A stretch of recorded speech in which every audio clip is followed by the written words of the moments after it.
Oh my! Brother, oh my!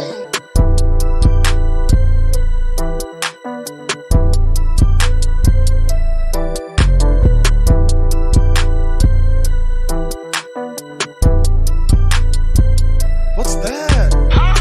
Bad and bullshit, bad. Cooking up dope with a Uzi. My niggas is savage, ruthless. We got 30s and 100 rounds.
Yeah.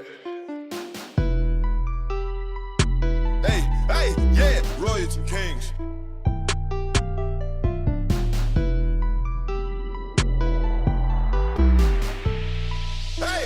Hey, let that beat See, I really been out on the mission to keep out his paper. We haven't still come in and flip. Started out riding Batman with the geezers. When that shit didn't work, talk to pop about the chicken. All of them talks, my bad ass still ain't listen, was living. But taught me the ways of that kitchen. Don't need me a pot, I can microwave with it. I bang the high seat just like a Christian. Went from that set to the spot, now we living. Still running their mouth, they gon' die about the mission. They bitches and most of them not from the trenches. Come to my block, come and see how we living. We chillin' with Glocks and they all got extensions. Moved to the north cause I seen they was winning. Go ask about it, got a spot, had it spinning. I went from ballin' to clutching the ceiling. Let the chopper sing like TLC. Yup, bitch ain't sounding like bells on me. Just told this hoe she ain't worth 50 cents. Bitch, you know I'm a PIMP. If I see this shit, I want it, I get it. Nigga, I ain't got time for no love. Snub nose revolver in my pocket, I shoot like Scotty Pilgrim. Ballin' big business, got my own whips, I ain't doing no running. I cut the bitch off, I ain't doing no tricking. Ho, tie your shoes, little bitch, you trippin'. Don't get me wrong, I can show you how to get it. Show you how to stack it, show you how to flip it. Don't get me wrong, I can show you how to get it. Show you how to stack it, show you how to flip it. Talking about money, then you know I'm listening. Money keep calling like Glock, come get me. Just little wobbly and I spent 250, shit. Should've bought a Continental Bentley. Just little wobbly and I spent 250, shit. Should've bought a Continental Bentley. I love my gang, ain't fuck who against it. I just drop 100 on the cutthroat pin. Let me tell you niggas a little something about me. I'm a self-made nigga, never had an OG. You can ask my grandma, ask my cousin, you can ask my teacher, you can ask the street. I just be in the cut, so don't get cut. You know I'm cut, they cut on me. I just be in the cut, so don't get cut. You know I'm cut, they cut on me. See, I really not on the mission to keep out his paper. We haven't still come in and flip. Started out riding Batman with the geezers. When that shit didn't work, talk to pop about the chicken. All of them talks, my bad ass still ain't listen, was living. But taught me the ways of that kitchen. Don't need me a pot, I can microwave with it. I bang the high seat just like a Christian. Went from that set to the spot, now we living. Still running their mouth, they gon' die about the mention. They bitches and most of them not from the trenches. Come to my block, come and see how we living. We chillin' with Glocks and they all got extensions. Moved to the north cause I seen they was winning. Go ask about it, got a spot, had it spinning. I went from ballin' to clutching the ceiling. My little bitch just asked me, Doc, what do you need, your highness? I'm good. I just spent 100 with TV Johnny, just on diamonds. Bling. Spent another 60 with Elliot, yeah, for perfect timing. Too much money in front of me, put all the bullshit behind me. Yeah, hear no evil, see no evil, I just see dead presidents. My boys, they stupid with that choppers on young dreadheads. Now I ain't coming to America, I'm coming to California. I'm on the way. All of my bitches, they loyal to me, that's how I got my diploma. Versace roll, yeah. Go Cartier. Hey. I do what I want with this shit like Kanye. Yeah. I only drink syrup, no Bombay. Nah. I knew I was gonna do this shit big one day. You get 200, then they get afraid. Yeah. My great-great-granddaddy used to be a slave. Yeah. They start to hate on you when they know that you paid. Fuck it, I guess that's the price that you pay. Yeah. Hey, my trap house is my castle. Yeah. My bitch, my trap queen. I ain't see a crack fiend. Yo, bitch look like a drag queen. What the fuck? I bust down 2 million 20s and put in the wall. Rex. I told all my bitches can't get in my car. See, I really been out on the mission to keep out his paper. We haven't still come in and flip. Started out riding Batman with the geezers. When that shit didn't work, like the pop about the chicken. All of them talks, my bad ass still ain't listen, was living. But taught me the ways of that kitchen. Don't need me a pot, I can microwave with it. I bang the high seat just like a Christian. Went from that set to the spot, now we living. Still running they mouth, they gon' die by the minutes. They bitches and most of them not from the trenches. Come to my block, come and see how we living. We chillin' with Glocks and they all got extensions. Moved to the north cause I seen they was winning. Go ask about it, got a spot, had it spinning. I went from ball in the clutch and the scene, it was wrong. Don't give it up, then we kill her. One-legged partner, 5K, he a killer. Came back from the dead, bitch, I'm feeling like Thriller. I asked her hoe, bitch, she know I'm that nigga. She came through the circle, just know she a spinner. She'll swallow it out for a pill and some liquor. Having our way could retire a strip, but instead by the BBL, got the bitch thicker. A fuck nigga play, he getting found in the river. Her diamonds froze, they so cold, make me shit. I been pouring up drink, know it's hurting my liver. Shit, that's the cost to keep saying for these niggas. He say the wrong thing, let it rain on these niggas. Damn, he a hoe, ain't no shame in these niggas. Be all on the net, but still claim you a killer. Bitch, if you real, hit my chain, go little nigga.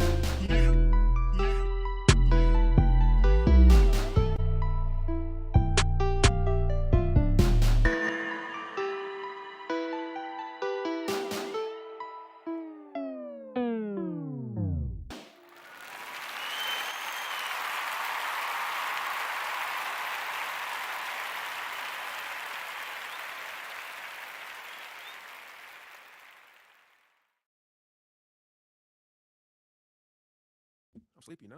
Good Lord.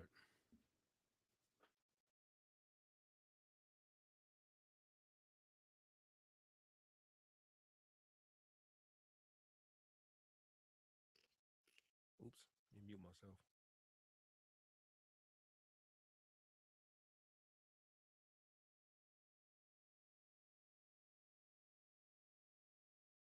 What's up? This month.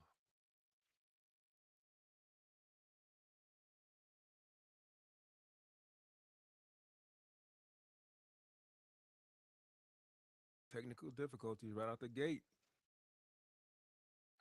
I ain't got no difficulties. Can you hear me? There you go. All right. Trying The to get. world didn't want to hit his mouth, Yeah. A second now. but the boxers love it. Who we got in the building? Who we got in the building? What up, Juice? Yep. Juice. May May. May Mizzle. I see May May. Salute, family.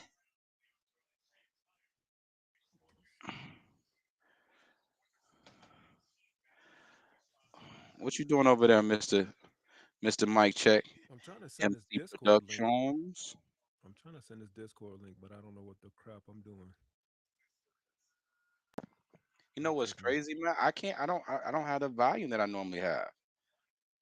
I don't know what's supper. You sound good to me.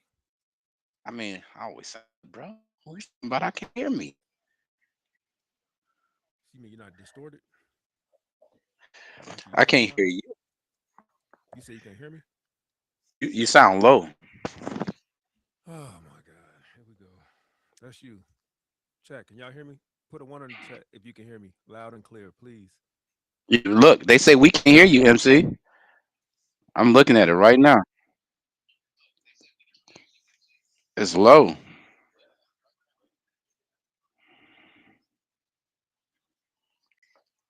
Am I? What up, everybody? Who that? Who that? What up, BD? Put your shirt on, bro. Live show video. Why am I? Hold up, hold up. Wait. BD in the building, Mike. I got to do a wardrobe change for BD.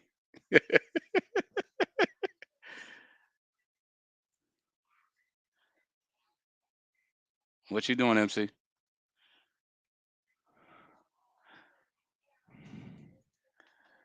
Miss May May say she can hear me, but she can't hear you.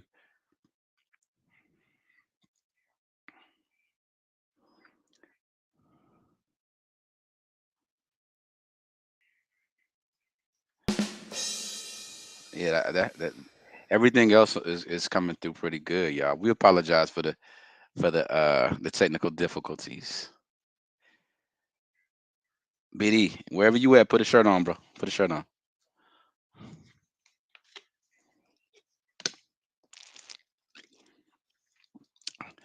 He said America's favorite kid-free YouTuber is in the bearding. Can you hear me? You still sound low, Mike. God don't like ugly. That's for all them Just get sound off the effects. screen then. Hey, I'm happy. I'm happy with my level of ugliness. I actually work hard to be ugly. Keeps me safe. BD, I got a new nickname for you, bro. Your nickname is Billy Blanks. And whoever was watching last week know why.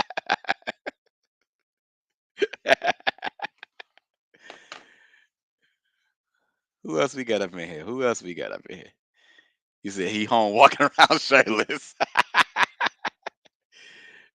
That's why all your old Cougar neighbors be at your door. Uh,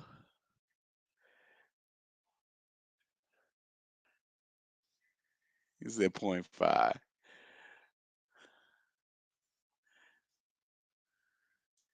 Mike, check how we doing over there. Say something. That's worse. I can't hear nothing now. I heard you earlier. Nothing. Test. There it is. Test 1, 2. How that sound? It still sound like you low. Ah, BD, no, bro. It's not Billy Beard. It's Billy Blanks. You know why it's the Blanks. test 1, 2, 1, 2. How does that still sound low? I can't I don't answer, know. man. Wow, they saying you got DSL audio, bro. I see. They say you got the AOL. You got the dial up. Oh. 56K modem over there. Oh, I know why. Boom. There it is, right? Oh, there you go. There it is. My bad. Boy. Boy, you know what happened when you get old? Jeez. All right, my bad. We back. Is he better now, Miss May May?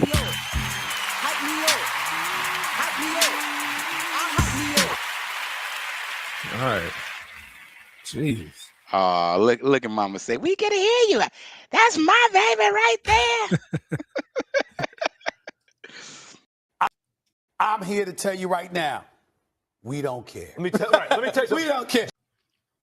See? I'm See? just testing everything. It was better. It was better when it didn't work. Put your hands in the air. Put your hands where my eyes can see. What's up, BD? What's up, Juice? What's up, May? Let me just get to the chats. Now that my mic works. Right, late. He late, y'all. I done said what up Man. all y'all, but let him do his due diligence. Right, the show over with now. All right, y'all. Good night. I'm home walking around shirtless. I told BD put his shirt on. Where he at? Put his shirt on.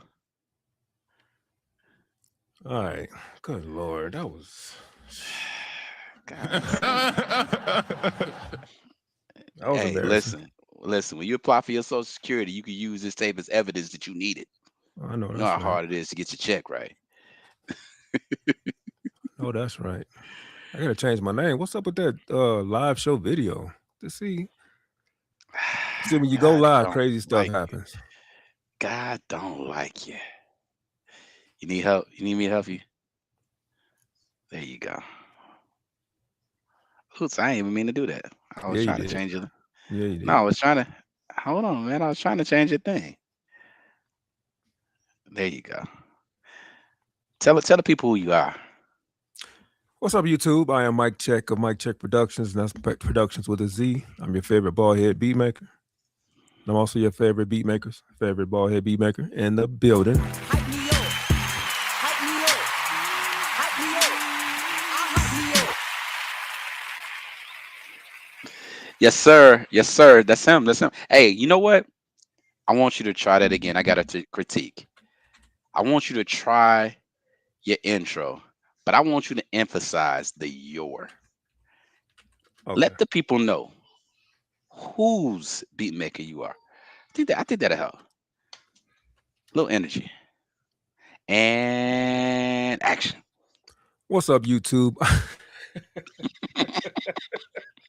I almost got on my real 2 sports bag. I had to hold on. Come on, let's get it. What's up, YouTube? I am Mike Check of Mike Check Productions, and that's Productions with a Z. Don't play with me.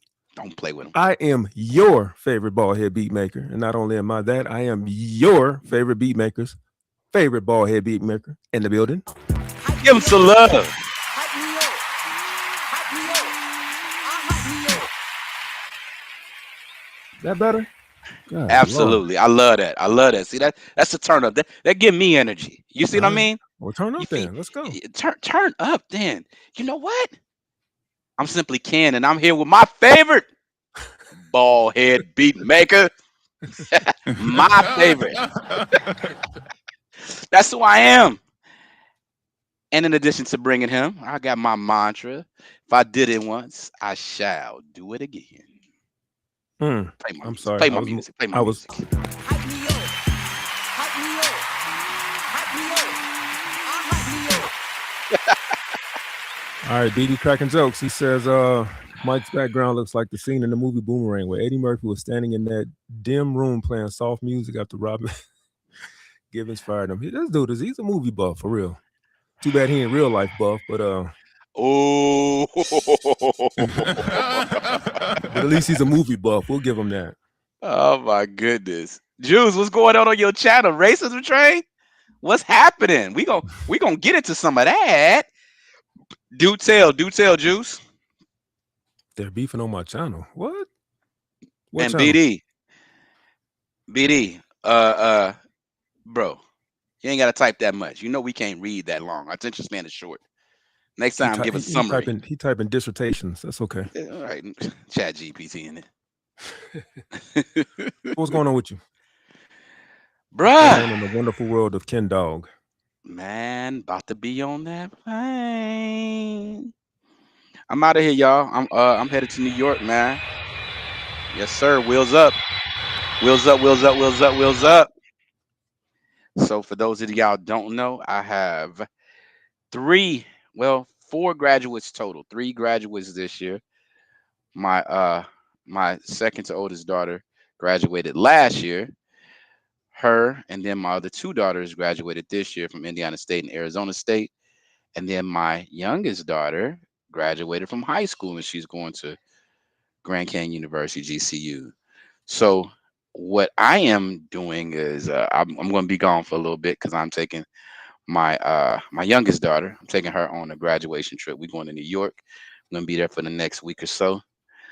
Sending my other 2 daughters to my other 3 daughters to Miami.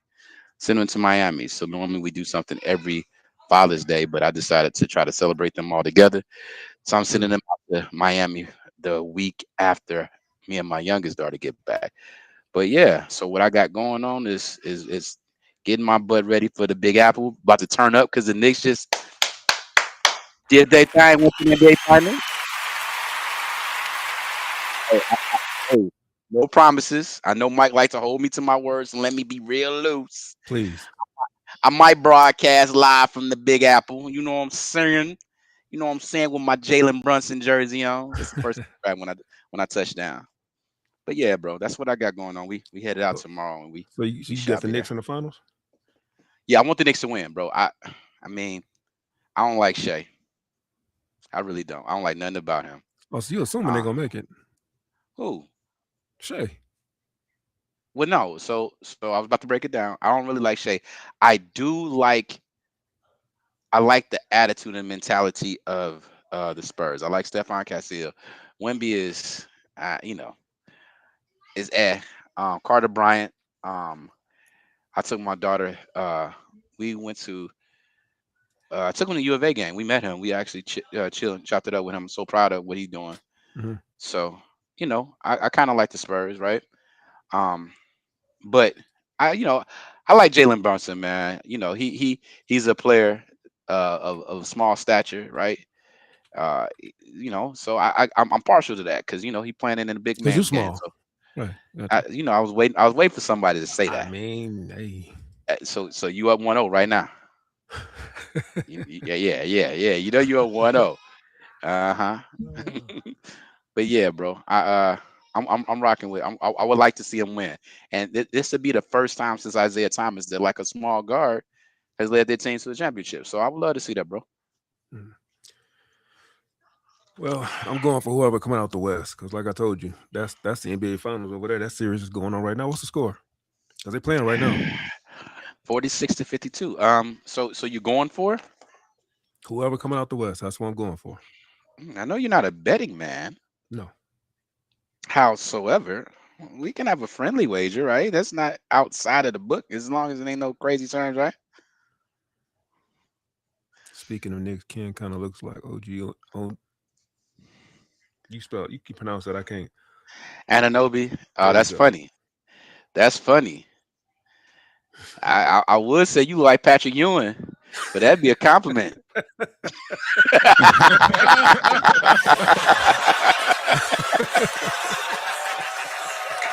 You don't want to do that, bro. I'm a roaster. You know I'm finna that. say, yeah, BD, chill out, bro. You don't want to do that, bro. BD finna go the next 10 minutes trying to roast. You BD gotta don't say know when to stop.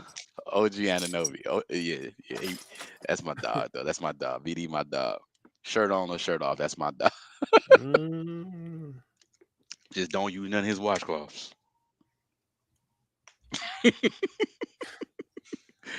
What we say, Juice? What you talking about? Oh, I forgot. Wasn't Juice? Didn't you challenge me to some hoop? Wow, I said Patrick Ewing. That's it. Wait, I was trying to give you credit. What's the matter with Patrick? See? Look at you, BD. Don't be in your feelings.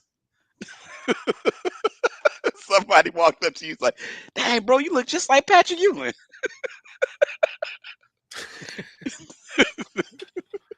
He said, I see you, Juice. Juice,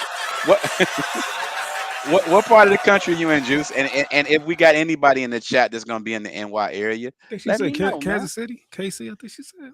Okay. Oh my God, please don't say that. What we got? What we got? Love you, BD. He said I don't look nothing like Patrick. He said Larry Johnson, maybe. Okay. He said Larry Johnson, maybe. Yeah, he said that. He said that like that's an upgrade. All right, cool. KC Mo, okay. I call him my bro. That's from Kansas City, man. I spent some time down there. Y'all, I went to the national, what is it, the Negro League Museum. That's pretty dope. I went to y'all little strip out there where y'all got all y'all little bars and people be getting it in. Yeah, I had a pretty decent time in Kansas City, man. I had one of the best burgers I probably ever had in my life. I wish I could post the pictures of that thing. That thing was huge, but it was good. Some good Jamaican jerk chicken was down there. That's crazy. I sound like a foodie. I sound like a fat dude. All I'm talking about is the food, right? it sounded a little true. Had a big What? thing. Woo, I just enjoyed it. I'm like, what? Hey, bro. I'm I said 100%. I prefaced that by saying burger. God, You said it was a big thing. gosh, it was, and I really enjoyed it.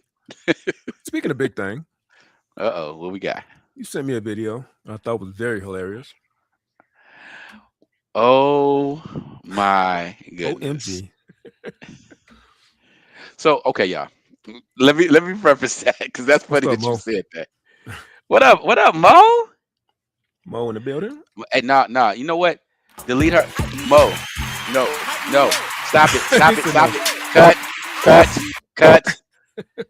Mo, we are gonna delete all of your. I'm not highlighting any more of your comments until you pull up. Now what? Now I know your hair ain't nappy 2 days in a row. Your face ain't getting done again. What I was about to say though, Mike. So y'all listen. Y'all know I've said it before. I'm not an internet person. It don't make sense to me. Me and Mike talk about this all the time, and I just think I'm like Charleston White. Shout out to Charleston. I think everybody playing. With that being said, I came across something. Just looking for topics, right? Just Right. try to get some inspiration. I guess I got some inspiration. Yeah. Yeah, It was definitely inspirational. I thought it was hilarious. inspirational. I thought it was hilarious. and the things that the people just say on the internet. Can we pull that up, Mike? I just want y'all to listen to this. Just listen. I want y'all to listen closely.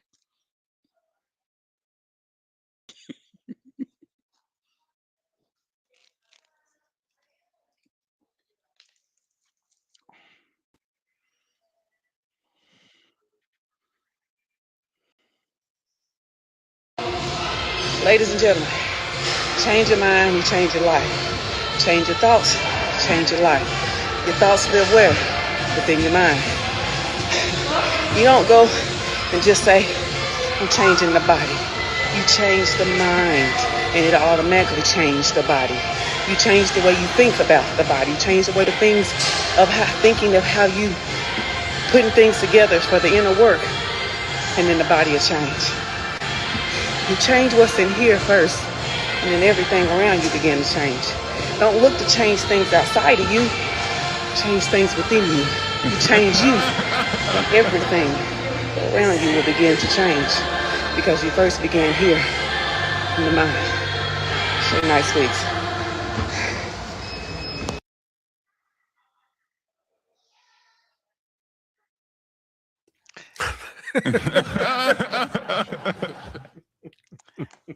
I've been I Is this where we at with with social media? I've been Is trying to this figure where we out. at? So wait, so do you change your mind and it change your body?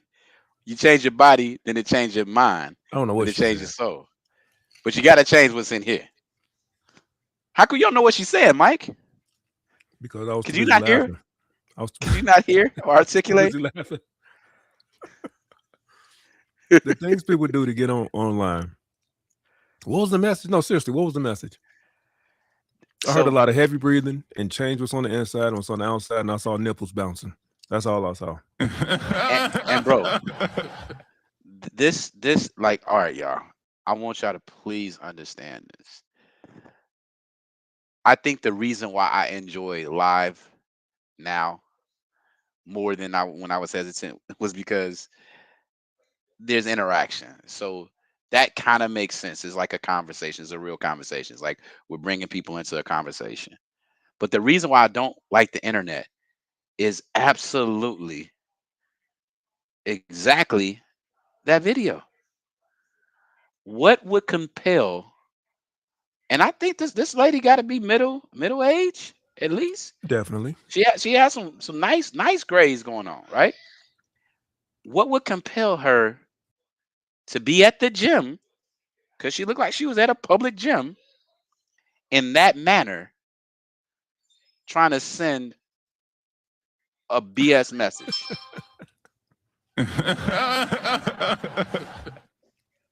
What do you say? You the type of Wow, dude that send your homeboy a nude to get him in trouble at home. not at all. You know what, Mo? You listen. Stop highlighting her stuff All right. That's the until she last one. pull up. That's the last one, Mo. You on timeout, and you know what you need to do.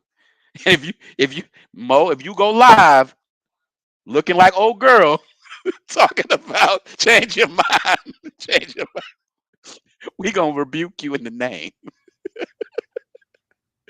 But yeah, y'all, Mike, what like? I hate Okay, to make this gender specific, thank you, but but you got to, it seems, yeah, it seems like, and we got some women in the chat, so correct me if I'm wrong. What percentage would you put on the fact that women come online to sexualize themselves, but with the message, versus and coming online and actually showing your talents, not your physical talents, but yeah, I want the chat to answer that. I'll wait.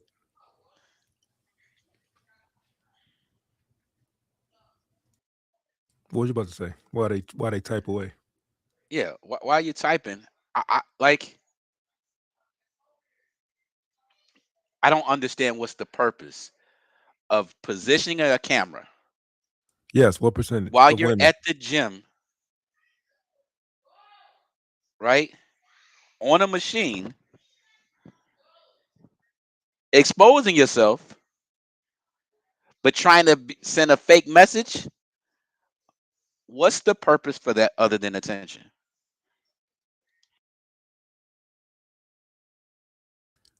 I got another question. She said 80%. I would agree. Why? Okay. This gonna get more riled up. Now I'm not condoning sexualizing women, or what's the word? What's what they use? Yeah, sexualizing, right?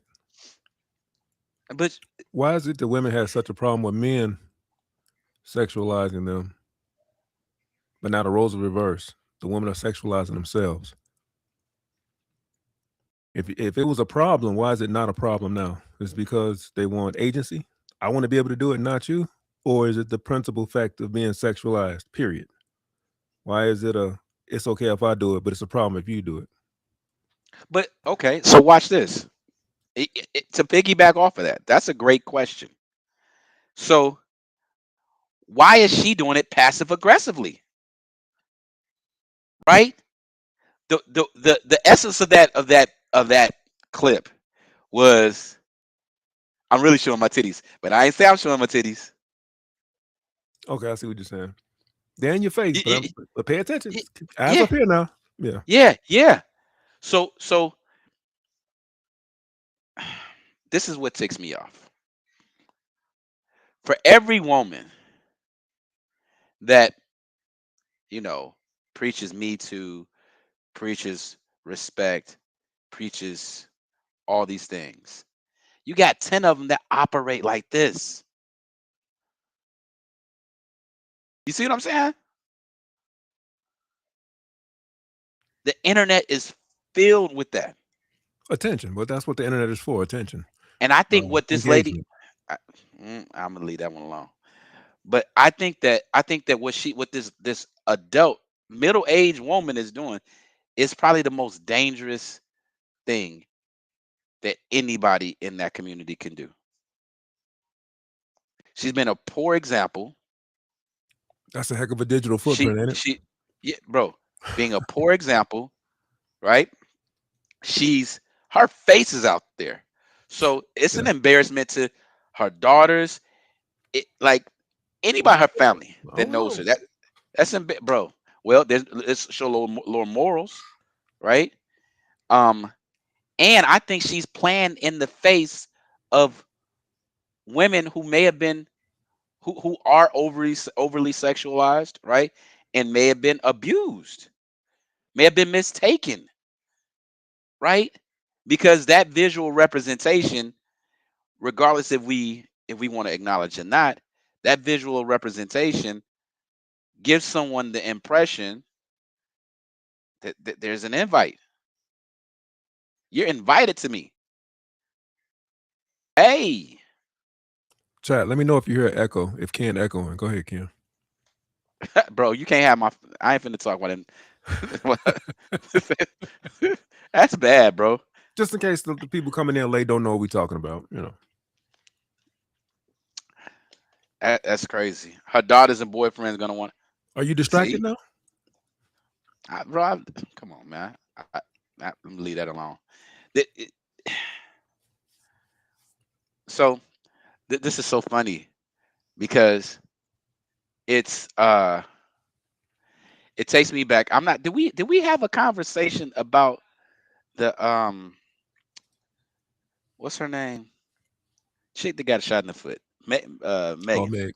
Meg. Did we have that conversation about her and Clay? No, I did. You didn't. No. Okay. You were This is MIA. quintessential. Hush. All right, go ahead.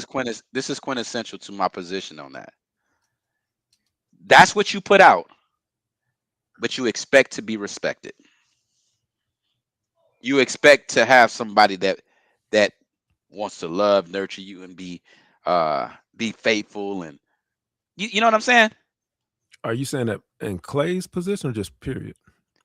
So I think who what this lady is doing, right, Mhm. is it parallels to the promiscuity that Meg puts out in the world as who she is, right? Well, I think it's crazy that Meg is playing victim, like, oh my God, this man didn't take me seriously. He's not interested in being with me for real. There's somebody else that he's interested in. Well, you present yourself as a toy. No, I agree. I just feel like Clay. I don't know what I feel like. I don't know if dude was in love with her, or if, I don't know what that No, was, bro, bro. I he don't is know playing what the that was. role. He is playing the role. Come on, we know. You do what you got to do to get what you want. We know that. He didn't have to do that though. He didn't have to do He all didn't. of that. He didn't do nothing. He just went along with her. She was doing it. He was just all right, cool. I know he did, but he didn't have to go that far in order to. But so let me. I'm glad you said that. I tried to tell. I had this conversation with Wifey, right? I was like, because we listened to somebody analyze that. Hmm.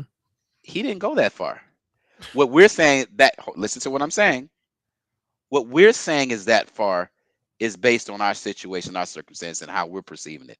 For him, that's just normal. They play the celebrities play around like that in the internet, out in the, out in the real world.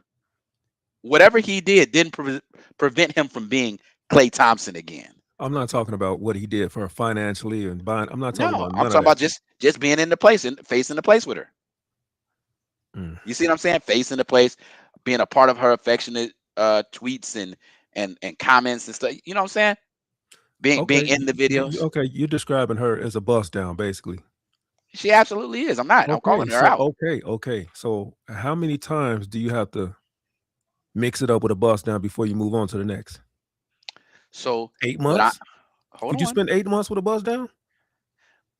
Come on. Let's Just a let's question, let's brother. Don't relax, calm down. hold on. So so so Woosah. let's keep it clear. He didn't go out his way at all. We're saying he went out his way. No, I'm not. I'm not saying that. He stayed. He overstayed his welcome for a bust down. You call him a bust down, right? What do you mean overstayed his welcome? If he went along to get along, all right, you already hit at least 10, 15. Like, what are you still there? Like, what are we doing? Spending holidays together, doing all of it for what?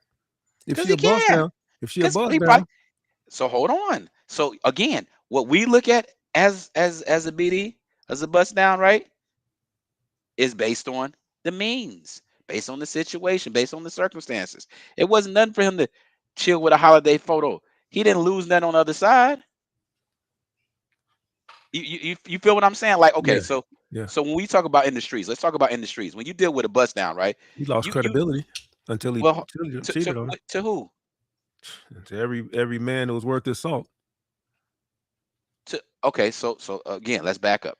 So we talking about in the streets. When a man deals with a bust down in the streets, right? He just riding the wave, Right. right? And he's gonna ride the wave to the point that will mess up any other opportunity that he wants, right? Now, based on who the dude is, hey, being with somebody that's known like that could mess up the opportunity elsewhere. You see what I'm Mm. saying?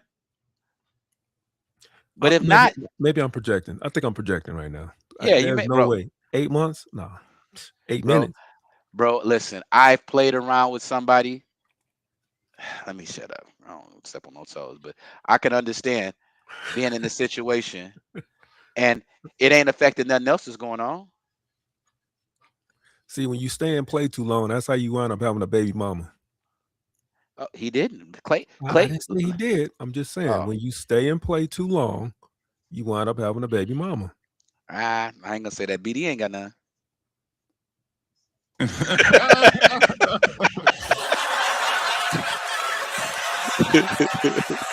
Well, we know why he don't have any, but yeah, still. So hold on, Mo. If he has rings, why did he have to play the part? He brought her a luxury car and a house, introduced her to her Let me say something. I want to say something. That don't mean. Y'all, Ooh, I want to do a part that on don't mean, that. yeah, That don't bro. mean That diddly don't squat. mean nothing. Nothing. Let me give you an example real quick, right? Hypothetically, that's like buying a chick a couple of pairs of Air Force Ones, taking her out to a restaurant you got to make reservations with, and pulling up in the hood and speaking to her mom. That don't mean nothing. What I say exactly? Keep it P. You played around with women you didn't really want, and we are emotional and think it's serious. So who That's sent the dating this? game, though. That's Mo. So I would definitely keep it a buck. Yeah, I've done that. Right now, let's It's cold down. let's look at it this way. Um, when you say women that you really didn't want, I would say more may not have wanted the way that they wanted me. Right? Obviously, it was something that a person wanted. It was an opportunity there. It was something there. Um, yeah, I keep it moving. I get it. I get the in your mama face type. That those type of circumstances. Ah, you know what I mean. But the point that I'm trying to make is the things that we're looking at that people are using as an argument, like he was committed to her because he met her mama. To somebody with means, that's nothing, bro. He met her mama and then flew back to the chick he really wanted to be with later on that day. That those signs aren't the same signs when you have means that you can move around. What women really are looking for is they want, like, what has value is somebody making a sacrifice. If somebody has means and they're able to do these things and they can do those things consistently, that's just who they are. But what separates that person or makes a person special is when a person makes a sacrifice for you.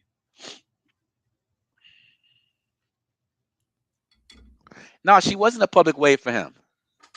Juice. I don't think she was a public wave. Well, She okay. made it. She made it the public wave. More listen, 9 times out of 10, more women want to publicize their circumstance or their situations than men. Women are always the people that want everybody to know. A man wants to keep his treasure hidden. That's the truth. Do you think Clay knew? Do you think Clay knew that she was serious about him, and he still played with her? No, so I don't think he played with her.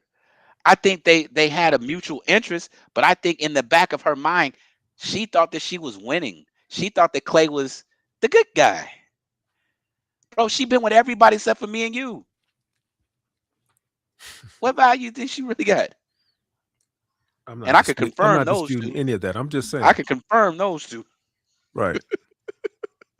I'm just saying. If she was a bust down like you said she was, and Clay was just going along to get along, why did he stay that long if he knew she was that serious? Why didn't he say, "Look, baby doll, it ain't that type of party"? Because Oh, she's a grown woman. so she got to figure it out on Why her own, huh? why does the world understand it and she don't? What makes her okay? Let's go back. This ain't a Kevin Samuels moment, but it makes sense.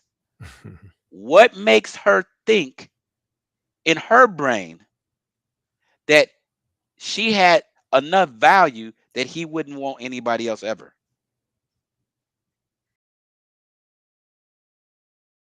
So What made her okay. think that?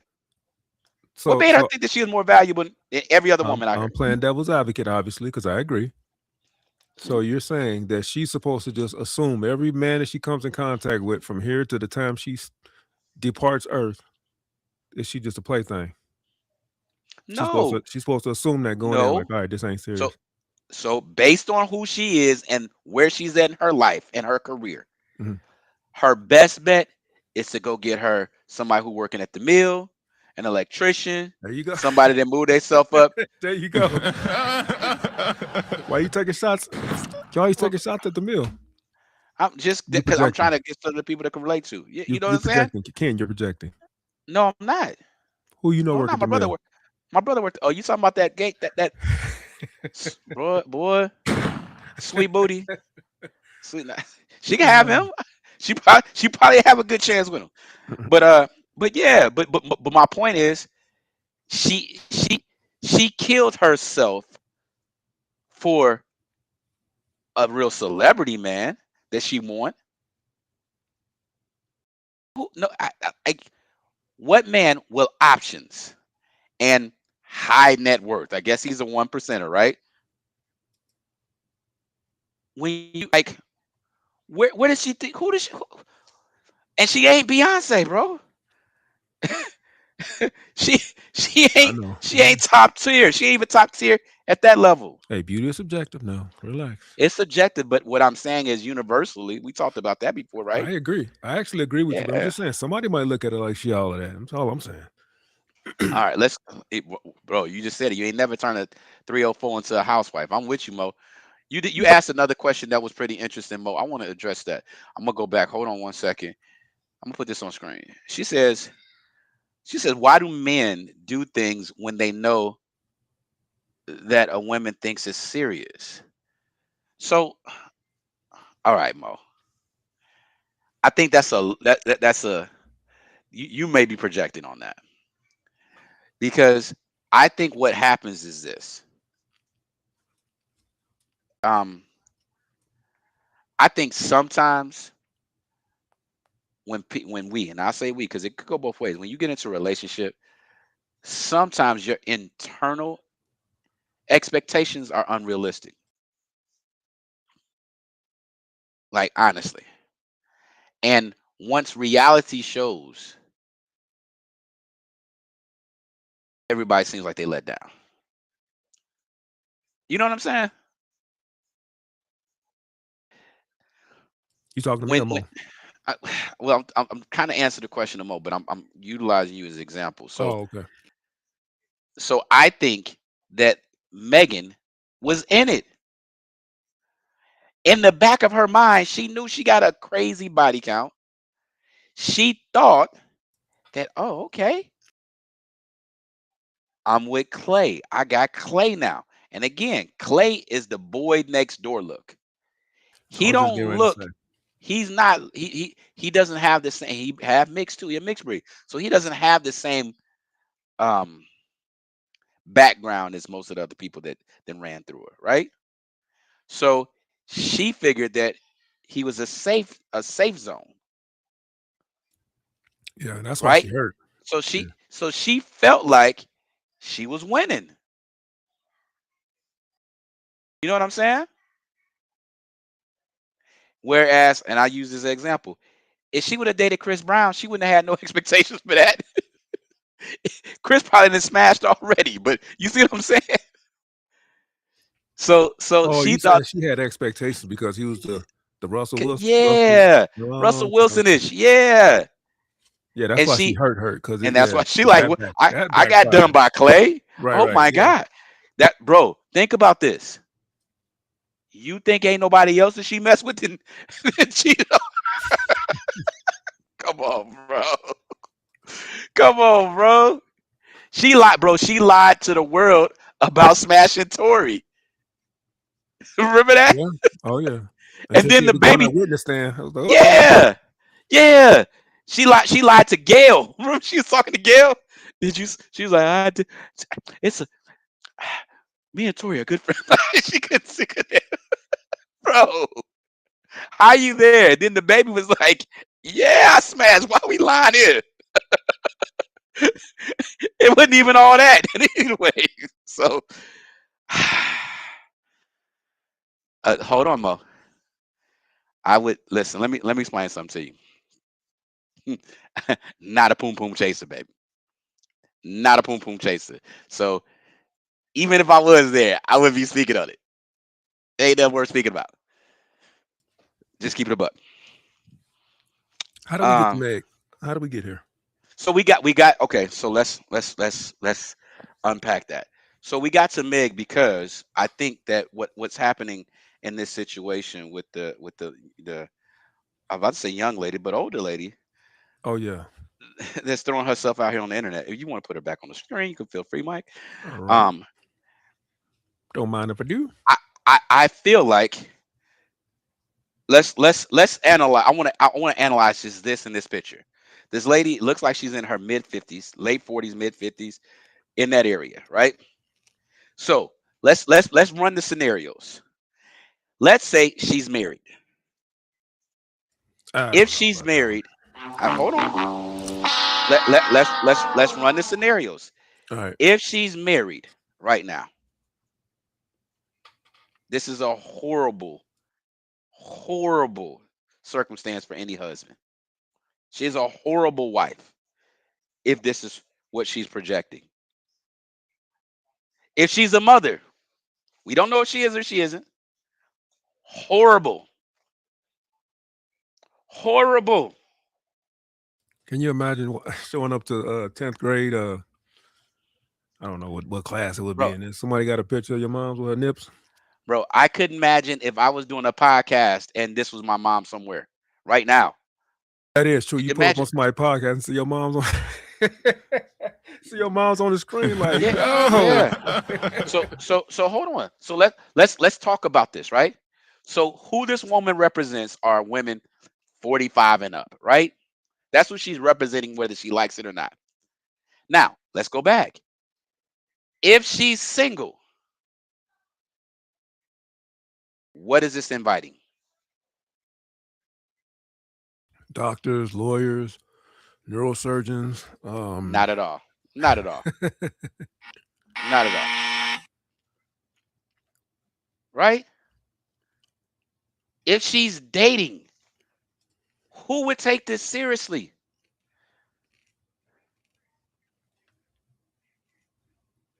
I don't know. Somebody would. The only person who would take it seriously wouldn't take her seriously. Meaning, any man that does, I shouldn't say any. Usually, men that don't mind this type of behavior don't have any long-term plans with said person anyway. Because, like I told you, with a man, we have to compartmentalize. If I'm gonna allow you to do you, then I gotta pull some of those feelings back. I can't have feelings for you in certain Absolutely. capacity. That's So like yeah, if you you go effing ahead, with do a your stripper. thing. Huh? Yeah, that's like if you were effing with a stripper. Yeah, do you. Do you? But I don't expect me to be. Right. I'm just along for the ride, There you go. right? So even if she, bro, like, let me watch this, bro. This about to be crazy. Where she work at? I was thinking of that earlier. Like, do Like, you like, you don't care if your are employer see you don't care? like, Like, bro, and even if she's an entrepreneur, you don't care if you're custom like. yeah. If she a real estate agent, like, what are we doing? What are we doing now? Let's let's throw the R card out there. Let's throw the race card out there. Don't do that. Go ahead. What does this say for black women? she work at the gym. Yeah, there you go. That'd probably be the only thing she could get away with, and even then. What does this say for black women? I'm not touching that one. She's not married, dressed like that. Hold on, mate. Hold on. Great points. Hold on. I was already up there. You didn't see that? Yeah, I need to put that up there again. May. This is those comments need to come from black women. Period. What, bro? If you see some of the stuff in there, like, and this is even crazy. This is why I don't like it. What hurts more than anything? She's trying to be fake condescending. I don't know. She's being condescending. What you mean fake? That's very condescending. So it's a little entendre to that, right? Okay. You see what I'm saying? She's condescending, but faking like she's not condescending. Yeah. So she's fake. It's a fake condescension. You see what I'm saying? Yeah. Bro, even what happened on the Stairmaster? There's nothing happening on the Stairmaster. That's not what this is about. Then you're talking about your mind and your heart, but you're really not talking about that either. You just want some attention. I still don't know the message. The message is, if I take off this waist trainers, my titty's gonna be bouncing on my knees. Dang, that was a That's shot. not a shot. That's what it is, bro. God, dog. Give me a warning next time, bro, so I can duck. I see good cop, bad cop act y'all got going. This week is SK job to dog the sisters. Got it. Oh my goodness. Am I taking up for this chick? Am I dog? Wait. Am I dogging her? I didn't know I was taking up for her. Let me know if y'all think she's getting dogged right now. I'm dogging her. The truth is, you know what they say. The truth hurts. So Anytime you tell too much of the truth, then it starts to feel like you're getting dragged. Nobody getting dragged, bro. I just know. I know our crowd ain't. I know. I don't know, bro. I mean, if you operate like this, that's cool. Hey, and so let me undrag her. Hey, sweetheart. If I was single, had nothing better to do, I'd rock with you. Wouldn't marry you. Probably wouldn't take you in public now because everybody see you. But I'd rock with you because I know you with it. You know what I just noticed? Her necklace got a cross on there. Says the Lord. Let me see that. Oh, she representing for Jesus. Hey, bro, it beat him. I, Roberta McCoy, giving faith and stand.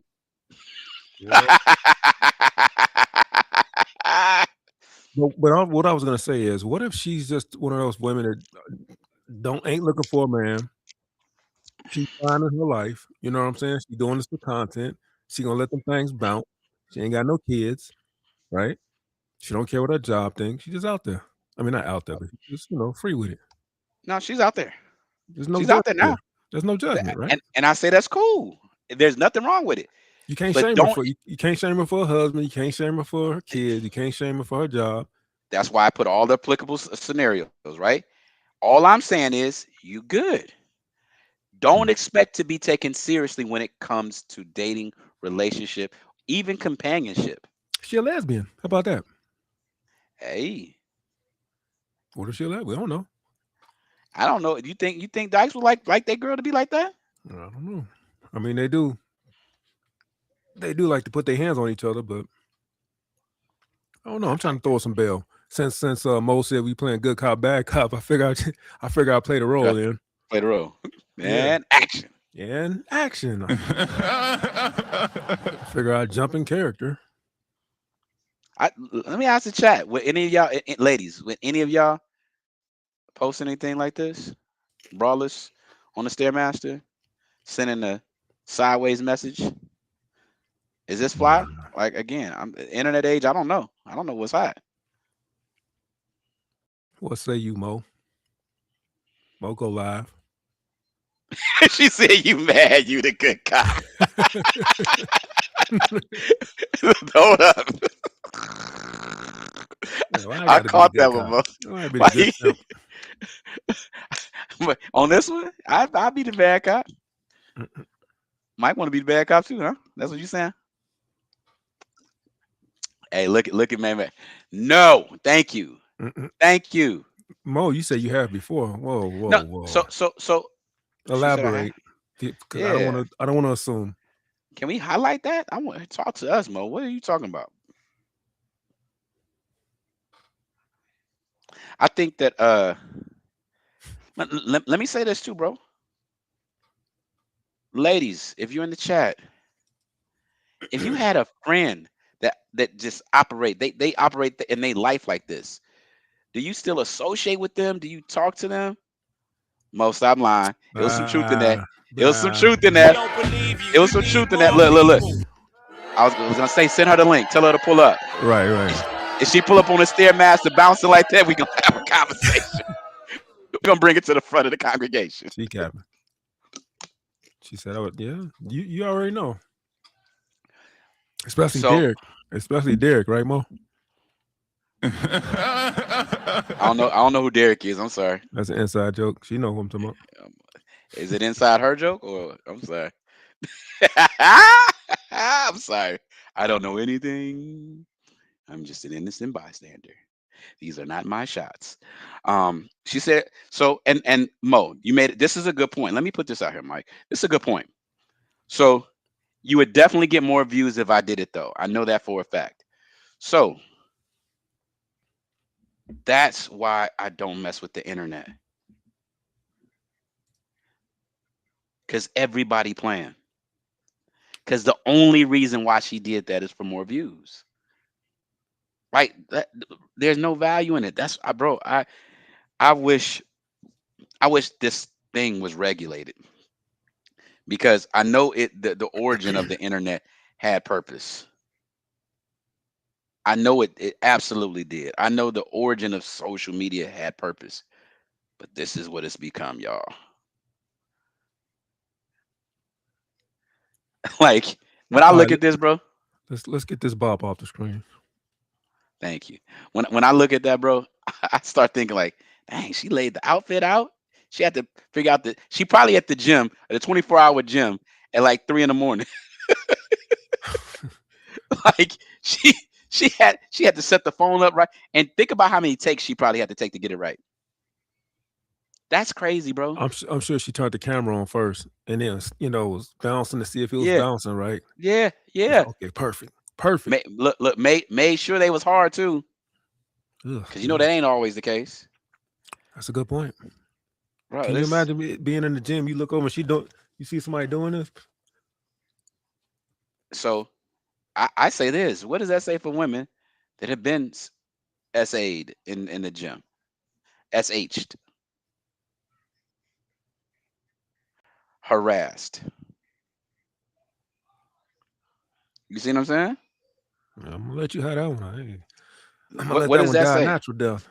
Yeah, that's What does it say, Ken? Remember, good cop, bad cop. bro. Like I said, what she doing is dangerous. What she doing is dangerous. And I think when we move without any accountability, anything goes. Are we victim blaming? Don't hide. Don't throw the rock and hide your hand. Yeah, where you going with that? That's what I'm trying to figure out. Where you going with that? So I tell you exactly where I'm going with that. The fact that this woman operates like this and is doing it for attention, it can put a woman in a situation that may not necessarily be able to hide her breast, or maybe really in the gym trying to get reps, trying to get healthy. It can get her looked at the wrong way and get her harassed in her approach from us in a sexual nature. That's where I'm going with that, Mo. Where did you think I was going with it?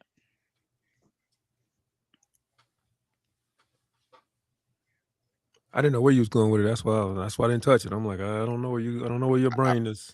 I went there. I went there. My mother was big bosom because she goes to the gym. She was big bosom, and she just happened to be on the stairmaster because this is the rendition of a older woman, and this is what somebody sees, and she's overly sexualizing. We know the innuendo. And we know that she's fake condescending, right? So she's trying to be sexual. This can get a person in her situation.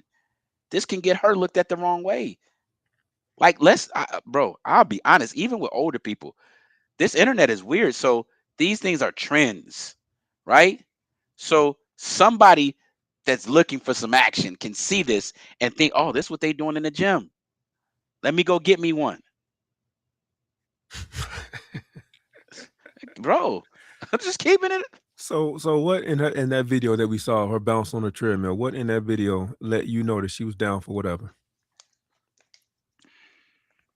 There's no modesty. Uh, Understood.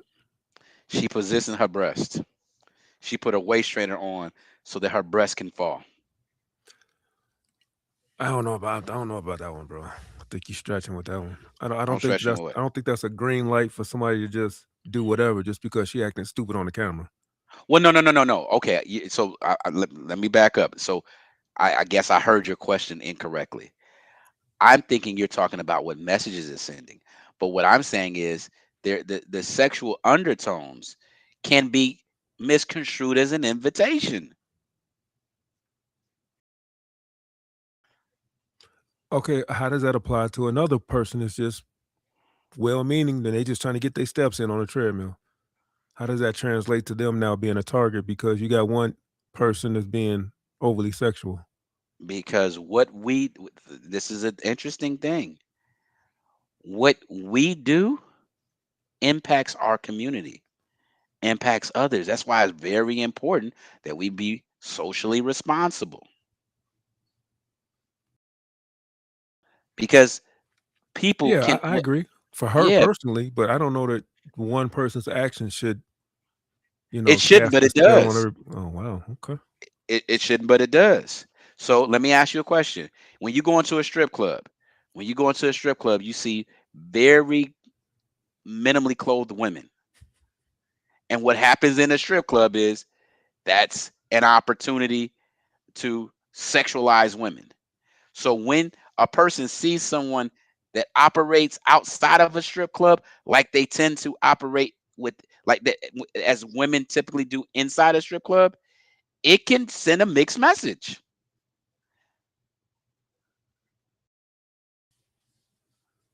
Hey, And that goes with men too. So let me give you an example, Mike. Where we came from, we knew what the gangbangers, how they dressed and the thugs dressed, how they broke their hat off, how they do these things. Those things are enigmatic, right? Meaning that if I go somewhere else, I may not be associated with that, but if I look like the thing that has been categorized, I can be guilty by misassociation. so is this turned into victim blaming? So just because you got big chest, you in trouble? I didn't say that. Oh, I'm trying to make the correlation. I'm trying to make it connect. If The this chick is sexualizing herself over here on camera, how does that impact the person that's just in here getting their steps on the treadmill? because there are people out there will take what they see of her and and associate that with How? people. I'm saying how. They can look at a woman that, like I said, a woman that's in the gym that's legitimately working out, elder woman, let's just say, because women can't control their erections of their nipples at times, right? They can misconstrue that for an invitation. It happens all the time, bro. I'm not saying it's right, but I'm saying it can happen. I don't know about that one. I'm not saying it hasn't happened, but I don't know about that one. I don't know about You that don't know one. about what? You don't I'm think that not she seeing the should? connection. I see the connection with the gangbangers. If you wear the wrong colors and okay, but what does that have to do with the woman that's getting her steps in on the treadmill? What? Because she got the wrong outfit on, or is she wrong place, No. wrong time? So okay, I think you're turning her into the object. The person that's misrepresenting. Okay, let me give you an example, right? You got on red right now, right? Orange, but okay, you got Or it. whatever. Let's just say it was red. Let's say where we are, red is a gang color and they participate in gang activity, right? Mm-hmm. And that is the norm. That's what the understanding is. And let's even say the police assume that. Well, I've been to Cali. If you've been to Cali, you know you don't want to wear those colors because you don't want to be Associated. misassociated.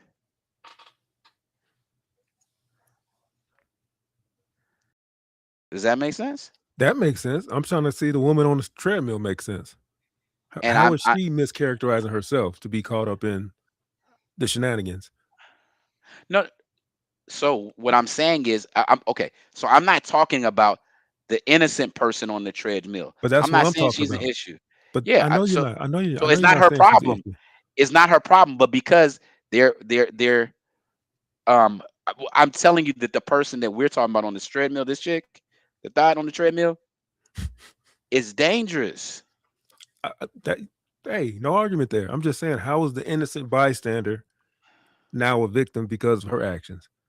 I didn't. She could be Right? How? because somebody can assume that she's trying to be sexual when she's not.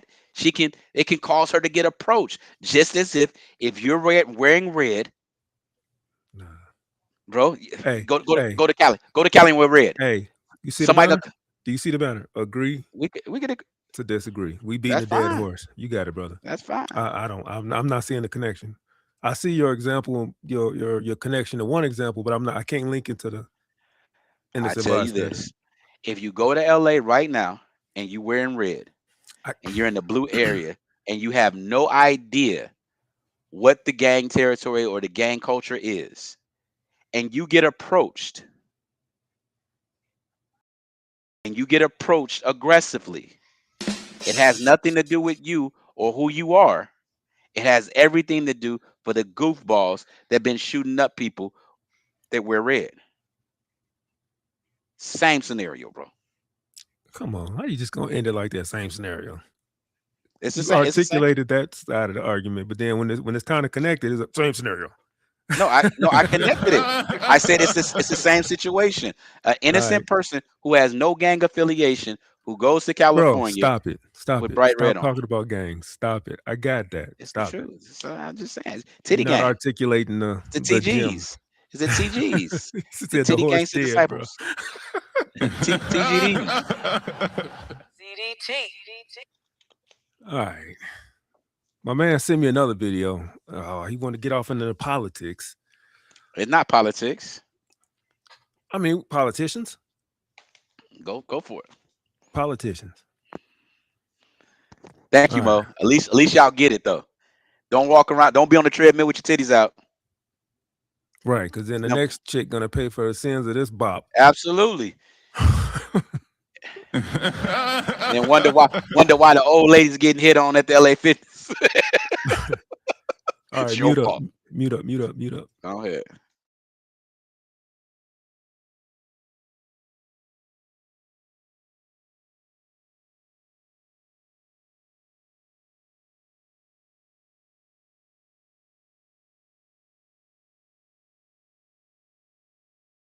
There's no volume. All right. Took you long enough.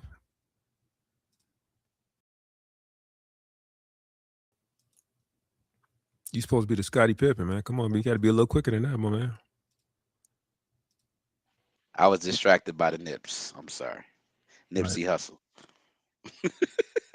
Mute.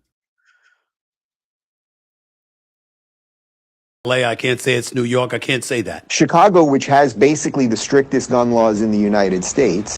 Stephen A. Smith admits the truth about Democrat-ran cities. Check this out. You think of one big blue city that is thriving right now. No, I cannot. I can't say it's and that's Chicago. the I answer. can't say it's LA. I can't say it's New York. I can't say that. Chicago, which has basically the strictest gun laws in the United States, has more shootings every weekend than virtually any other place. Gavin Newsom, there's a very famous video of Gavin Newsom about 15 years ago when he was mayor of San Francisco talking about his 5 to 10 year plan to end homelessness. And he got all the money to do it, and then it exploded in San Francisco and again has now moved that to all of California. That's what they do, right? As long as you give them power, as long as you say, okay, we will take from those people for our programs, they will pretend that they love you. Why is it that the cities that have been predominantly ran by Democrats for the last 20, 30, 40, 50 years are in terrible condition, but we cannot say the same thing about the cities that have been led by Republicans? This is just a fact. Name one major American city, top 25 in population, that has been run by Republicans for the last 50 years and is in the same condition as Baltimore or Detroit or Chicago or St. Louis. Take your time. I'll wait. You can't, because it doesn't exist. Here is what does. Baltimore has had a Democrat mayor since 1967, Detroit since 1962, Chicago since 1931, St. Louis since 1949, Philadelphia since 1952. Multi-generational single-party regimes. No Republican mayor to blame. No Republican city council. The state money flows in. The federal money flows in. The leadership has been ideologically consistent for half a century or more, and the outcomes are what they are. Failing schools, violent crime, generational poverty, entire neighborhoods that look the same in 2026 as they did in 1986, and in a lot of ways worse. Why is that? If that's the case, why do we want more Democrats in office, more Democrat mayors, more Democrat officials, more Democrat? Everything they touch goes to hell. Why? Can somebody explain that? Let me answer your question with another question. If Democrats greatly depend on people who suffer with poverty condition to vote for them, is it in their best interest to make those people rich? Is it in their best interest to improve the life of those, truly improve the life of those people? Is it in their best interest to see those cities prosper? The answer is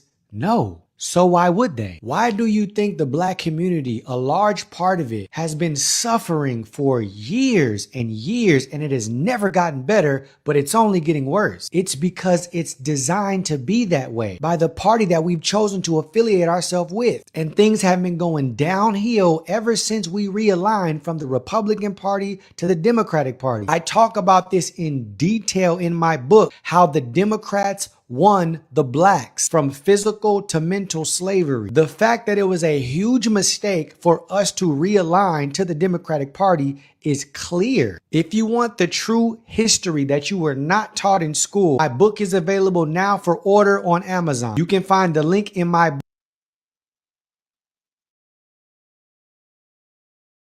Man, we're gonna get out of here.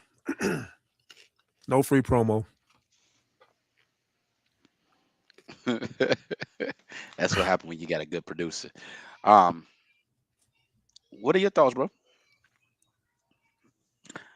I was thinking about that when I didn't watch the whole video, but when I saw the first 5 minutes. Oh, when I saw the first 5 minutes, I was thinking about all of the cities, Minnesota, Baltimore, Chicago. Let me see what else. Gary, even though that's not a blue state, but Well, we know the mayors. Yeah, keep going. I mean, no shade. It's always it's a common theme. It's definitely a common thing. Does Atlanta have a black mayor? We To my saying Georgia black? people. Yeah. Are we saying black or we? Well, no, Georgia's a red state, ain't it? They be flipping, don't It, they? Georgia is red now, if I'm not Okay. mistaken. That was one of the shifts. Yeah. I mean, I don't have any pushback, bro. I mean, every Democrat-led city shares the same thing: poverty, high crime rate. What do you call it? A sanctuary city? I mean, I don't know. I'm pretty neutral when it comes to politics, so I don't have any pushback. So let's take the politics out of it. How can we? Well, let's go ahead. What I'm saying is I want to take the politics. Let's unpoliticize the argument and talk about value. And when I say value, I look at it like this.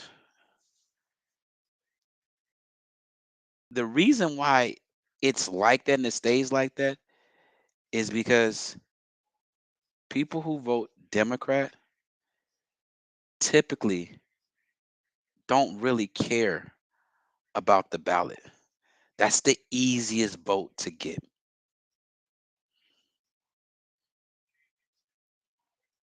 You know what I'm saying? The bar is so low. What's interesting is I think CDT just put it in there. Most of us choose our party from our parents. Period. Party, religion, yeah. Religion. Yeah. Mm-hmm. So the whole purpose of an election is so that you can have your individualized concerns addressed.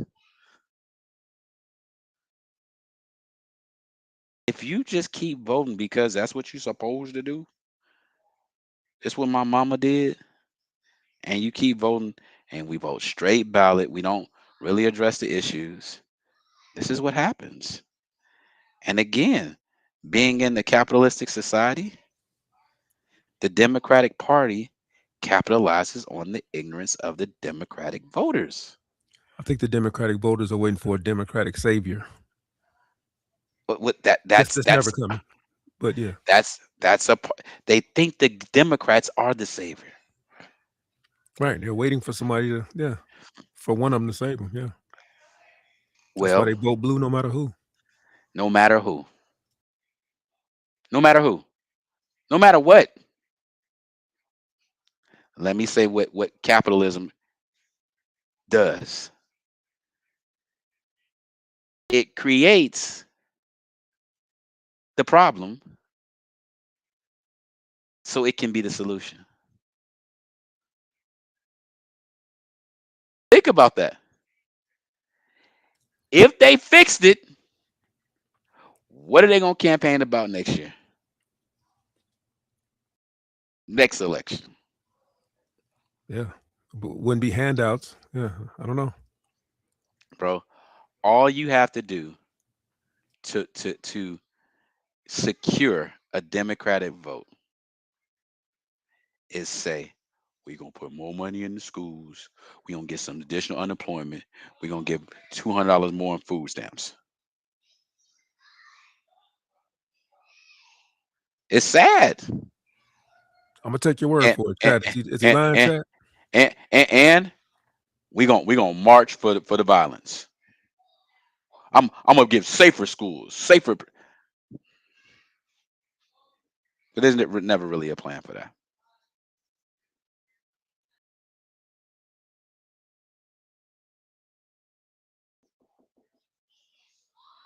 He ain't got no teeth. He Why just do you swallowing. think?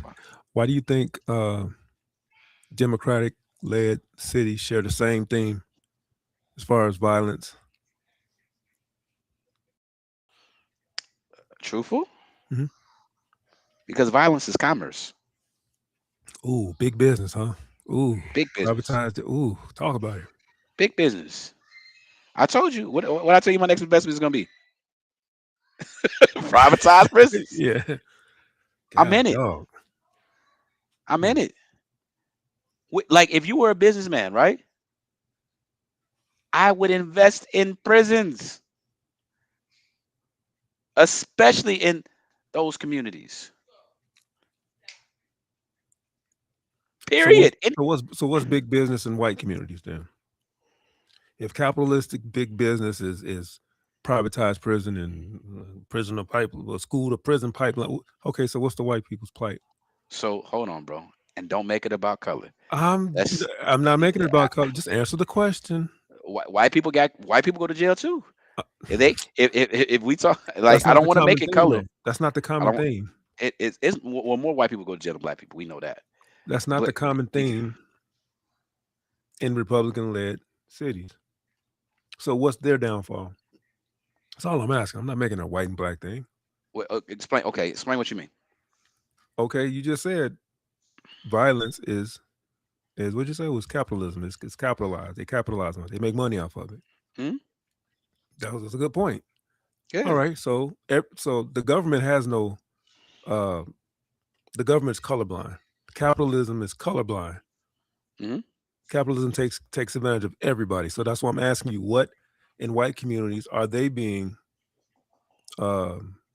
targeted with, Enterprise. such as? Enterprise. Look at the businesses. Look at the businesses that are in fluid communities. Those businesses are incentivized to be there, bro. Be more specific. Okay. So clarify your question. Just you said affluent areas are targeted by enterprise. Just give me one example. You don't have to give me a dissertation. Just give me one example, so I can be like, oh, okay. Just like certain neighborhoods, you got liquor stores, you got cash advance. Like those are things set Okay. in certain neighborhoods to. So Silicon Valley. Mhm. The reason why Silicon Valley is there is because they pay taxes into the community surrounding it. They're inviting that enterprise there.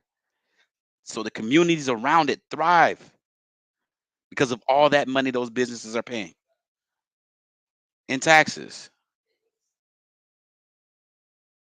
That You wasn't a understand what I'm good saying? example. Yeah, I understand, but that wasn't a negative example. You know, like in black community or Democrat-led cities, the negative impact is people going to jail, but that's privatized. That's money. That's capitalism. So Yeah, I'm asking for that same equivalent example in other communities where it's a negative impact, but it's capitalism. mm, so it's tough because when we talk about the communities that the negative things are happening, we're talking about crime, we're talking about death, right? We're talking about drug usage, we're talking about things that make up those communities. Unfortunately, if you're asking what is to be capitalized that's negative in Yeah. those affluent communities, Mhm. that's like an oxymoron, because what makes that community Yeah, what makes that community is the fact that it's opposite of the community we're talking about.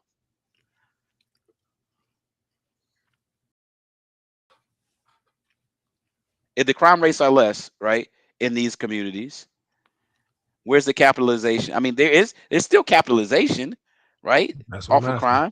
Yeah, so yeah, there's still capitalization, but not at the same rate. So the same things are there. But if you know the crime is higher in the inner city, and these the counties take the jails first, they make the first money. But we're talking about they go from jail to prisons, right? Whatever those inner cities, the privatized prisons that those jails transfer those people to, that's who's capitalizing off of that. Most said prison, therapy, hospitals, funeral homes, GoFundMe. That's pretty much universal then. Yeah. Yeah. We can apply that to any neighborhood. Especially the therapy part. I think Yeah. therapy is one thing that's targeted in white communities and pushed and peddled. Yeah. And going back to the premise of the video is it's talking about voting. What are people are supposed to vote for things, looking for solutions about things that affect them daily. Mostly in those democratic situations, right? Those democratic cities, most people don't own anything. So the things that are affecting them, Right. Their agenda's different. Yeah. yeah, the things that are affecting them are things that are bestowed upon them, not things that happen as a result of their doing. Unemployment rates are higher. The poverty levels is higher, right? The home ownership isn't there. The educational levels aren't there. So they literally have less control of their life. So their issues aren't really based on their direct actions as to, let's say, red states or red cities, right? Cities that are more affluent, right? Because once you own property, um if you're a part of the working class, you're paying taxes into these communities, into these cities. Once you own something, you own a piece, you own land, you're paying taxes. So there are a different set of issues that are being focused on, and those issues are self-created, right? Like the things that I that can be an issue in these in these communities are property taxes, right? Um, um, the roads and the streets and Right. things like that, So why are you right? mad at hold on, why do you have a problem with the Democrat politicians if they're catering to the needs of that community? You said that community hold on, you So I'm said their glad you needs said are that, different. because they're creating the needs. Oh, you said the Democrats are creating the needs. Yeah, because the solutions that they're providing to those issues aren't fixing those issues. They're not promoting um a higher quality education, right? They're complaining. They're responding to the complaint of their educational system, but you That they can't created. fix. Yeah, you can't fix a broken system, right? Because public schools are funded by taxation, I was just getting ready to say property taxes, but you just said they're property not property taxes. owners. So If you don't own anything, then where's the money coming from? so whose fault is that there aren't homeowners? Is that the Democrats' fault? It's the Democrats' fault, because what they should do is they should be, instead of trying to fix the band-aid problem, fix the foundation. The foundation is bro. I have a whole solution if you really want me to get into it. Yeah, go ahead. We talking. We chopping it up like Okay, we do. let's chop it up, bro. If Look at if, the if camera I just was to on. run, if I was to run for office, if Oh I was to God. run for office and I was a Democrat and I really wanted to provide a solution, the first thing I would do was start locally in I would start with directly in the communities. Right now, churches are 501c3s, right? Non-for-profit organization, right? I will incentivize the churches because they are the hub. I will incentivize the churches by providing trades, teaching trades, right? Light, basic licensure, um, trades like carpentry, welding, mason, brick mason, right?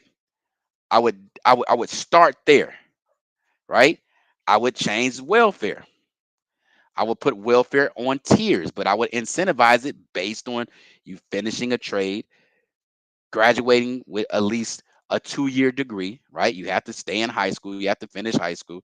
I would incentivize people. If you want to get your Section 8, okay, you need to be enrolled. If you don't have a high school diploma or GED, you have to be enrolled in the high school diploma or GED program, right? And in order to maintain it, you have to complete it, right? I would put the trades in the churches so you can go to your local community and get a trade. These trades are going to align with the bigger picture. Now, the first tier is education. The second tier is this Section 8 house that you have. I'll provide you with housing as long as you're still being educated. You're completing a trade, one of the trade programs. You're enrolled in completing one of the trade programs, right? I will disincentivize you based on you choosing to have additional children, right? The more children, if you continue to have children, guess what? We're gonna decrease your benefit because we understand that bro, absolutely. I would create a system that will promote education, that will promote getting a skill trade. In addition to that, you also have to take a financial course, understand financing, understand credit, right? You will have to pass these courses in order to maintain your food benefit, maintain your housing benefit, maintain your health benefit, right? So you have to be enrolled in these programs to get it. And then What up, after you Hank? graduate, hold on, it's a graduate program. After you graduate that trade program, right? Now you understand credit. Now you understand finance. That Section 8 house that you were in, now we're going to put you into a mortgage. So now you're going to buy the house that you're in, right? Buy from So who? then, huh? Buy from who? Well, The owner well, just gonna be like, here you go. no. So, bro, I have incentives for my Section 8 tenant. I'm talking in general. Yeah, but what I'm saying is incentivize the owner of the Section 8 property, right? That I know in 5 years I'm gonna be able to sell this to this person at market rate, right? With a discount. You can do a rent to own. It's a lease to own. It's a lease with an option to buy, right? So now at the 5 years, let's say 6 years, these people are educated. They have a trade, right? They have a home. They own their home, right? The property value starts to appreciate, right? Because now that you have pride of ownership, that changes. Guess what? Taxation for your school goes up. Your community starts looking different. When people have to work and earn stuff, they take care of it better. Right. That's a fact. Right? Now you have a trade. You can go build your house. You can do drywall for your house. You can be a brick mason. You could be what is it? Whatever trade is. You know, there are a lot of different trades out there, right? Right. Right. So now you have a career. Your career is not predicated on, traditional education. Doesn't have to be. If you want to be an entrepreneur, let that be one of the trades. Right? Now, Came from there. so watch this. Now, you eliminate the riffraff. You eliminate the BS because nobody wants to lose their housing, lose their benefits, lose any of this. They're gonna stick to the program. Part of the program is this: no felony convictions. You see what I'm saying? So if you crime was big business. Huh? I thought crime was big business, and it is. But what I'm saying, they're not gonna let Super Ken come in here and clean things up. So it's not about that. We're talking about solutions, right? I know. We talking about legitimate solutions, and that's completely opposite of what the Democratic Party has been doing. They've been perpetuating. I'm saying even if they did, if big business is crime, They're not gonna allow everything you just said sounds good, but it's But gonna interfere my with the crime. but my point is this. So I'm glad you said that, right? Guess what the Republican agenda typically supports? Pretty much everything I've been discussing.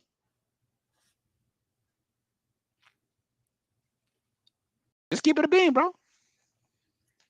Like Again, they don't want the solution, and if it's if obvious. big business is crime, it doesn't matter how good your intentions are or whatever your plan is, because your plan is going to disrupt the crime, which is the actual money No, bag. no. Let me tell you what the real money bag is. The real money bag is in real estate. It's in business. Do you understand that in these communities that are thriving, there's big business there. There's money there. People are spending money. Hank, I was just There, thinking of that, Hank, when he was talking. He said, when the prop, Hank said, hold on. Hank said a lot of people are lazy. It isn't about the lack of knowledge, just my opinion. I was hey, thinking of that, but I didn't want to interject. But yeah. well, and Hank, and what I'm saying is, I know you just jumped in, but they're lazy because they're comfortable. You can't be lazy when the house on fire. If everybody right now is on Section 8, they stay on Section 8. They stay on Section 8. They stay on welfare because they're comfortable. Because all you got to do is apply once, and you lie every year, and you stay on it. If it was a tiered program and you had to do something, you had to earn the opportunity for somebody to pay your rent. You had to earn the opportunity for your baby to go to the doctor, for you to get that cream for that itch. People can't be lazy no more.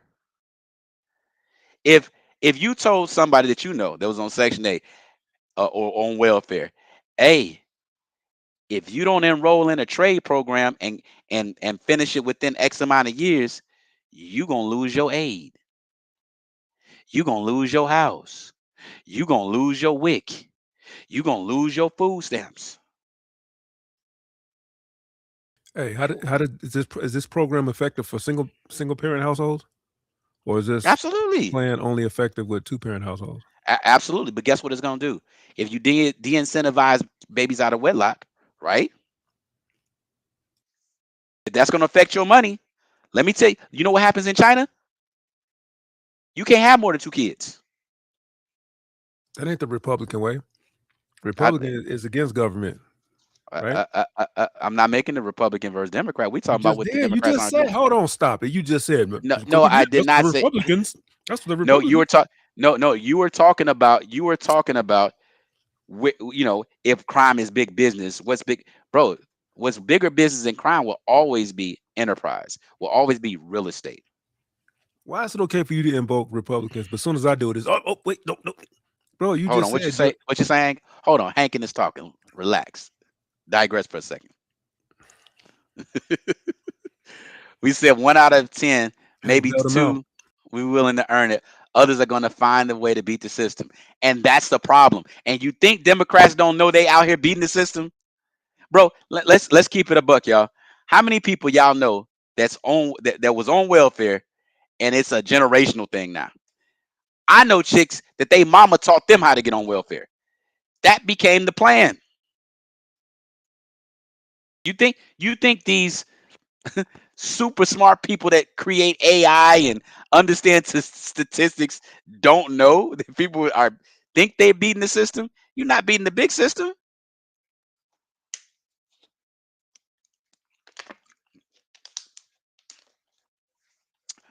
He said enterprise is built on crime. What do you mean by that, Hank? Listen, I got a couple in my family, Jay. I got a couple. It's just what it is. And that's sad. That's sad. Bro, I know, and I do I want to put them out there? All right. So I know a female that I dated a while ago. Her daughter was 12, 13. She was out there promoting her to go get Social Security. telling her daughter, I'm gonna take you down here so you can get Social Security, so we can get this. You get this check on the 3rd. Like, had her daughter play like she, I don't know, play like she was slow, gaming that, And we ain't talking about, okay, I see you, Hankin. We ain't talking about bending the rules. We talking about gaming this system. Gaming this system.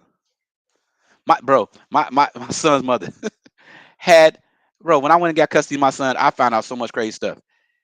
At the school that my son was going to, I went up there to unenroll him and she had my son listed as homeless. She was getting some extra stipend and food benefit. I'm like, what?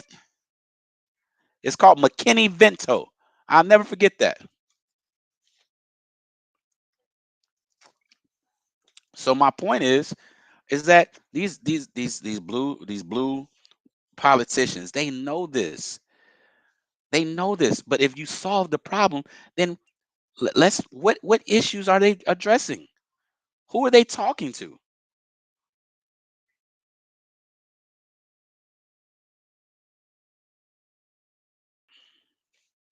Let me ask this question, Mike. My grandmother worked in the Chicago public schools.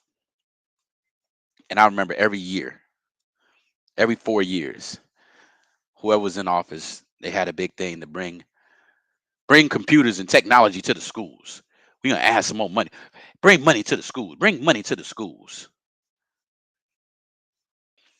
If I bring $100,000 to the schools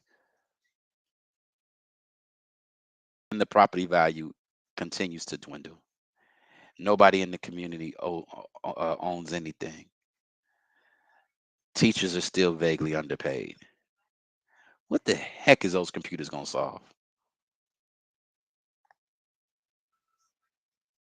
Kids are living in an environment that they can't focus because their parents can't focus because their parents at home all day not doing anything.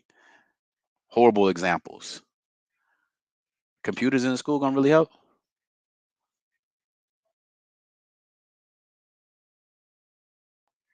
That's all I'm saying, bro. They know what the problem is. They perpetuate it. Your thoughts?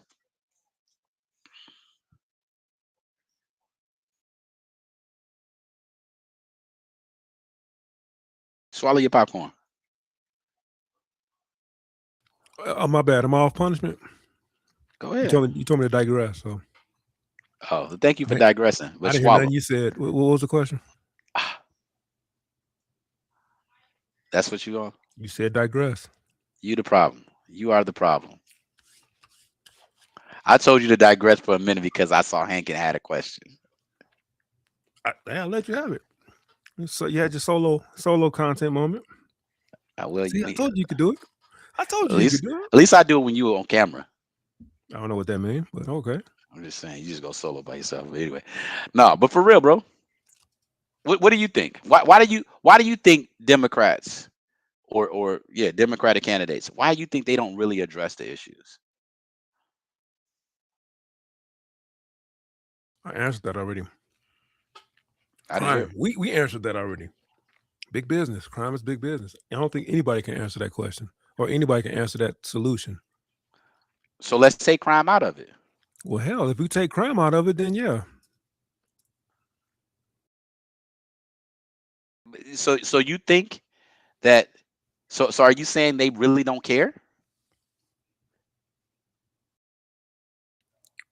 I don't know.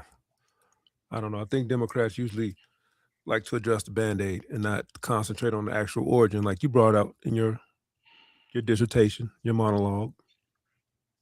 You attacked the origin, except you didn't talk about the two-parent household, which you did address that at the end, but then that's too much government. Having a pause. Yeah.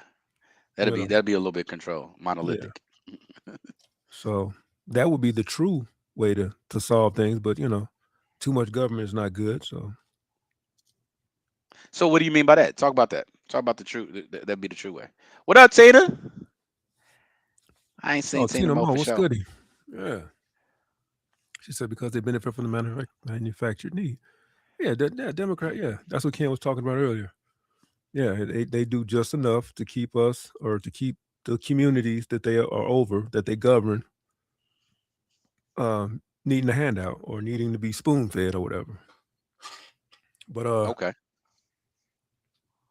what was the question? Well, Why so aren't the so Democrats? What was the question? yeah. So do you think they really don't care? Are you saying that the profit is more important to them than actually helping the people? Absolutely. Unfortunately, there's some good intentioned people in government on both ends of the aisle, but I think the system, the structure, doesn't care. Mm. So with that being said, let's ask this question.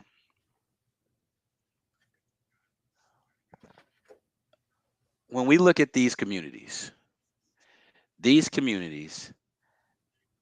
blue cities that we're talking about, have historically been riddled with crime.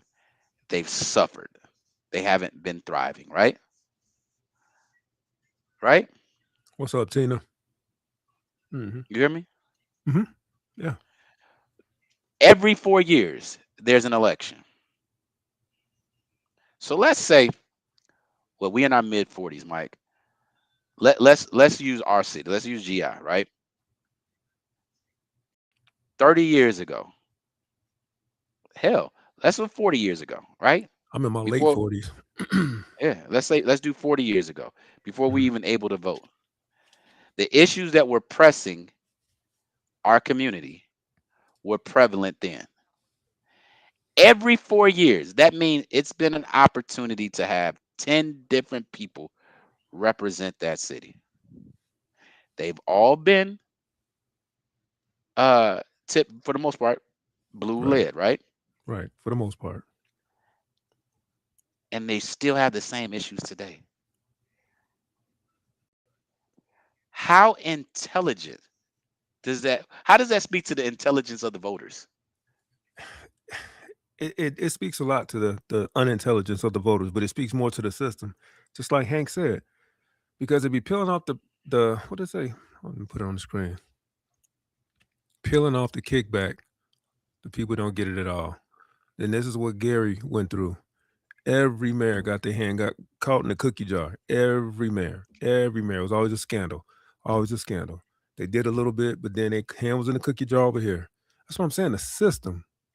You got well-intentioned people, but the system, the corrupt system is what pulls people in and makes them want to just look out for their own interests instead of looking out for the city's interests. So that's But well, Gary's problem. so that's singular though, Mike. I We get talking about you. Gary, so that's what I was talking about. Yeah. And even in Gary, that's singular. That's like one person's agenda, right? No, that's It's 40 years. what I'm saying is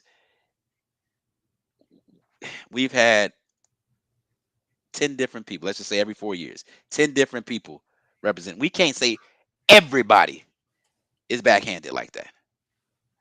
And my point is, even if they were, why are these people that have this thing that we fought for, that some people died for, why aren't people exercising for true change? So you blaming the voters for not being able to spot thieves when they get in the office. After 40 years, it ain't nothing changed. Let's go back to what somebody said earlier. Was it BD or CDTB? There's something about you vote because of what your parents said. That was CDT. Yeah. Yeah. Why the hell would your parents tell you to vote Democrat if they saw we in the same situation that we been in? If you drove down Fifth Avenue and it wasn't nothing in the 80s and it's still ain't nothing, you know Right, what I'm right. saying? In the 2020s, how, like how do we why is it that in these communities the power of the vote is not truly exercised? And let's keep it a bean. Like I say this just like I say to the women. The women control the barrier of entry. The vote is the barrier of entry. That's your voice. If you say, nah, we ain't effing with you,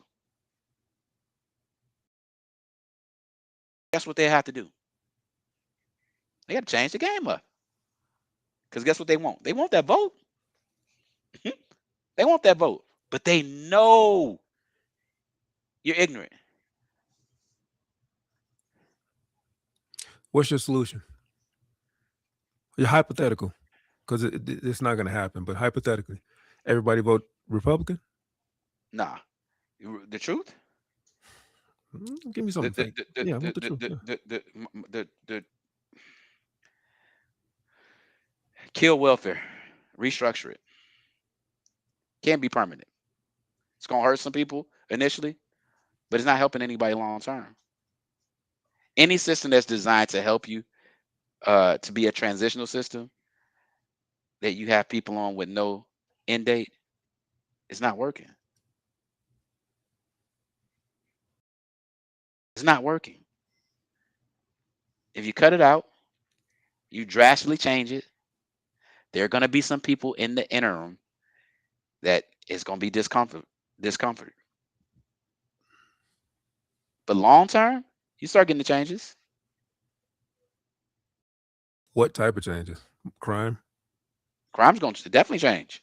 So if you take away welfare, you think desperate people not going to do desperate things? Brother, let me ask you a question. Everybody needs to go home at night. Everybody needs to eat. Those are two things that welfare. Everybody ain't desperate. What do you mean? What do you mean by that? You said everybody got to go home. Everybody got to eat. I said, but everybody's not desperate. So desperate people do desperate things. If you if you cut welfare off, you're gonna have a segment of people that are gonna do something strange for some change. Absolutely, it's gonna hurt for a minute, but now you ain't got nowhere to. It's gonna hurt for a minute, but long term, there are gonna be people like, hey, I need a place to stay. I need to. Okay, this is what I got to do. Oh, I got to better myself.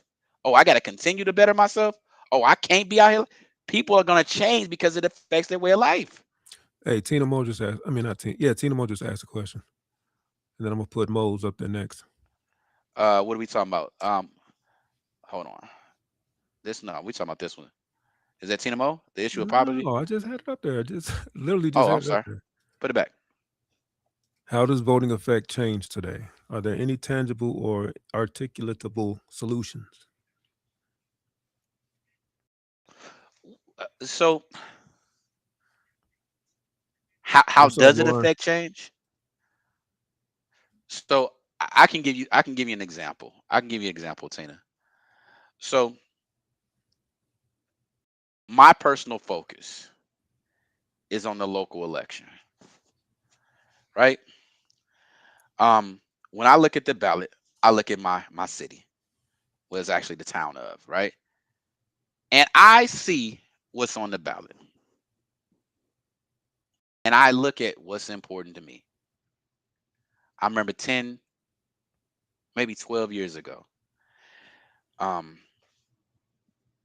previous mayor and city council, they started installing these goofy traffic cameras. And I'm telling you, like probably every 2 months, I was getting a ticket. And it was crazy, right? The community was speaking about it.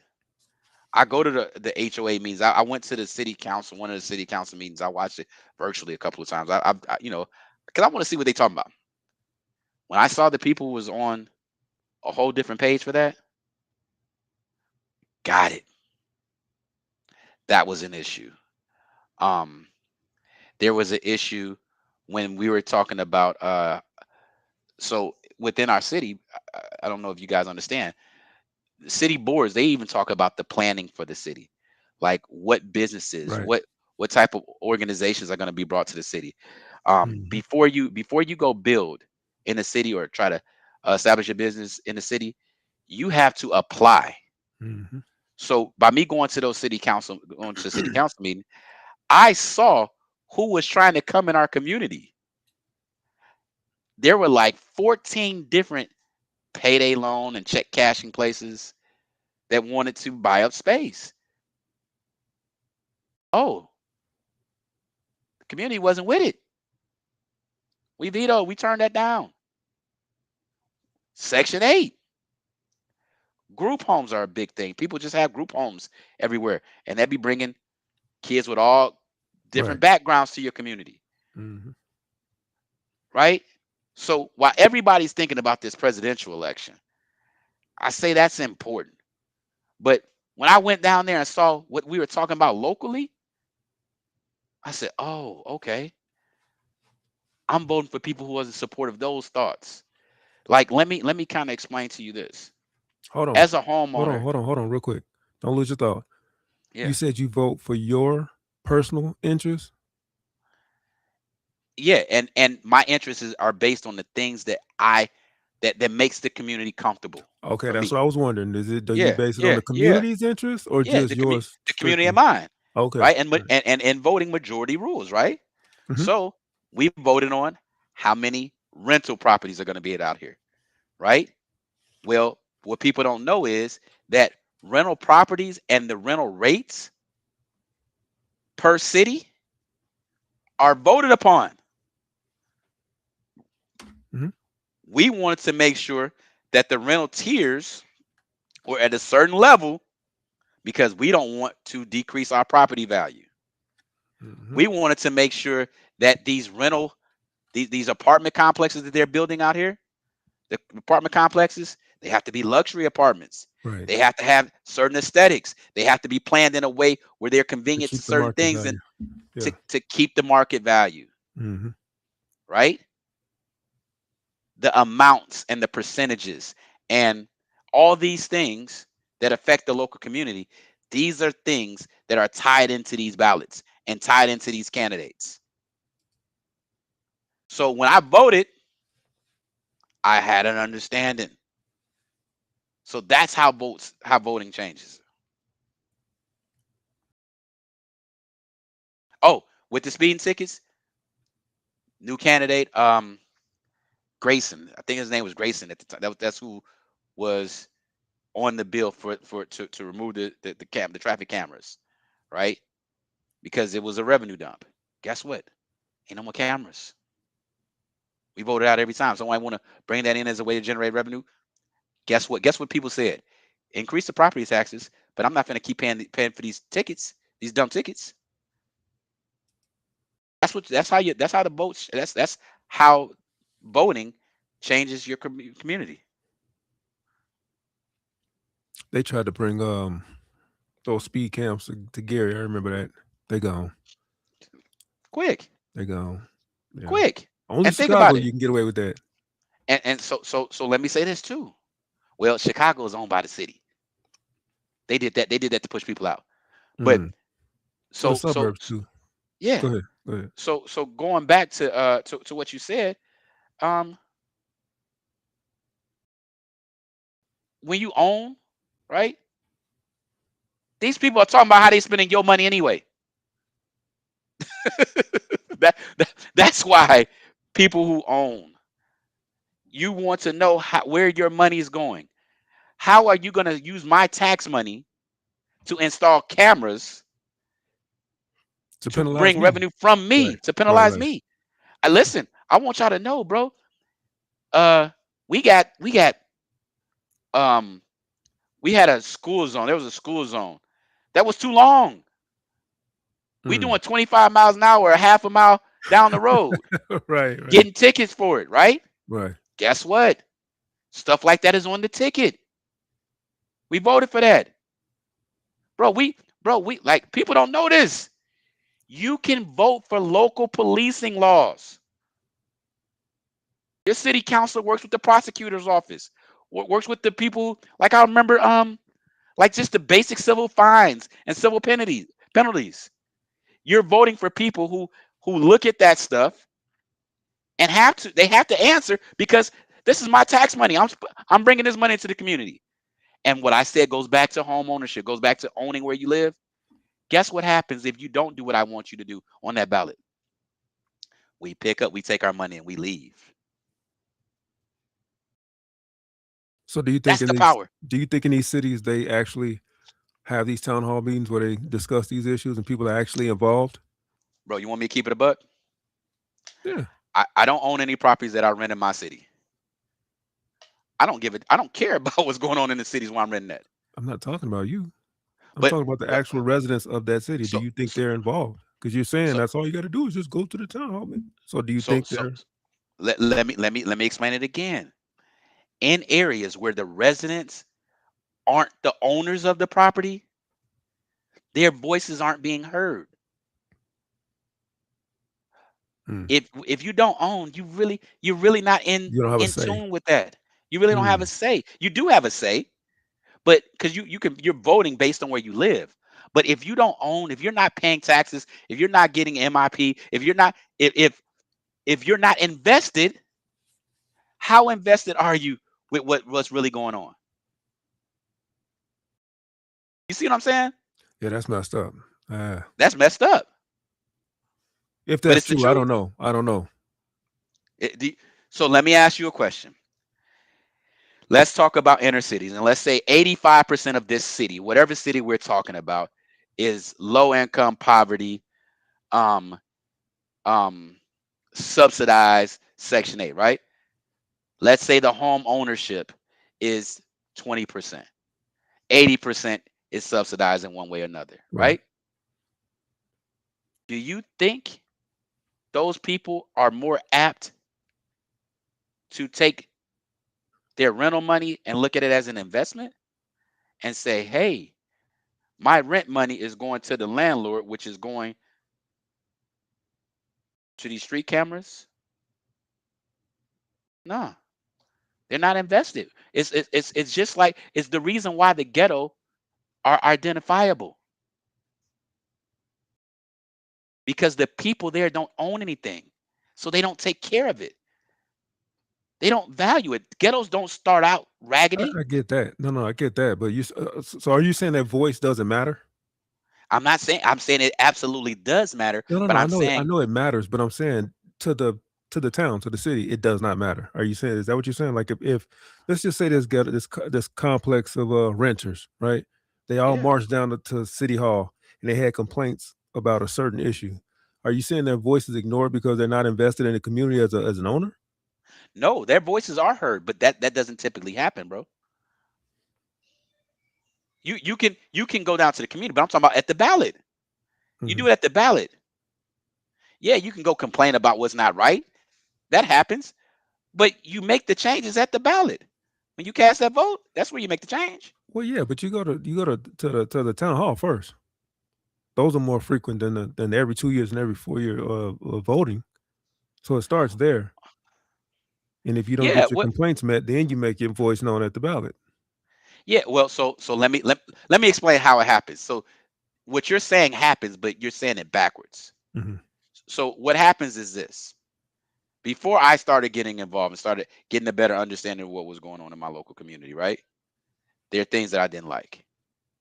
Well, you go find out why those things are the way they are. When the things that you want aren't addressed, there's a person, a candidate, that's there listening to those concerns. When that candidate delivers, or they promise to deliver, or highlights the concerns that are important to you, that's when he comes in or she comes in. In They're voted between that in. time, in between that time of you having complaints and this person coming in, there's town hall meetings. Yeah. Okay, so that's what I'm saying. But Town there's hall election comes every before year. voting. There's elections every year. And in between Different that every offices are year, given. there's town hall meetings, is what I'm saying. Yeah, So yeah. I don't think what I'm It's saying every is quarter. backwards. It's every quarter. Yeah. Okay. But I say what I know what you're saying, but I'm talking about the process is different, right? Mm. People like you're not gonna go complain about something. You'll go complain. You'll have the issue, and then you'll find out why the issue is what it is. If you don't like what this person is presenting, the second the ballot comes up, That's when you Yeah, make the change. I'm Yeah. with you. Yeah, I'm about to say if I Yeah. hit a pothole and bend the rim, I'm not gonna wait to voting time to do something about it. I'm gonna go down to town hall and be like, "What the, yo, what we doing over here? What we going da da da da?" Yeah. Then I feel you. yeah. Hold up. CDT says, um, that's what they're doing in Atlanta, pushing people to the suburb. So, okay, and FIFA is coming. So let me say something. Watch this, CDT. You can't push an owner nowhere. I don't think you're talking about the owners. But that's what Oh, I'm you saying okay? saying. You okay? I get what you're saying. Okay. They're not pushing you. Guess what they're doing? Hypothetically, I'll give you an example. If I was a property owner in Atlanta and I owned properties in low income areas that are primarily Section 8, right? Now that FIBA's coming, guess what's happening? The city is coming to me, offering me exorbitant amount of money for my property. I'm probably going to sell. The second I sell, now that property is no longer Section 8. So what Section 8 has to do is they have to relocate the tenants. That's what's happening. It's not just they pushing, they pushing people to the suburbs. That's not it. You can't be pushed if you own something. See, when you're subsidized, when you're on welfare, you get told where you can go. And what people don't understand is in affluent areas, they vote out Section 8. They vote out subsidized properties because people don't want that in their community. Hardworking people don't want that in their community. So my point of saying that, CDT, is that I get it. I'm with you. But my point is they only pushing people out that don't own anything. I think that's what That's he was the saying. issue. Yeah. Yeah. It's not just about welfare, CDT. It's about subsidized renters. Bro, even if I'm renting in a low income community, I can't charge much more than what Section 8 is. Section 8 is based on the market. If the market doesn't require much, right? We're talking about let's take welfare out of it, right? Let's take welfare. Let's say it's not welfare. Let's say it's just a low income area. If I own the property and I'm renting it out in a low income area, I can only charge rent that people in that area are able to pay, right? Well, if the city of Atlanta comes in to me as an owner and they tell me, hey, I'm willing to buy your property out, guess what? I'm selling. Now they own it. And they're saying, we're raising rental prices. Then whoever's living there can't pay for it. That's the price that you pay for not owning, for us not being focused on that part of it. Does that make sense, CDT?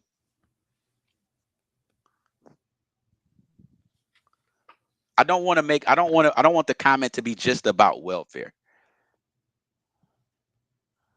Because welfare makes up a majority of those low income areas, but the properties surrounding that area, you can't charge much for them because the market isn't there.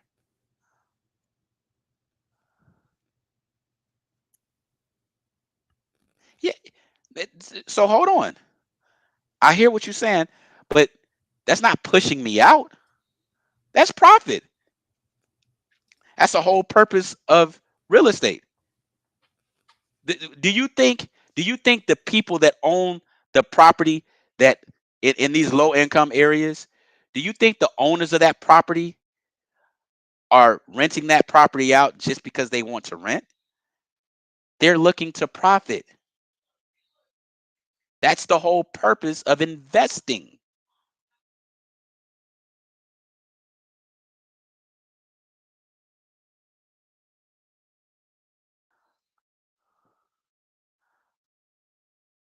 Am I making sense, CDT?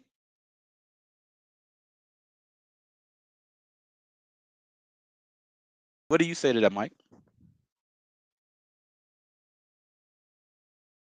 I can't tell what that emoji is that Jay Walker just put up there. What emoji is that? She thinking.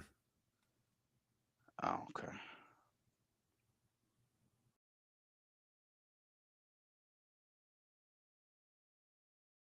Trying to get my videos ready so we can switch topics. CDT, hear me out. Like, what you mean by pushed out? It's a difference between pushed out and cashed out, bro. Pushed out, cashed out. You still getting pushed out, right? You just voluntarily, right? Because you get cashed out, that means you're voluntarily leaving. Yeah. And I ain't got listen, bro. Mike, let me ask you a question. So if I snatch you up and escort you out the building and you don't resist, does that not mean you didn't get escorted out because you didn't resist? Let me ask you a question right now. Go ahead. If somebody came and they told you got to leave your house right now, can they make you? No.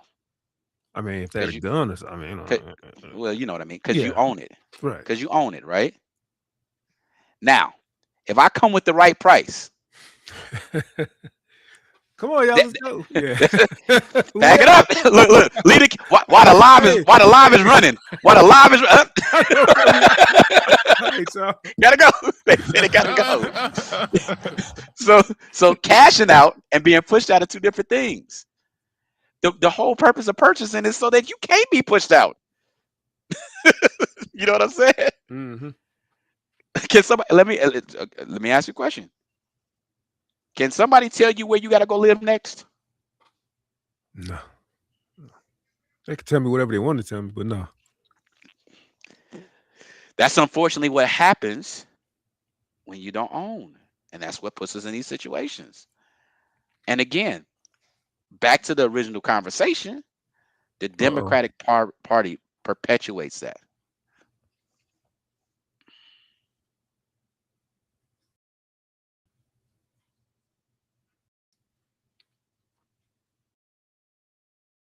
I don't know what you. Okay, Mike, what do you? Okay, if only 44% of Black owners of property are selling their properties, then how good is it to sell if you're going into less affordable areas? So if you get sold out, not pushed out, how good is it to sell it if you're going into less affordable areas? She's assuming So okay, all right, Tina. So that's a loaded question, because selling is a decision. It's a circumstantial decision. Okay, your circumstance determines if you decide to sell or not. If you have the choice, who would choose to sell and go to a less affordable area? That's not a time to sell.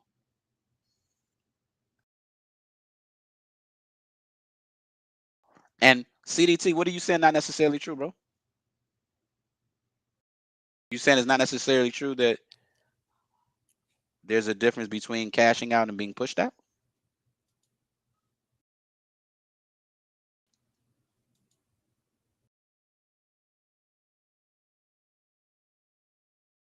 There you go. Anybody want to hit that? Anybody want to hit that link and come up for a few?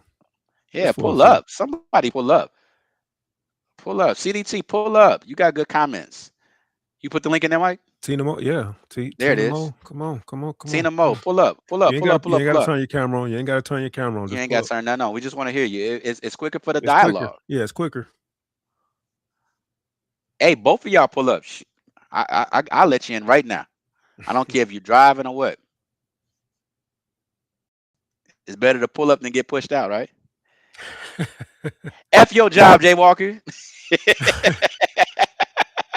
Look, tell your manager come holler at me. I got you. We need you. We need you over here. You got PTO. Sick leave. Hey, what that video at? You know what's funny, Mike? I hate this because I see what the emojis say. Face green, smiling face, green, smiling face, green, that's this smiling. Whack. That's this whack software. I gotta look at my phone to see what. Let me too. Let me see. Let me see. Oh, Let's see what she really JB, said. she be using the YouTube. She's got to be because her Oh, I emojis see it. always. Girl, these Somebody crazy. just joined. Oh, Somebody I just see joined. Tina Mo for sure. Let's go. Oh, okay. Let her in. What's up, Tina? What's goody? What's goody? What's goody? Uh-oh. We trying to hear you, Tina Mo. She's connecting her audio. Let's pull up her comment. What was her last comment? I just pulled it down. Good Lord. Oh, 44%. I got you, Mike. Tina, we can't hear you if you're talking. Hey, this is the dialogue we want to, y'all. We definitely love this. I appreciate everybody who's on right now. Hey, CDT, we can work it out. I'll find a way to get you on. Give us a second. What did he say? What did he say? He said, CDT says his iPhone will let him join. Mike, can you troubleshoot that? How do we do it with Corey? Because remember, Corey had that problem when he was trying to do it. I think he's supposed to copy and paste or use Chrome or something. I think he probably trying to use. Yeah. All right, copy and paste the link and put in your Chrome browser. That's what you do. Tina Mo, we can't hear you. Can we get a mic check from you, Tina? Yeah, she didn't connect her audio because she's not muted and I don't hear her. And we don't see the bars. So drop back out and try to come back in the studio and connect your audio.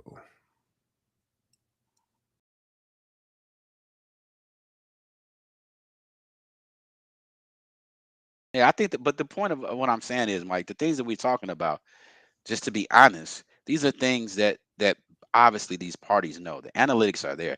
I'm not a rocket scientist. I'm not. If I know, I'm certain that they know. Come back in, Tina.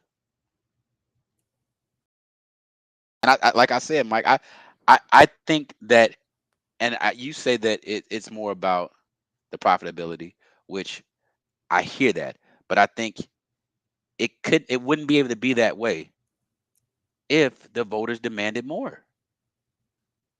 But the voters, to your point, the voters can't only demand so much because they're not homeowners. No. So that's not what the demand is. So when you go I thought that's what you were saying. Maybe I'm wrong. No. I'm saying typically when we're talking about locally, renters, they don't have the same value. So they typically don't go to those meetings. They don't go. They don't vote. All right, we got Tina Mo. You gonna pull her up? Yeah, I got her.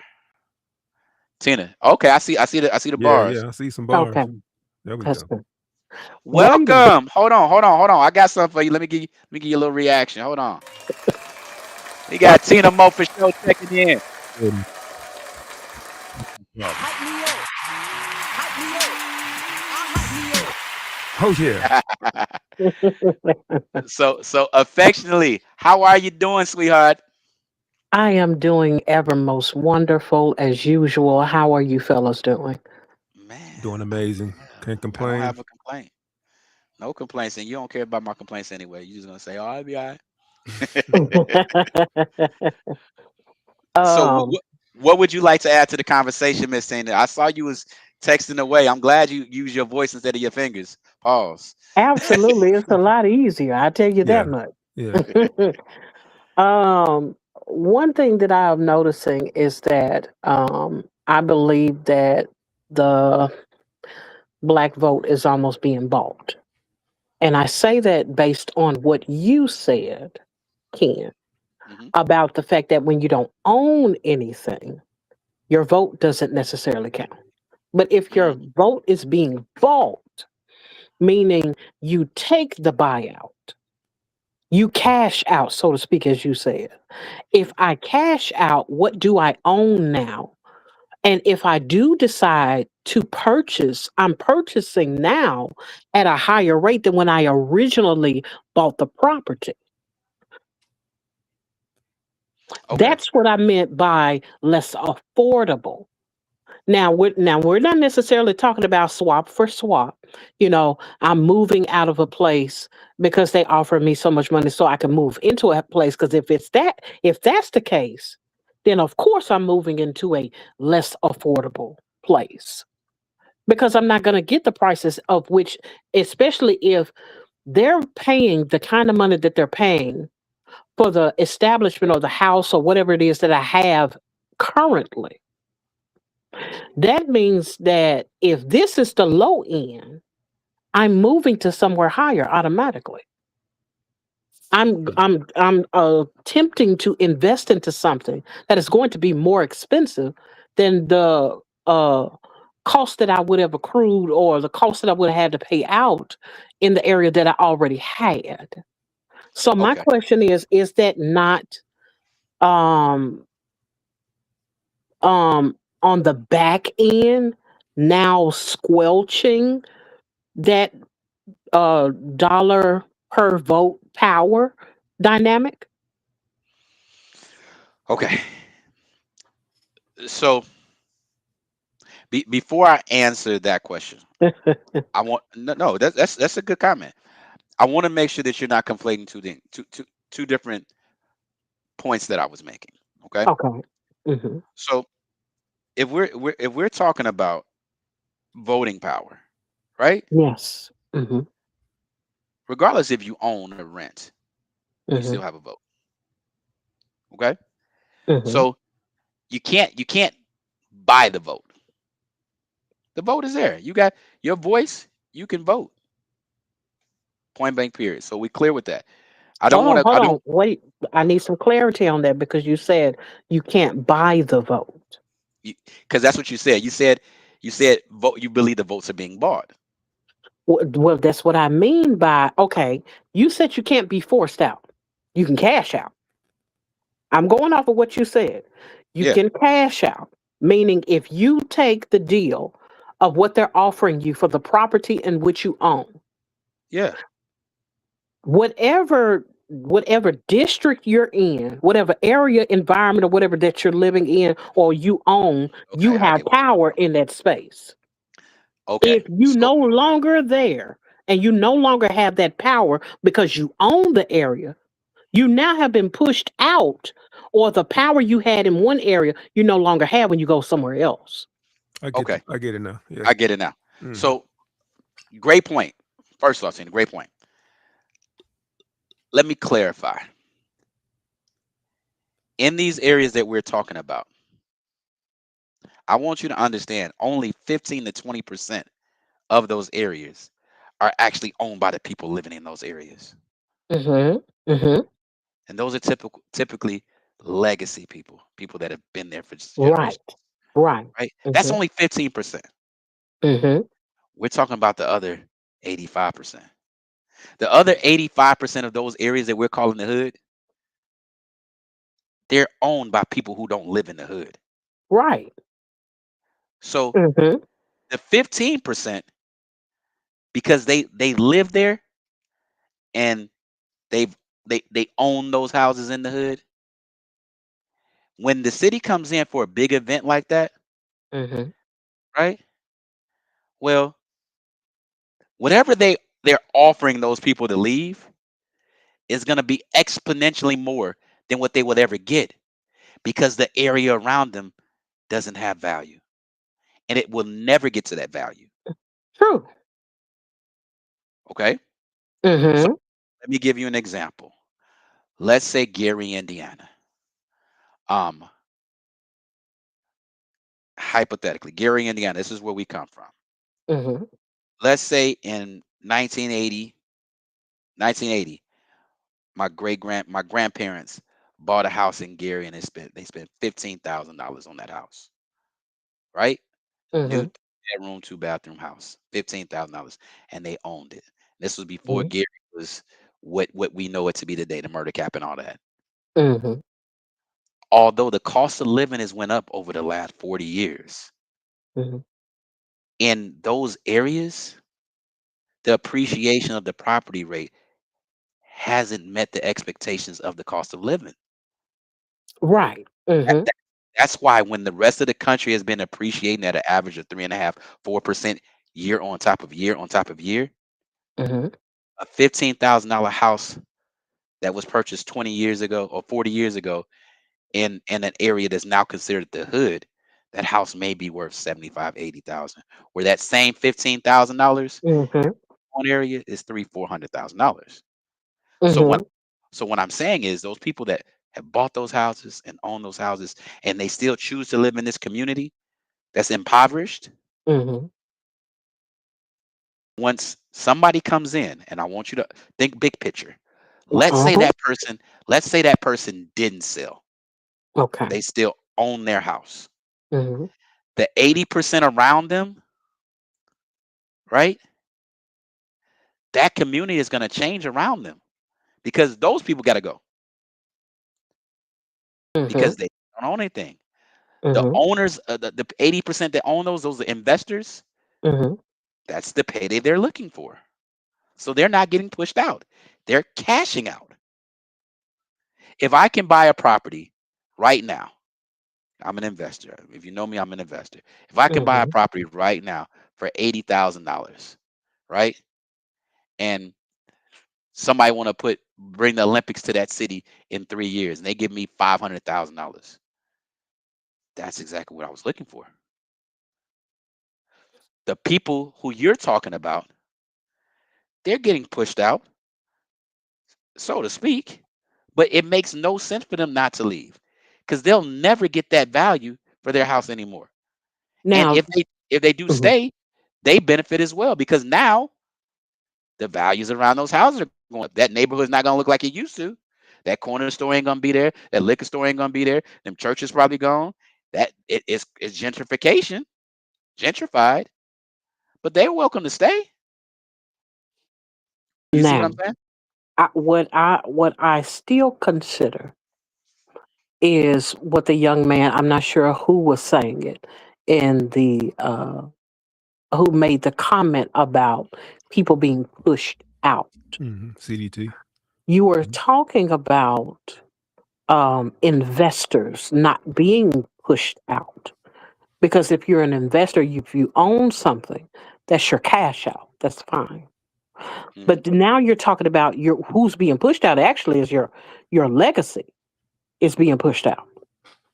Now, just because you can get $75,000, $80,000, we can even say $100,000 for a $15,000 home, that still is not any money. So, And what so and hold on before you make your next point. I want to make sure that I understand what you're saying because it seems like you may be going to a different point. Are we talking about the investors that own the property in the hood? Or are we talking about the people who live in the hood that own the property?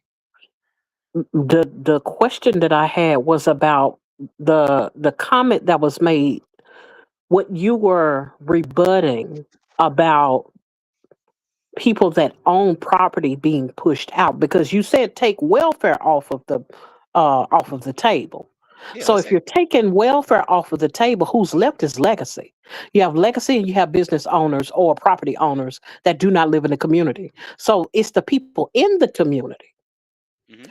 that is the legacy, who won't be able, if they've been surviving, let's say, in the area in which they are, and these are legacy, if they've been surviving at the with owning their property how they own it, everything that comes into that environment or that area, that neighborhood, is going to make everything more expensive even for them to stay.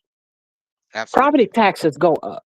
Everything Absolutely. around it is going to go up. That forces them out. They can't even stay. $100,000 is not getting you a whole lot of house either. If you leave that area too, Yeah. or But you'll okay. be uprooting and going somewhere that you're either unfamiliar, or again, you cannot afford the type of living at that higher bracket once you move out of the area that you have been living in, because it's more expensive. You end up losing in the end over time. It don't Okay. take long to spend $100,000, is what I'm Yeah. saying. Yeah. So and you're right. There's nothing wrong about what you're saying, but let's let's let's talk about this. Let's say my grandparents. They've had 30 years wherever they are. Mhm. You don't think some of the over this 30 years that they've been paying this mortgage, you don't think that the environment that they're in if it's the hood now, has created some type of discomfort? Absolutely. I believe that Yeah, wholeheartedly. yeah. So there are two options: continue to stay where you get nothing, or take the one opportunity that you have to capitalize on your investment. Now, again, you're saying only $100,000. I mean, the numbers are going to vary across the board. Each circumstance and situation is going to be different. But what I'm saying is that the people who are there in that community that decide to stay or Hmm. that own, I mean, that own. Let's not talk about who decides to stay, but the people in those communities that own, Hmm. that's a Hmm. small percentage of that community. No, Factual. yeah, Yes. and no, again, nobody's pushing them out.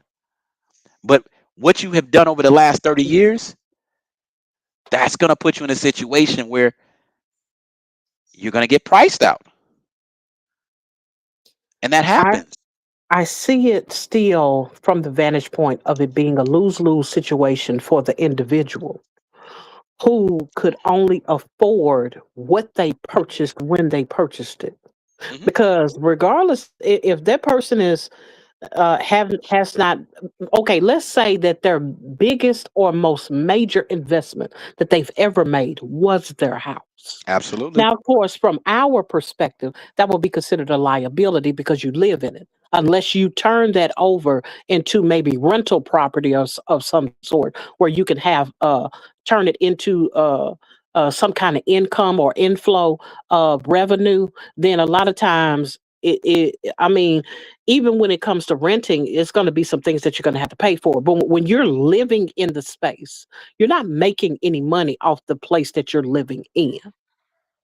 Yeah. So Okay.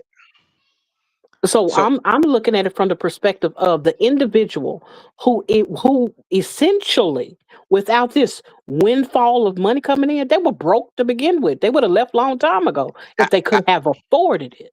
no, it don't work like that. So and respectfully, I want to tell you why your perspective is wrong. Okay. Because part of the part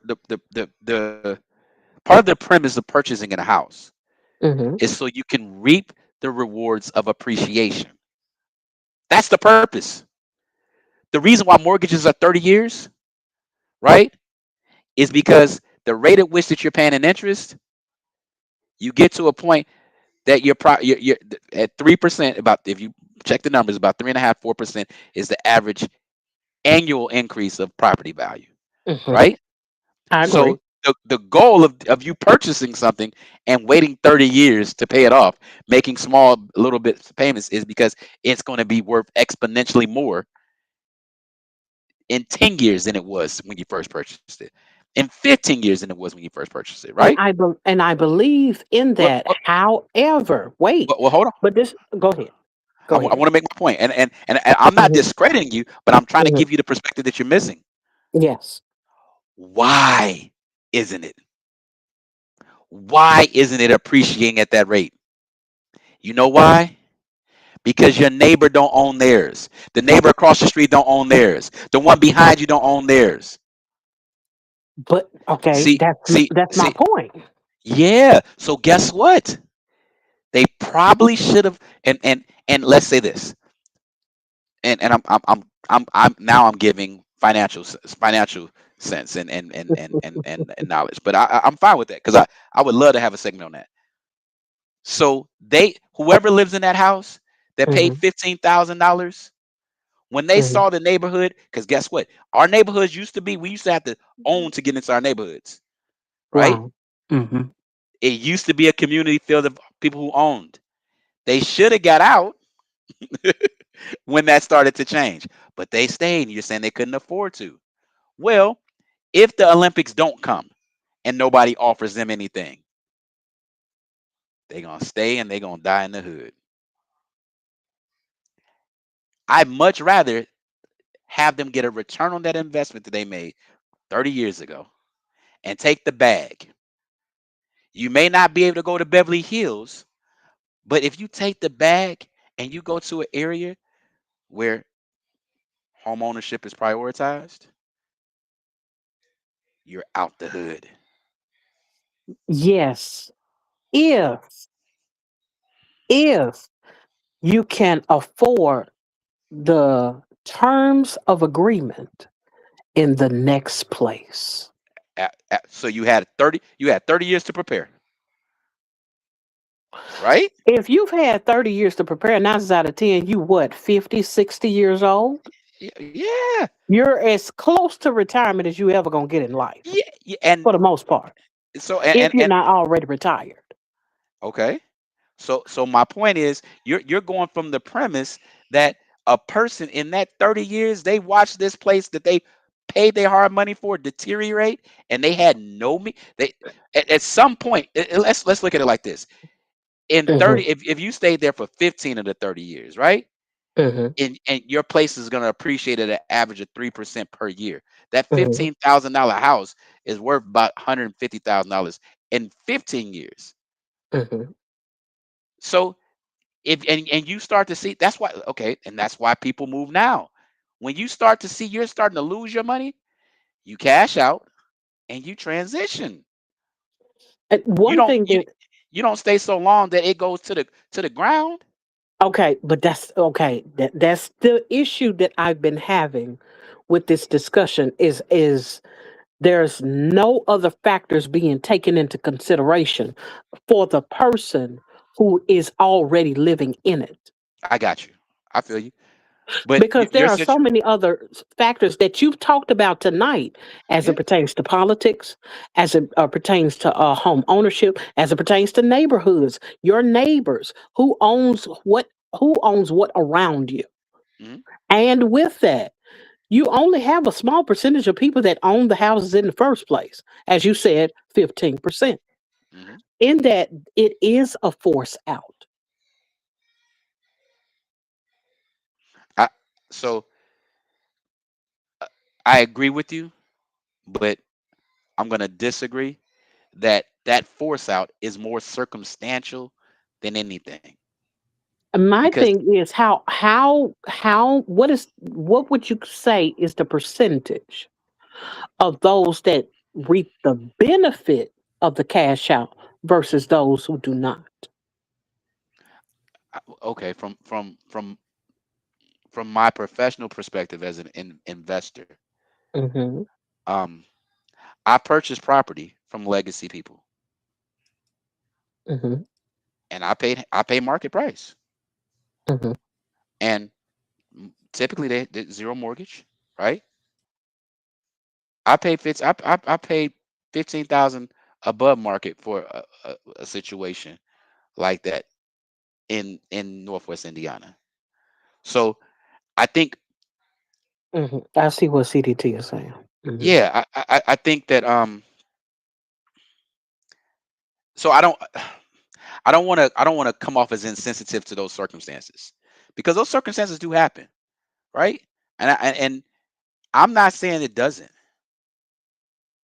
right? You do get to situations where people just haven't made the right decisions, and now they're in a situation where, okay, they got to take the money. But I say this, I don't think it's always just a thing of them making bad decisions either, because you're still talking about an economy that does not support those who desire to do certain things in the first place. oh, talk Um, about that. um, okay, you have talked about how um, ownership is necessary. Well, you have to have the means to have ownership. Explain that. If something is not given to you, let's say, as you say, legacy, if someone didn't pass down the next generation that legacy household, that Mm-hmm, family heirloom of a house, you know what I'm mm-hmm, saying? It's only worth a couple of dollars or what have you. If no one gave them that, then you're talking about the individual that originally owned it there, living under conditions that are completely different than where they started. They're not in the position where they're able to necessarily work, come up on, or to gather whatever kind of money it is that they may need to make quote unquote investments into other things. Because you're talking about, again, we're talking about people that are retirement age or older, younger or older, give or take. So you're talking about a demographic of people. How much of them actually own in the 15%? Because if only 44% of us own property, and you say within the neighborhoods, only 15% within these neighborhoods own property, then it seems like less and less of our people are actually owning the property, and they are the ones that are being forced out because you have to wait so long before you're even able to pay off these things, due to the fact that if I got my job in 1970 or what have you, there's a whole lot of things that happen. That's if you've been paying for it from a job. Now I understand if you're an entrepreneur, if you've been able to make some maybe better decisions based on your job situation or what have you, or your entrepreneurial prowess or what have you has had you at a certain level. That's one thing, but that's a completely different percentage. We're talking about people that are in disenfranchised areas under disenfranchised scrutiny because of certain things that have been happening. Now, I'm not saying that everybody out here is a criminal and that no one has been able to find a job, or no one owns anything. But what I am saying, though, is that what used to be the major factor that would hold up or uphold a person who wanted to make that move, it no longer applies today, especially when you count inflation, when you count the fact that, okay, if the person didn't have savings to move, then what they have is all they have when they buy the property. That means you're going to take that money that it's only going to be a percentage that you're going to be able to use of it to place it to the next place that you're living in. That still displaces the individual. Okay, Tina. So you said a lot, and again, respectfully, I got to disagree Okay. because the price of inflation has historically never outpaced the average appreciation value of home ownership. Those two things are two relative factors. So But we're not just talking about home ownership, though. We're wait, not just talking about, I said price of living, remember, from the very beginning. so Cost of living to move somewhere else makes it more expensive to live somewhere else. absolutely. So if I had that $75,000 in the area where my $15,000 house is, then I would be making good. But I'm not going there. I'm going somewhere else, and it's going to be way more expensive than $7,500. That's what I'm Okay, saying. and I get it, but you're not making the same money that you were making in 1984 either. That is So true, but it's still not matching either. all right. I love this. First off, I love this. I love this. So I want you to think about how economy works. Okay. Yes. We can't only talk about inflation if we're not going to talk about wage, right? Uh-huh. Yes. But we can't talk about inflation as it relates to wage if we're not considering contingent market values of homes. True. So what I'm saying is all of the factors play a part, Yes. and they determine when there's inflation. I agree. So if you what you're trying to say in so many words is that, and you're talking about a specific situation, it's like an anomaly. You're talking Not about a situation. necessarily. Not Well, necessarily. And I, well, and you're I talking about say that because unless you're in a different tax bracket, you're still talking about the people that are being forced out are the people that are possibly, unless the legacy individual does it does not matter whether or not they're forced out or pushed out, or if they brought out of where they are. 9 times out of 10 they cannot afford it, because another thing is depreciation of their own assets. wait. Okay. You're adding a lot of factors in here. So let's get on the same page with the profile of who we're talking about. Okay. Let's talk about a person. We'll call him a legacy resident. Okay. This individual bought their home in the 80s. Okay. They bought their home for $15,000. Just use it for Mm-hmm. shits and giggles. Mm-hmm. That person has owned their home, right? Mm-hmm. They're able to pay whatever. So I want you to understand, mortgage prices don't go like if you have a mortgage back in 1980, if your mortgage was $300 a month, that's not going up. Oh, absolutely. By the time, but you're talking about them finished paying for their mortgage. Yeah, hold They no on. longer have a mortgage. So and let me throw this out there. Okay. So $300 a month in 1980 when they bought it was Mm-hmm. $300. Right. See what happens with property is that mortgage, as long as they don't refinance or nothing, that principal of that mortgage is going to stay $300. Right. But that person, the cost of living and her living wage or their living wage in 1980 is surely not what it was today. Nobody in 1980. But the cost of living is not matching living wage. Let me finish. Let me finish. I got you. I want Okay. to give you a I'm legitimate listening. example. I'm When listening. Beulah, I call her Beulah, when she bought her house in 1980, minimum wage Mm-hmm. was $1.15 an hour. Mm-hmm. Today, minimum wage is $17 an hour. Mm-hmm. However, all she was paying is $300 then for her mortgage, right? For the principal on her mortgage, she was paying $300 a month. That don't change in 2020. The only thing that's going to change are her taxes and her insurance, and that's not expensive at all. But her wage, traditionally, because your wage is associated to the cost of living, let's say her personal wage went up with the cost of living. So now, instead of her making $1 an hour, she making $18 an hour. But that $18 an hour, she's still only paying that $300 mortgage. So that's how economy works. You can't have one go up without the other.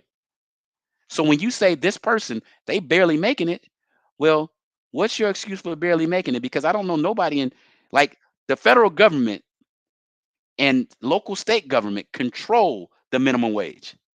So there's no way somebody can be paying you a 1980 salary in 2020. I don't think that it's about a 1980 salary so much as when it comes to goods and services. And we're Because talking if let me ask you a question right now. okay, If I give you a house and I tell you you pay $300 a month right now and you get the same house that you in, would you not be winning? absolutely. That's my point. So whoever bought their house in 1980, their mortgage principal price ain't went up. So the reason why you're saying you're winning today is because you're getting paid 2026 wage. So what I'm saying is, as time goes, cost of living goes up, wage goes up. So the situation that you're talking about a person who has a 1980s mortgage of $300, they're Yeah. not making a 1980s wage. And I get the wage, but I don't think I don't know if it's that you're far removed because of your own situation. And Okay. I'm not by any means saying that you're ignorant by any means, you know. No, I respect it. I respect it. I'm listening. What I can say though is the individual at 60, at 55, at 60 is not spending the same amount that they were spending back in 1980. They don't have the same body. They don't have the same habits, nor do they have the same abilities. There's going to be something that's going to be different. I do not know of anyone that is in a low income area that is not being impacted by everything in the area. They're not living like they're living like you would somewhere where it's more affluent or affluent, period. Yeah. But we're talking, okay, now you're moving the goalpost a little bit. You're talking about a different person. Are we talking about mm, We're still talking about Beulah? legacy. We We're talking about still talking Beulah about Mueller. Beulah that signed her mortgage, and her mortgage is $300. Yeah, And today her mortgage is $300. that's true. Do you understand how many people will kill for a $300 mortgage today? And I get that. All I'm saying is there are other factors other than a house note that are just as important. I That get it. mortgage that is just as important, that are expensive in today's times. Okay, and let me explain this. I completely understand that. But if you went through the process of ever purchasing a house, there's a reason why you cannot purchase a house. Your house payment is maxed out if you go FHA typically, even conventional, at 44% of your disposable Mhm. income. 44%. That is true. Yeah. So your mortgage, your availability of mortgage is tied to your income. And what That's I'm trying true. to tell you, hold up, what I'm trying to tell you is her income in 1980 is not what she's making in 2026. But 2026 is not getting her in that more expensive place with how she is and who she is at 65. Yeah, it gotta be. It has to be. So again, No, it does if not have to be. It never had. That's been the issue the whole time. Is no, that it hasn't been matching. Tina Mo, listen to me. Hear me out. Okay. I want to tell you this. Yes. If she didn't buy that house in 1980, regardless of who she is, she'd be paying $1,500 a month to live. That's What what I'm the saying is economy says. So that's what she's I'm saying winning. that she would be going into. That's what I'm saying. If she leaves her $15,000 house, that's my because we're Yes, but she's going into that. She's going into that with a wage that's consistent with what's happening in 2026, and she's going on that with 35 years of only paying $300.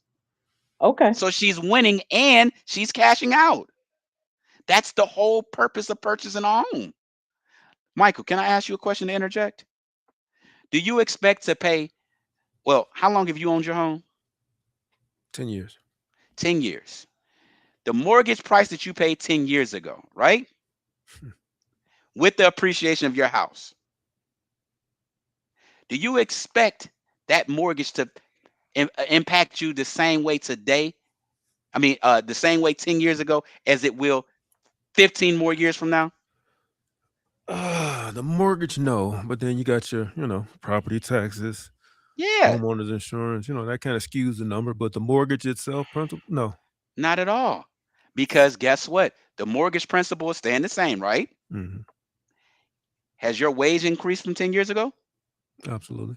Do you expect your wage to increase 15 years from now? Yeah, that's just It has to because the cost of living. So what I'm saying is, Tina Mo, your situation is accurate, but it will take so many factors for that to happen, for that person to lose over 30 years. Most people, you can't, it's almost impossible to lose if you stay out to the end of your mortgage. And what I'm saying is the way the economy works, Tina, before that person, even that person that you're talking about loses, there are factors around them that they can look at and see your neighborhood's changing. Things are going down. You could sell and still profit.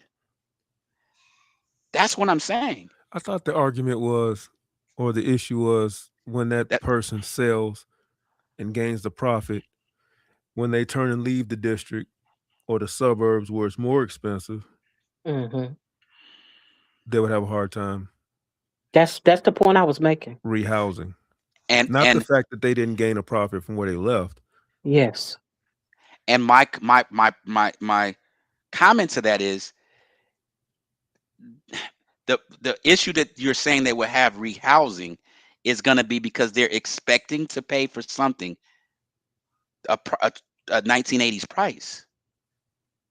You've had 35 years that you've been winning. And now that you're moving to rehouse, you take whatever you've been winning. Equity. Hmm. That no, that's we're talking about not even equity in the house, just the fact that out of your everyday expenses, is everything increased? Your primary expense, which should be 44% of your income, is only $300. Mike, I But told you this. I told you this a long time ago. The way that I stay sane in what I am is because my monthly expenses, I Mhm. keep them to what I was paying in 2020. What is it? 2003. Right. So no matter what happens, I know income gonna go up. But if I'm paying the same 1146 plus that I was paying in 2023 when I first got a first mortgage, I understood that. And I'm not saying for those who don't, but I'm trying to say is that Tina, your situation, I get it. But it's so unlikely for a person in that situation to be pushed out because you had 30 years to that you should have been profiting because as the cost of living went up, your housing expense never increased. Your primary but housing you're only counting the housing expense as if there are not other expenses that outside of it. there are, but the way the houses and And all mortgages of are those designed, things go up too. They don't stay the same.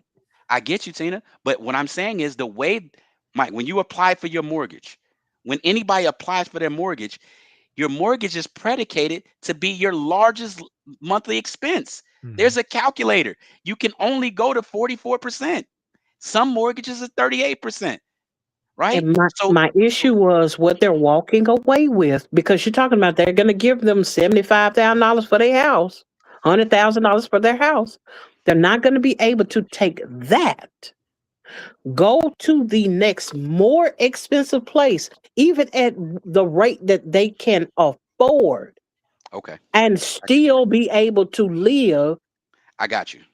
quote unquote comfortably or survive. Yeah, they might can survive a certain space, but it's not as good of a move as you're making it to sound. I got you. Let's use numbers, okay? I understand you. You're right. So let's make a round figure. Let's say that person stayed for 30 years and they're gonna get only $100,000 for the house they paid $85,000 for. Yeah. So they get $100,000 cash on the day that they sell their house, right? Now Hmm. let's talk about this. Average rental prices. Let's just say a round number, $1,500, right? $1,500. That's what rental prices are right now. Let's just say that's average, okay, for I get it 2026. more perspective. Hmm. All right. Yeah. So $1,500, right? And her mortgage was $300 from 1980. So just with today's pricing, she's $1,200 below what the market is. And let's multiply that by 360 payments. That's $432,000 plus the $100,000 that she gets to take with her. Because every month that she wasn't paying the 1,500 or whatever the market was, she was only paying 300. So she had 360 payments of less than what the market was over that time frame. So in addition to the $100,000, she saved $430,000 because as cost of living went up, her housing costs didn't. Your math No, is just wrong. everything else was more I'm expensive. so wait, hear me out. My math is roundabout, but I'm using it roundabout in the way that okay, let's look at her expenses and let's say they were commensurate they were correlating to the cost of living increase over the years. So what I'm saying is in 1980 she was paying $300. Guess what? The market in 1981 was 350. In 82 it was Okay, there we go. Understood. 375, All right, I got you. right? All right. So if we use that Hmm. and your mortgage is 360 payments, right? Hmm. So we use that and just I deducted like $1,000 off per month, right? Hmm. She saved $430,000 because guess what? Today, for the last year, if she paid her mortgage every month for the last year, right? She would save $25,000, $30,000 from what the market is because the market has increased, but her payment hasn't increased. So you could talk about everything else, but your biggest expense, no matter what you're talking about, Tina, it's always going to be your housing expense. And It I, should be a I'm so you could talk about everything else. But if she's got 300, if she's got $300 a month mortgage and she's paying more for her car, for her that it doesn't. It's just not making sense. That's nonsensical. I'm looking at it from the perspective of what. Okay, well, let me ask you this: what do you think that the average saving is for this demographic of person that you say should be on their feet enough to move into a more expensive neighborhood and with all of the amenities included? I'm not sure I understand your question clearly. I'm You asking made you. the example. You made the example of, okay, well, she paid $300 for 30 years. She could have been saving. That's basically what you're saying in a roundabout way. So now we're talking about habits. I mean, We're talking about like what you're talking about. What are you talking about? Yeah, You what I'm said that 100,000 wasn't enough. She's been paying under the market value for 40 years. I'm assuming you're saying she should have been able to save. That way she walked away with more than 100 grand. so again, now we're talking about habits. So if we want to bring no. habits into it, I'm just asking for an average. What do you think that the average black person that fits into this scenario of which you have created? Do you think the average amount of money saved she would have had? Because you said she saved $300,000. So I'm like, how much of that do you think she actually saved? So that because that sounds crazy that she would be big payday would be $100,000 if she saved 300,000. She don't have it. I don't care what she was saving. She doesn't have it. So is it a windfall? that's a whole nother problem that she got.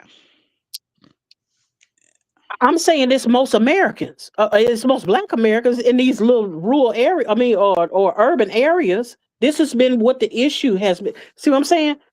The average American doesn't have $500 extra to spend at any moment. Mm-hmm. Are we taking these things into consideration? Does an average American have a $300 mortgage? What are we saying? We're still talking about the same retired 65-year-old that's being pushed out of her neighborhood. Who don't have $500 extra to spend at any given moment. Okay. You saying she saved all this money, but I'm like, she doesn't have it. So let me ask you a question. Yes. I want you to be honest. Yes. If she's only paying $300 a month and she's been paying that for 30 years, yes, ask yourself why she doesn't have anything saved. Anything broke. The water heater. The pipes froze. Okay. The bathroom leak. She had to live in her house. There's homeowners insurance, and her wage went up. Her wage went up by 250% over 30 years. We can't sit and make everything an issue. We got to take some accountability. No, I'm not making everything an issue. I'm trying to narrow down this blanketed statement of people that live in these urban areas should be able to do well if somebody throw them $100,000. I never said that. I never said that at all. We're talking. So now you're moving the goalposts again. We're talking about Beulah. We're talking about what Beulah has done over 30 years with her money. That's what we're talking about now. She's been living in the urban area. Okay.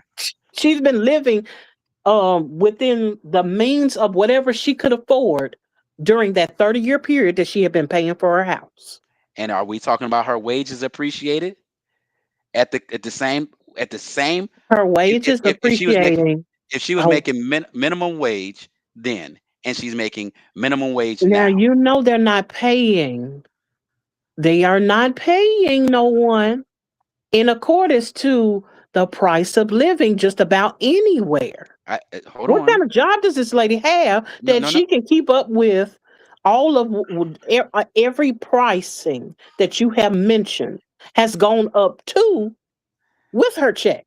Okay, I'm not arguing any of that. Let's use numbers again. So let's say she was making minimum wage in 1980, and that was $1.30, $1.30 an hour, whatever it was, right? And now she's making $17 an hour, right? Let's say that all she's ever made was minimum wage. She was able to buy her house on that wage back then, and she's making minimum wage. But wait, $17 an hour is minimum wage now. Yeah. So you cannot move into a house with minimum wage, sir. I'm hold on. Don't patronize me. Hear me out. What you mean? Hear me out. I'm listening. Let me ask you a question. Yes. Do you agree that your most expensive expense in just about every household, we're talking about the static expense is going to be the same every month, is your housing expense, right? Uh-huh. Are you telling me somebody that makes $17 an hour today, they would be in a bad situation if their housing expense was $300? Yes. Okay. Yes. Yes. All right. And the Okay. reason why I say that is because what her $1 and something back then she could afford is not what the $17 can buy now. That's what I'm trying to tell you. And I use relative terms. I And said, I said, it's if her not hold mortgage, on. It's not $17 at minimum wage, the same thing as the $1.50 at minimum wage. but Is it we're not talking the same thing? relative, and that's my point. It's absolutely not relative to her housing expense because today, But she's leaving that 44%. housing expense. She's leaving it. She's not going to the same thing. She's not Let me. leaving her house and going to another house I that's I $300. I get it. Hear me out again. What I'm trying to say is, if we're taking what she has made and she's increasing every year, And her expenses and it are becomes it. increasing too. Let me finish. Her primary expense is only $300. It's not changing. And what I'm saying is that, okay, in 1980 when she purchased, $300 was 44% of her income if she bought the house. Her How long was she income's in paying for it? 30 years. Her Okay. income increases every year. Her housing expense doesn't. So now that $300 is no longer 44% of what she's making. Today, No, no. let me finish. Let me finish. Today, $300, right? $300, if that was your house payment, it'll only be 12 to 15% of what you're making if minimum wage is 17, But $18. wait, Ken, I must ask you this. In what place in America at $17 an hour can she afford to live? That's not the argument. We're asking, what does she do with the money that she wasn't paying, that was her housing expense that wasn't going up with the cost of living We just over told 30 you that she years? spent it. It got spent over time. And so She that's the doesn't have a problem. savings. You're right. So that's the But problem. that's the average person that's in these situations. That's that we came right back to the same issue. The issue was always she's being forced out because she couldn't afford to move in the first place. Yeah, and there's never been a disagreement there. When she moves, she's moving to somewhere that's going to be more expensive, regardless to where her she couldn't she was barely affording where she was because everything was becoming more expensive where she was. Okay, so, and I'm not being insensitive, but I got a question. Yes. Whose fault is it? There are most No, of those factors. Wait. whose fault is it? Most of those factors are not in her control. She couldn't control Who how much they was going to pay her. She could not control how much things were going to become more expensive over time either. She worked she where she worked and she made do with what she had. and But it didn't make her have more. her most expensive monthly expense hasn't changed in But 30 just because years. it's the most expensive does not mean that it means she can afford more. Just because it's the most expensive. Land the plane. Land the plane. Hey, Come on, see y'all. this. Come on, y'all. See this. Y'all Listen, gonna go round you and round. you are absolutely right, but you got to have some accountability if you're not put like we're talking about I $300 disagree over with the 30 years. whole system. That's my Listen, point. My I point is smack my I disagree with the entire system. There's greed, listen. capital, greed. Let's get ready to rumble. My mom is probably watching right now because I told her my son to watch.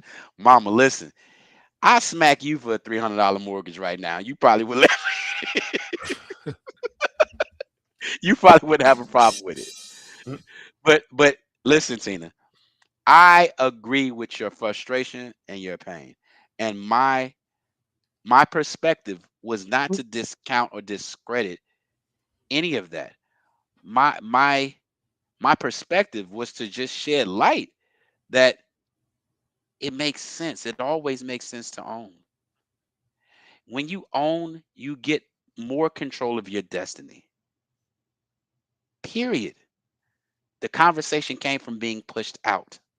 Yeah. Yes, some people, even if they do own, if they haven't made the right decisions and they are in a situation where they're getting pushed out to a more expensive circumstance, I get it.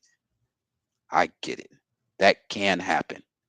But typically, Shout I out to don't Tina think it Mo. does. Shout out to Tina Mo for putting the pedal to the metal and putting Ken against the wall and hitting him with the 2-piece, 3-piece. Shout out to Pause, Tina Mo. pause. Making him explain and break down, and you know what I'm talking about? Yeah. She ain't bend me over no wall, bro. What you talking I about? ain't say bend you over. She stood you up. She put the collar. Yeah. But respectfully, I hear where you coming from. Um, again, got to be some accountability there. What you're talking about is an anomaly. Doesn't happen often. I think both of y'all talking about anomalies, and y'all trying to meet in the middle. That's what I I'm was. not trying to meet in the middle. I ain't trying to meet in the middle. Okay, all I right. think So this 30-minute I think discussion. that's where the issue has been. Is he does not have a middle ground. So math doesn't. Math is pretty definitive. So And numbers what don't you choose lie. to do, You're right. right? Numbers What you don't choose lie. and what you choose to do with it, that determines who we all are. And statistics matter too. What's a statistic? Statistics are created by your actions. You can't do that. Statistics are created by your actions, Tina. I can't let you have that. If you choose to blow your money, you become the statistic. Is it If you blowing choose to be surviving? responsible, Is surviving blowing? does everybody survive? Is it all survival? Nobody lives. We're talking about the urban community that is survival. Stop. You can't. Those are two different things. A person who owns something and a person who doesn't own something, two different communities. Can't do that. Can't just say urban. Can't do that, Tina. I can't let you have that. Because now you're making it as there's no hope. No, I'm not Everybody's not. saying it's That's not. not a hope. No, I did not say Come on. that. Come I did on. not say that there was Come on. no hope. Let's go. I Come was on. asking what was the solution to the actual issues that are at hand The with the solution to the issues. minorities I of got which it. you brought up. I got it. First off, for your situation, financial literacy, understanding just money, credit, leverage, lifestyle, not overspending. That's You what can't overspend what you never got. there we go. Here we go. If you got a $300 mortgage and you making it's not 44% of your income, you can. We gotta stop talking from a place of not having. Everybody doesn't look at I don't got. Let's talk about what you can do with what you're given. Let's talk about that.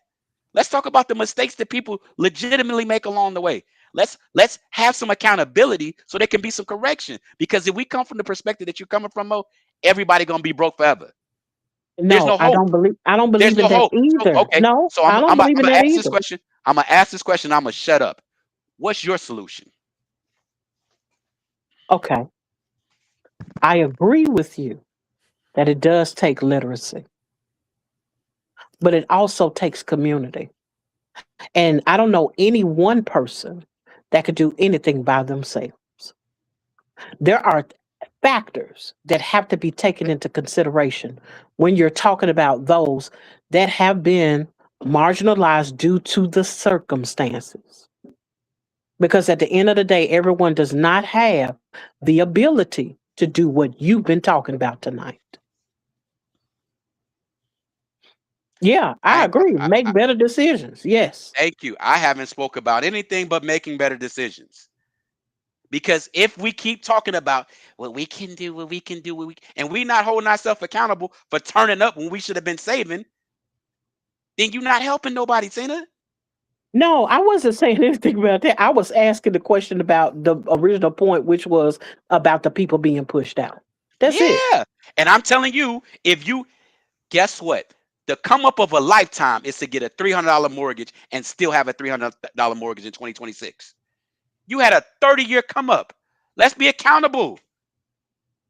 You Shit. you can get no $300 mortgage. Where is these If you pictures coming bought your from? house in 1980 for $15,000, I'm just throwing it out there as a roundabout figure. That's what I'm saying. You're trying to act like this person should be broken, struggling, and can't do no better. But I'm telling you, over 30 years, they have not been paying what you and I have been paying to live. So their biggest expense has been minimal. Save some money. Put it up. Put yourself in a better situation. What have you been doing? We got to stop acting like everything is there's a system and we've been this and we that. Bro, listen, if I was paying a $300 mortgage and I had owned a house in 1980, and when I bought it, I had aspirations and plans, I know the house is going to appreciate. But when the neighborhood starts changing, you should have left. Don't say you couldn't, because you did what you needed to do to get the mortgage. We got to be accountable, Mo. There's no way there's no way for us to progress. All this becomes is a whining session. If there's no accountability, there can be no correction. Where's the accountability? Why not ask the question, what the hell has this person been doing when they only got a $300 mortgage over 30 years? What are you doing with the rest of your money? Ken love these conversations so he can hop on a soapbox about accountability. You need Bro, I love the Boy, get conversations, hella period. passionate, boy. Because when we talk about accountability, everybody gets quiet because everybody wants better, but nobody wants to do better or I talk don't about think it's doing better. anything wrong with accountability. So I why the was just hell, asking, Tina, what Miss do you Tina, do with the person that is already in that situation? Tina, you What can't do do they anything do? about it. I can't go back. I can't. What I tell you what you do. You make sure her children know better. That's what you do. You set her children up so her children get a mortgage today. Tell them to hold the house for 30 years. Don't be like mama. Sell when it get crazy. That's what you do. Everybody can't be saved. I get it. But we can't keep acting like there's no solution. Guess what? If Mama Beulah had a $300 mortgage for 30 years and she didn't come up off of that, and somebody's offering her $100,000 and she still can't go nowhere, Mama Beulah made some mistakes along the way. We just got to understand she got to do the best she can. Man, that was the answer 30 minutes ago, 45 minutes It surely ago.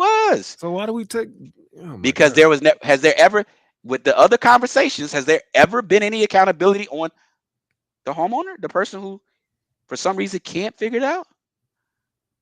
And I'm not saying there aren't things that apply, but come on, let's talk about those things. Let's not talk about, but she can, but we can. But how is she gonna go live somewhere else? Bro, you had a 30-year head start. Let's unpack. Was she in the club every weekend? Was she popping bottles? She got 13 kids. Was she paying Jimmy for his company? So you Where saying money go? So you saying when she bought the crib in 84 or 80, she should have had the foresight to know that one day she'd get pushed out the neighborhood, and so make sure you got your money saved up? What if she planned on retiring there? Absolutely. But guess what? When you bought your house, you probably planned on retiring there. If your house turned into the hood, you're leaving when you start to lose money. Your house is an investment. You invest your time, your energy, your finance, your resources to the house. When you start losing on that, when time is a factor, is you're not able to get the time that you want out of it, you're losing resource, right? You're throwing variables though. What are you talking about if you lose value? That wasn't the scenario. Listen, hold on. You said this person, they planned on retiring there. Yeah. Your house is the place that you live, but it's also an investment. But the scenario was you got bought out, not Mm-hmm. the neighborhood went to crap. Hold on. Why are you getting bought out? You don't have to sell. I don't know. That's my point. This You don't have to sell. I don't know. I don't know how we got here. She said a person. Guess what's happening. because where you live has turned into the ghetto. That's why you're getting bought out, because nobody around you owns anything, and That's they getting not the pushed out. premise of this conversation. We was But talking about that's voting, and they're like, what? How do we get here? because we were talking about I guess she took the on the premise of that. I asked a question. No, That's why we got here. I asked the question yeah, you asked a question diverted, because but I'm hey, like, all I discussion is only good. asked about the voting situation. If you don't own the house where you are, does your vote count? Yeah, because you're a part of the community. As long as you wherever you register, your No, vote you're not counts. in the community no more because you've been bought out. That's what I'm saying. If Why you would you? took the bag and left, your vote no longer counts. You're no longer the majority in that neighborhood because the Because you don't live neighborhood ain't there. yours no more. Yeah, so why do you care? I don't care about nothing that's going on in Northwest Indiana right now. It don't affect me. It's not my And community. and what my premise was, they're buying your vote out. They making it easier and easier where your say so is no Gotcha. longer a say so. That's what I was saying. Gotcha. Hype me up. Hype me up. Hype me up. Hype me up. you Checkmate. get you It's over. no It's over. Stop. Stop. She got you. bro. Do That you was the care whole about point. That who was the cares whole about their point. vote from a community they don't live in no more? Like, come on, bro. Like, And that's what ah, and that's why they buy you out so that your vote does not matter. You Thank focusing on the you. point. That's You're my focusing point. on the point of I'm the one that don't care because that's why they want you out. You just got bought. bro. No, but Yeah. okay. I'll digress. I'll digress this time, Mike. All right. Let's look at Sheesh. these comments, man. Mo, let me Does see. that Mo mean I talk. won? Are you saying I won? You Oh, are won you? by submission. Bro, whoa. You know what? You know what, Tina. Listen, I'll give you the moral victory trophy. You He get said it. the moral victory. The Moral moral victory trophy. victory trophy is Moral victory hilarious. trophy. If you Whew. get a bag on the way out, that's not a push. I had no idea that conversation went down so many alleys and side streets, and Hey, it hit the highway a couple times and jumped back off and made a wrong turn and a couple U-turns, and that's really what we was talking about, the vote Yes, no the longer vote. mattering once you get pushed out or bought out. And you went Yes. down a whole rabbit hole of accountability and Mhm. non-saving and but hold on. hey, it was a good Let's be conversation though. I'm about to say, let's be honest. These conversations don't happen anywhere, man. No, this is a good conversation for These sure. conversations don't Yeah, happen. it's wonderful. People. Let me say this, Tina. I want to tell you what I appreciate. Mhm. First off, I love you to death. Mo, you know what? You don't get to put trophies in that. I'm not highlighting none of your comments until you jump your butt on here. Anyway, hey, CDT, you supposed to be on my side, bro. But anyway, honestly, Tina, I want to tell you this. Mhm. I appreciate that. Um, people are intimidated by these conversations Mm. because they don't know what pushback is on the other side. Mhm. Um, the reason why I'm adamant about it is because I think the conversation should be held. Because what Yes. you and I are going to do when we walk away from this conversation, we're going to think, we're going Yes, to operate absolutely. differently. The next time we have this conversation, we're going to have some dialogue with Mhm. somebody else, right? That's going Mhm. to further that. I think that's what we don't do. Yes, I agree. That's why we struggle. That's why guess what? That's why the hood stays where it is, because nobody wants to have these tough conversations and nobody wants to move on them. So I hope some of this dialogue that we've shared encourages some people to move. You know what I mean? Yeah, we too comfortable. We too comfortable. Mhm. I hope ain't nobody out there got a $300 mortgage struggling right now. I I honestly hope. do. And hey, anybody who does, y'all listen to me. I tell you this. I don't know if I want to put my information out there, but pop on. I promise to God, y'all, I would never charge anybody a dime. But if it got to do with business, it got to do with finance, it got to do with credit, holla at me. I got the information, and it's on you to use it. I want everybody to win. I'm not standing above screaming down. I'm saying, hey, this is possible. And Mike, tell them I've been like this since 15, 16 years old. Passionate about what I know, and I'm willing to share. So bring that conversation, y'all. I just Bring that wanted to let you know conversation. that I appreciate you all allowing me the space to have this discourse on your platform. I've enjoyed this conversation. Oh yeah. Let's go. Oh yeah. Give Yeah, us this some, has Mike. been Hold on, we wonderful. got some music. Give us some music. Hype up. Give us some. Give us some. Tina Mo.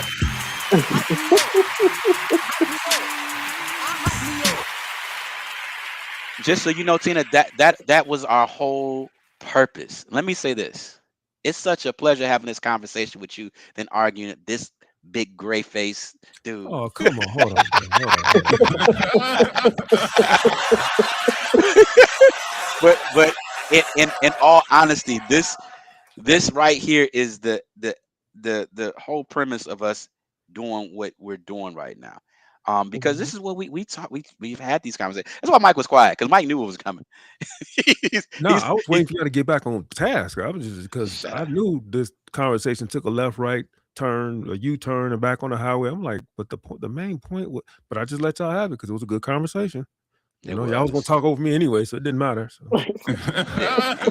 You're always welcome. You always welcome, Miss Tina. Thank you. I appreciate We've been trying to get Tina up here for 10,000 years, but thank you, Tina, for. I never knew. I never had an invitation. I told you in the till comments. today. Can I ask you a question, Tina? Yes. Do you own your home? Of course. Absolutely. See. How long you owned your home? It's been a while. I can tell you, it's been some years. I ain't gonna date myself, so yeah. So ain't nobody pushing you nowhere. No, I'm looking to get some more property. Look at you. Hey, hit me up. That's what I do. You don't even know where I am. I don't care where you are. I know where opportunities are. Where do you live? In the South. In the South? What part? Yes, I'm here in Tennessee. Oh, Tennessee? Right around the corner. Yes, absolutely. Nashville, Memphis. Oh, come on, listen. Oh, so, boo, hold on. So hold on. Say boo. So hold on. Don't take this the wrong way. It's opportunity in Memphis. There's plenty of properties. You know, they sell for a little bit of nothing in Memphis. So I know that market. Yeah. But if you want to collaborate on some purchase, I Mike could tell you, I found a way to arbitrage this. Yeah, I found a way to arbitrage this rental market, and we could talk about it whenever you're ready. And Memphis is a excellent place if you're willing to buy and sell and have the right system in place. You can go crazy. That's all I'm gonna say. We don't believe you. You need more people. All right, so appreciate you, Tina, for coming up. All right, thank you, gentlemen. You all enjoy your evening. I'm gonna hop back in the chat-ins, in the comments. Oh yeah. What you got for us, Mike? Since we didn't gave them our whole evening. I need a cigarette. I need a cigarette after that. Look, I'm about to get it all out before I get on this plane to New York. I'm gonna be knocked out. A square and a couple shots of yak after that. Good Lord. Yak. But I love it though, man. I love those conversations. Yeah. I love it. I love it. It was healthy, bro. I definitely respect everything. Neither one of y'all was gonna budge. I was like, oh my God, we're gonna be here all day. But I think what we did was we did agree to disagree in principle, but I think we saw each other's points. Yeah, y'all definitely agreed to disagree. Hey, CD, you got one more time. Whose side are you on, bro? CDT or nut. CDT. Hey, y'all gonna stop rage baiting me. Damn it. That's hilarious. What's the other topic you've talked about, Mikey? Cougars.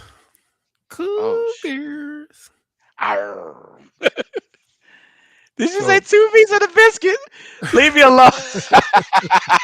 Tina, you can't come in here and leave and start talking ish. Right. She was all humble up here. She in the chat like, yeah, that mother. Yeah. Hey, Mike. Hey, Mo know you. She said that 211 still reserved, bro. Ooh. Oh yeah. I remember them days. That's a long night. Long time ago. 211 boys. Oh my God. So Cougars, man, what's this Cougar, man? What's this Cougar thing? Well, it was this lady that I stumbled across on YouTube. She has advice for young black men and older women. She's a cougar that has advice. Did I send this to you? Nah. I think I saw. I think I I have an sent it idea. to you. Yeah. Okay. So yeah. Yeah, you gave me This. rebuttal. Look. This gonna be a good one. I'm gonna shut up. All right, y'all. Fair I use. feel it coming. Come on, bro. Come on. Her channel is called the Cougar Experience. If you want to Oh my watch the entire God. video, me Listen. Go ahead. screen audio. Let me know. One's in the chat if you hear the audio. Two's in the chat if you don't. Mute up. Mute up. Mute up. Hey everyone, welcome back to my channel. And in today's video, I am going to do a video about my thoughts on dating black men.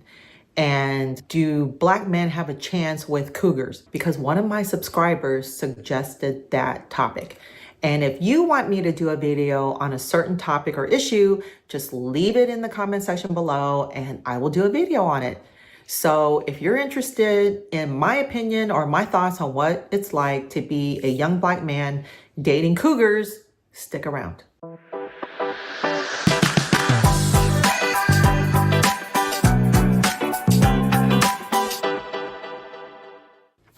Okay, so I'm just gonna cut to the chase and let you guys know that this is just my personal opinion, but young black men have a disadvantage or have an uphill battle to climb when it comes to dating cougars.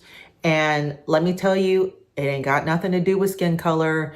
And before you come in my comment sections or in my DMs and say, oh, you're racist, it ain't got shit to do with that. It has to do with your culture. So I get DMs a lot from young black men who ask me, have you ever tried BBC? Or like, hey, young black guy here, I know how to satisfy you, or hit me up if you're interested. And I go to their profiles and I look and they look like thugs. Like they look like they're about to rob my house. Are you shitting me? Are you serious? I can't date you. So let me tell you, in your culture and as young black men, and this is specifically for young black men, here's my suggestion. 1, you're gonna have to decide, do you want to dress for yourself and for your bros, or do you want to dress to attract women? Because those are two totally different things. If your hair is freaking nuts, your pants are halfway down to your knees, and you look like you're about to rob somebody in a subway, then cougars are not going to go for you. You're gonna have to change your style. You're gonna have to look like you've got your shit together. You're gonna have to look like you've got a career. You're gonna have to look like you know what you want in life. And to all you young black men who sit there in your profile pics, it's the same shit I see over and over again. You guys are saying, oh, you're a bag chaser, or you're balling with all your money, and I'm just like, if you had money, you don't have to show it to me, okay? I hate to say it. I've got money. You don't see me showing this shit everywhere. So the most important question is, and you're gonna have to ask yourself, and you're gonna have to be damn honest. If I dated you, or if a cougar dated you, can I bring you around my family, my friends, my coworkers, and my boss? If the answer is no, then you're not gonna date a cougar. That's the cold, hard facts. If you wanna date a cougar, if you wanna date an older woman, looking the way you look, you're gonna get a meth head older woman. And that's okay. Maybe you want one like that. I don't know. All I'm telling you is you're not going to be able to date an older woman who has her shit together. So you're gonna attract how you dress. If you dress like a thug, you're gonna get a thug chick. If you dress like you're not put together, guess what? You're gonna attract a skanky bitch who doesn't have her shit together. And I hate to tell you that. If you want a woman who's successful, has a career, has her own house, pays her own bills, has her shit together, you're gonna have to look like you've got your shit together as well. And I'm not saying that we're looking for a guy to come in and pay our bills. and all that stuff. I mean, I'll do another video on that, on why men should be the provider, or be in your masculine energy. But I'm not going to date somebody who doesn't look like they have their shit together. I am not dating a young black man who looks like he's going to steal my car after we have sex in the middle of the night. Oh, and then I almost forgot. A young black male subscriber also asked me, well, instead of changing my style, what happens if you just want a sneaky link or a pump and dump or a side dude? The answer is no to all of those. No. So what's my reality for young black men? You've got a tough road ahead if you want to date an older woman. My advice is you change your style, because if you want to dress for your bros, go for it. If you dress for your bro, you're going to get a hoe. If you want a woman who's put together, you're going to have to be put together. And that is it. It's just as simple as that. It's common ass sense. And a lot of people here on YouTube, they're not going to tell you the straight scoop, but that's the straight scoop. If you have any suggestions or any comments, please feel free to leave them in the comment section below, and I'm happy to answer them. And until next time, happy hunting.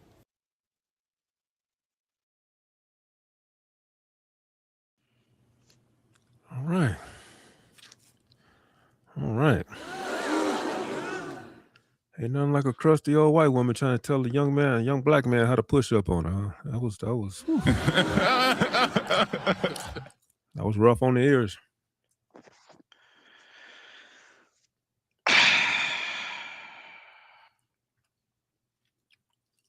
Where do we begin? So let's start with the audacity. Like, can we just put it back? Hold on, just real quick.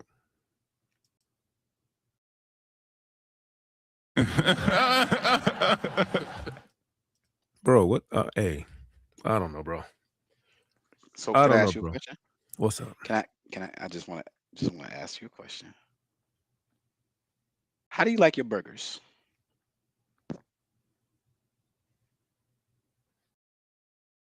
Is this a trick question? Do you like them medium, rare? Actually, I like medium, so I don't know how this finna go. Medium. How do you like your toppings? What do you like on your burger?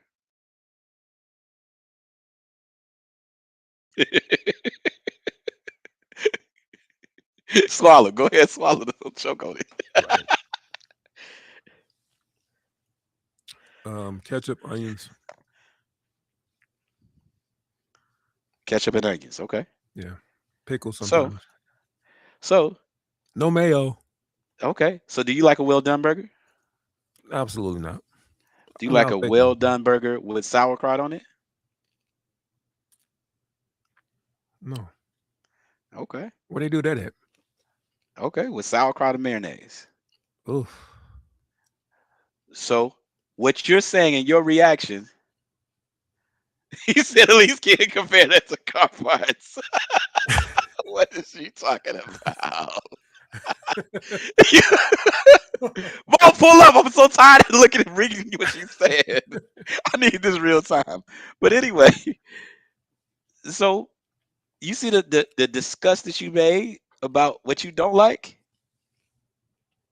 Mm-hmm. What's the matter with her doing it?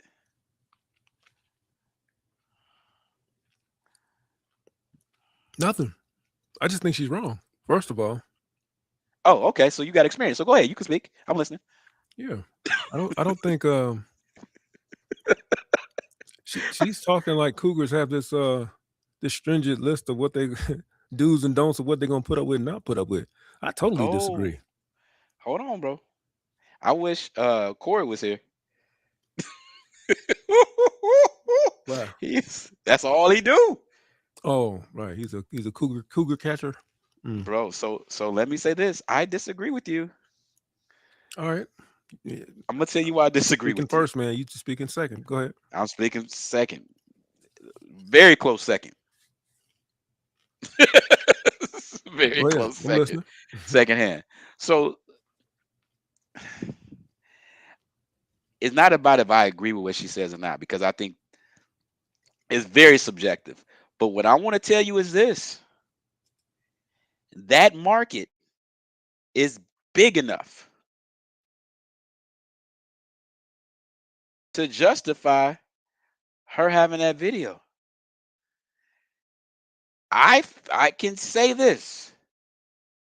It's a whole lot of black dudes that's thirsting for her type and situations like that. So when we say audacity, her lived experience is what she's talking about. Her lived experience. She's giving advice. She didn't say, "Hey guys, my market is this, so I demand this." She's telling black men how to approach cougars. She didn't say how to approach me. She said how to approach cougars. Hey, hold on. I don't know if they got a Cougars United meeting going on, and this is what they discussing, and she bringing it to the internet. I don't know, but I listen from secondhand, bruh. They're to the point where they can sit back and make these videos.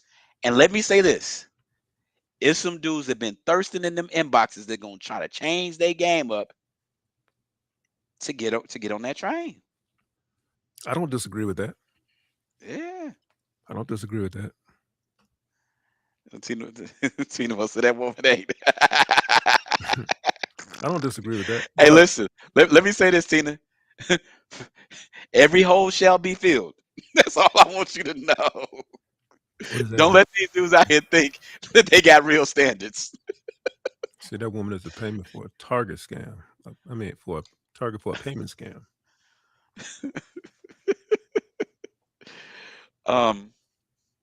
Yeah, bro. Hey, I don't know much about the cougar market. Yeah, Mo said cougars can't have standards. No, it wasn't even about her having standards. It was the amount of standards. Like, bro, don't chill, relax. So what if somebody told you about that, said that to you about what you like on your burger?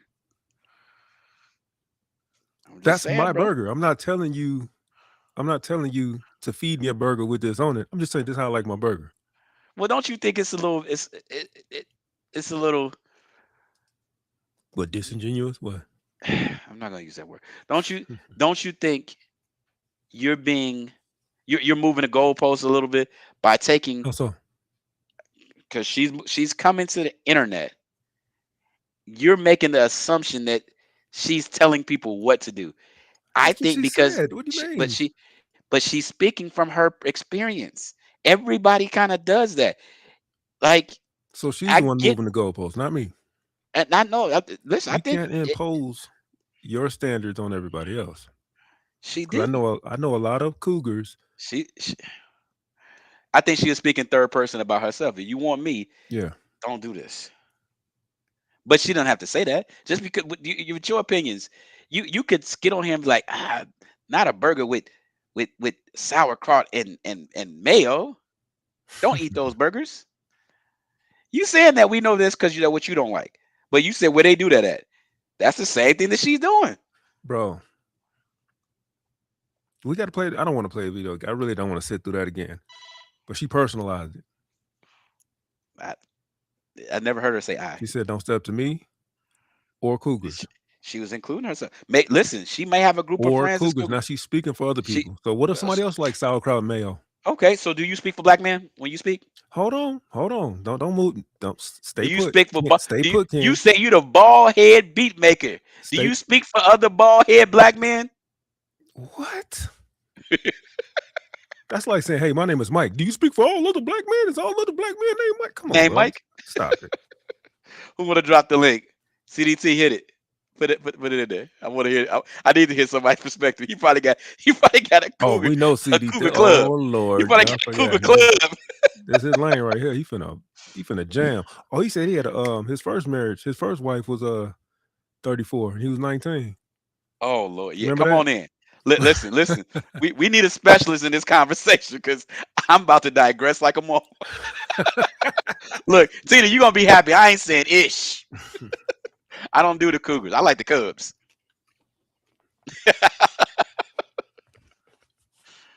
Not them Cubs. Okay. Talking about the younger crowd.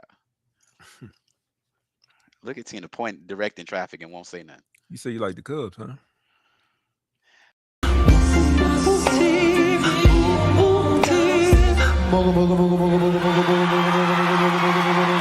Not them Cubs, right? You talking about Hey, bro, 18 and over. I don't care. 18 and 0 ain't Cubs. That's all I was wondering. If I was single, you get the best you can get, bro. What up, What boy? up? CDT. Hype me up. Hype me up. Hype me up. What I sound like? What it Say do? What something. it Say do? something. Mic check. 1 2 1 2. Yes, sir. Hey, wait. Hold Y'all, on. we good? Hold on, We CDT. good. Before you speak, I need you to say sorry. You hurt my feelings, bro. Hey, listen, respectfully. I just, what I was on, I guess on some empath shit. I'm thinking about what you was talking about at one point where you were saying I'm gonna invest in prison Uh-oh. in these bad areas, right? So I'm thinking, all right, boom. You also said you a capitalist, whatever, right? Yeah. So there are no morals in the decisions that you was basically telling us that you would make when you move your money and move around how you move around. And I understand that there's no morals in business, but my argument was basically when you price people out, even you leaving, you just leaving for $1. Right. That's what I was on. I respect that. And you said continuing saying like decision. Your decision is put money in your pocket to take care of your family. You basically making personal moves. It's not about the community. That's what I got. But anyway, Okay. Hold on. I respect everything you saying. Let me ask this question. What do you consider community? I heard. What are you? I'm What do you, sorry, man. I'm outside. I'm outside, so my connection might. If it's bad, let me know. you good? We gonna work through it. We got you. What do you consider Okay. community? Say again. What do you consider community? Um, where you live. Is that the only factor that makes up community? Say again. Is that the only factor that makes up the community? Am I tripping? Maybe it's me, because all I heard was what makes up the community. Is that what you said? Is Yeah, that the hold on. only? Can't hold on. Your signal is kind of like every now and then it's Okay. making a weird noise, so that's probably why you're not hearing them. Yeah. My connection out here probably bad. Hold on. Let me back out, disconnect from the Wi-Fi, and come back in. All right. Okay.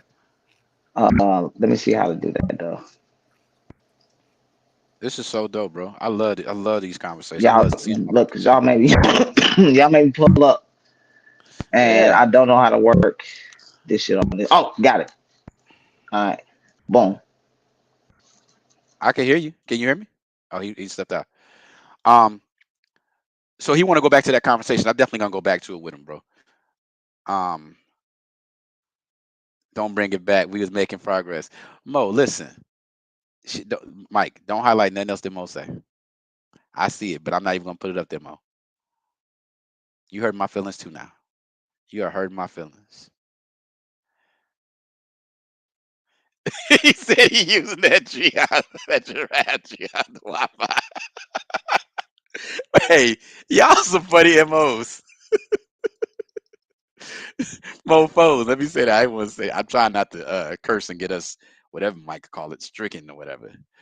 Um, yeah. So I think, and I'm so like I'm so glad that we're participating in this conversation just because now I can give clarity to some of the positions that I was taking. Let me see who's in the queue. Nope, she's not in there. That's the old girl. But back to the video, y'all. I mean, I think to each his own. Everybody got their opinion. I don't jump it up and down on Cougars. That's never been my thing.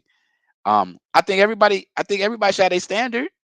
I think everybody should be free to talk about their standard. I think they should be able to talk about it from a perspective of don't do this, don't do that, because she, regardless of how it comes out, I don't think everybody takes a journalistic perspective to being on the internet. Right, as a journalist, you should never try to speak from your own experience unless you're asked of your own experience, right? And you should never make assumptive statements. But I just think she was just casually talking, and I get it. Come on, Do I bro. agree with her? Yeah, I don't know. I ain't in that category. I don't like the wrinkly dinkly. Okay, take the cougar out of it. If a woman got on there and told you we don't like guys with that's thugs and you saw the pictures that she put up there, right? How many successful women? How many degreed women? How many? Hold on. Let me get my thought out. I'm waiting for it. How many women, no matter what their color is, do you see booed up with the NBA boy? What's the rapper name? NBA young boy type archetype. Okay. And we're gonna come to your cap. conversation. Hold on, CDT. So let me say this, Mike. If that's a woman or the type of woman that I desire, I'm gonna listen. You see what I'm saying? I'm gonna listen. I'm gonna do what I need to do to get what I'm aspiring to. So that's why I said I'm not knocking what she's saying, but I want to go back to CDT's comment. CDT, bro, you there? Yeah, nah, that I don't know, man. This shit acting up, man. Can you hear me? I can hear you for sure.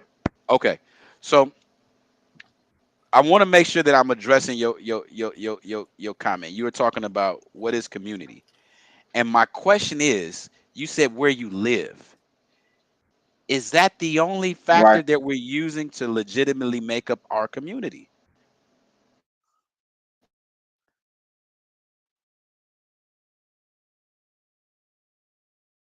He frozen a little bit. We apologize, y'all, for the technical difficulties.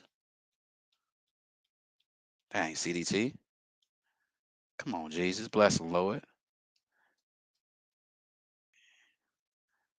He on that To Mo's AOL. question, I don't think. Okay, you said why do I think she was wrong? Again, when I step outside and use my own two eyes, no matter the age of the woman, whether she be young, middle age, or a cougar, whether she's successful or whether she's on welfare, the archetype of man matches every archetype that lady put on that screen that was supposed to be a no-go. So I don't know what moral high ground or what personal whatever she was talking from, but that may be her personal experience or what she doesn't like. But when you start getting on the camera speaking for all cougars, saying this is how you step to older women, that's cap. I disagree with you, bro. That's I don't cap. think you have a premise to say it's cap because you're not a cougar. You're not a woman. You can't sit here and tell her I've had a cougar or two in my day. That's cap. You just want to trying say to that force so me bad. to say it. You trying to force me to say it. So I said it. That's cap. But you That's big cap. You can't. You sound like you healing right now. I'll let you heal. I can't sign off on that. That's not my experience. So now you talk about. I'm trying not to do that, but yeah. Mo, I think you got him. I think you got him. But so Mike, Cougars she are could be always- having a. Cougars Mike, are she always could be pursuing. That's what they call cougars.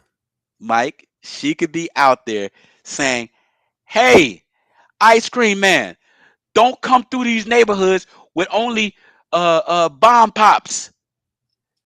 If you want to spend the money, have the higher class ice cream, have the better ice cream so people will buy." I don't think there's nothing wrong with what she's saying, bro. I don't think there was nothing wrong with what she said either until she started speaking for all cougars. That's when I call cap. Bro, she just that's what if that's her standard, let that be your standard. That's fine. I can't argue with her standard. So when you start standing up and being the Thundercat in front of the rest of the Cougars, no, sit down, fall back. Mike, so so when the last time you had some Cougar interaction? Oh my God. Oof. That's all I'm saying. The game has changed. Oh my God. Let her speak. Okay. Bro, she can. Let me ask y'all, The chat. game then got worse. You're right. Chat. You're right. The game has changed. You're right. Chat. Do you think this woman is wrong by giving her opinion and saying, "Hey, this is how you address us"? You playing good cop, bad cop. No, I'm not. I'm with Yes, her. you are, bro. If you hear the sarcasm all through your voice, the I'm not. patronage.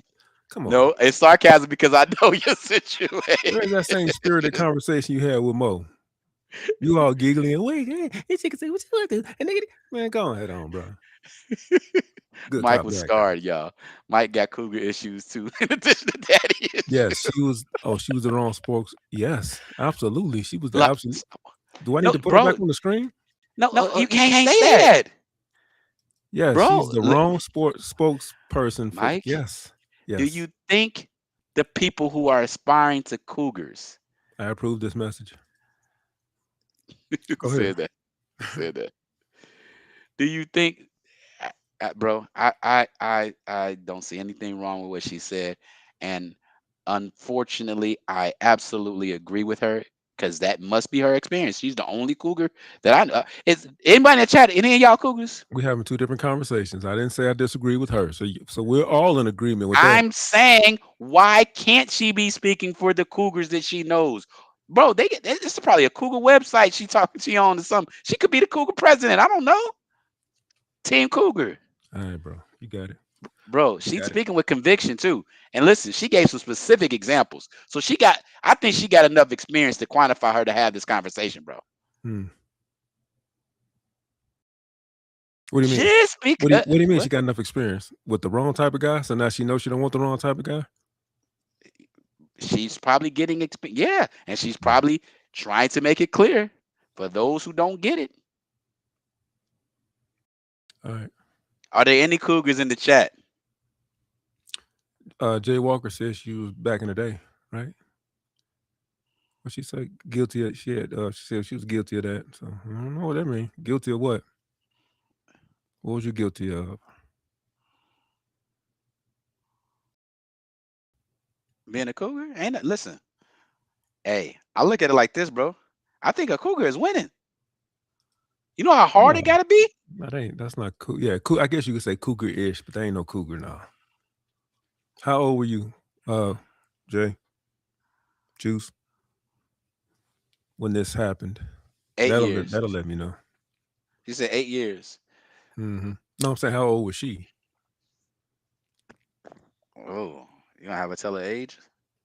She around our age. I mean, you know, we all around the same age up in here. Dang, you putting it out there. Like, bro, chill. They said chill. That's why you can't get a Cougar. First of all, she's married, so I don't think she cares. You give the whole profile. And she lives in Kansas City, Missouri. I don't know, such and such, 173. No, I'm just kidding. In a yellow house. I'm house. like, hey. That was you? You probably put that out there. It's some young dude like, he got my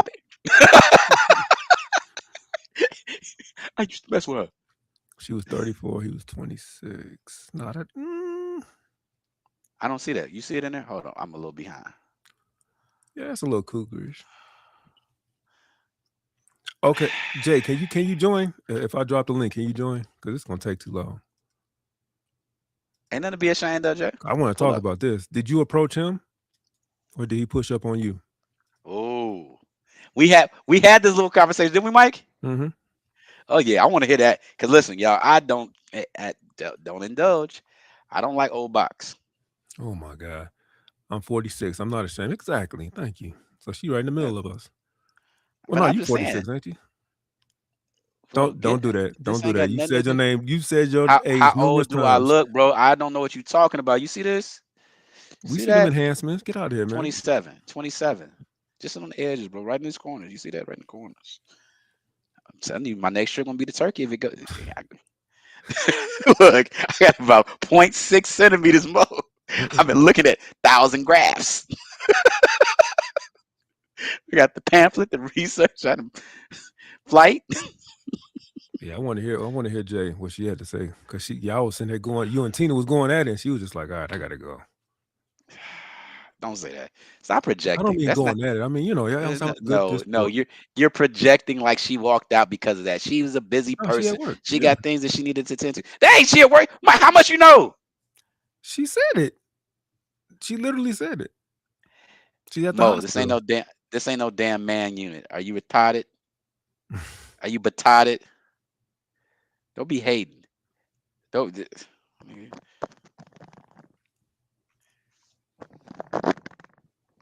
Oh my goodness! Stop. Hater. She said we see. Hater. I said Tina Mo said, "I'm here. Listen. All right, we cool. We gonna be cool. We know you still here. We gonna be cool." Tina like, watch your mouth. I'm still in here now.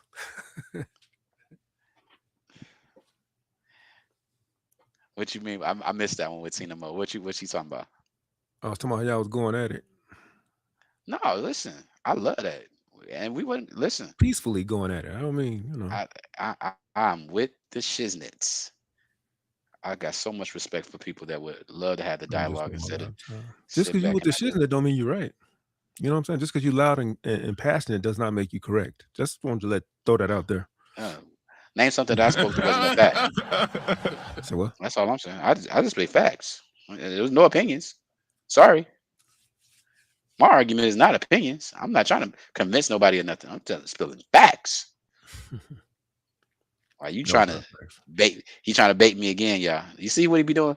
You was trying abusive. to bake a cake with all these scenarios. Those weren't You facts. abusive. Hey, listen, Juice. Sometimes I Okay, stop. Juice is here. We don't want to. Oh my god. What's happening, fellas? Can y'all hear me okay? Yeah, we can. What's supper? What's supper? Juice. What's going on? Uh-oh. So this is the point of time where I shut D up because I don't know nothing about the Cougar lifestyle. Look, my box still got to have tags on it. Damn near. I don't like mileage. All right, which one to be called, Juice or Jay, or Juicy J? Jay's cool. Whatever, both of them. All right, so you said you was 36 and he was 20. No, you said you was 34 and he was 26. Yes, Right. and it was he definitely pushed up on me because he didn't think I was in my 30s yet. But I didn't care at the time. I don't know. I don't know what questions you got on that. You said you it didn't lasted care? for a while too. You said you didn't care? Like what? What do you mean you didn't care? About his age, because that's not how he was acting. He was already like a full-time dad. He had his own house, all that stuff. Did you know of his age before he pushed up on you? No, actually, I didn't. He looks old. Oh, BDB. Well, he didn't have on a black tank though. A black tank. That's funny. Did he have his shirt on? That's all I want to know. Did he have his shirt on? Hey, you're getting too personal. That's too personal. Met him at the strip club. Oh, okay. She just told herself. He said, "Let me put 5 on that. Let me see what he do. What you gonna do for this change?"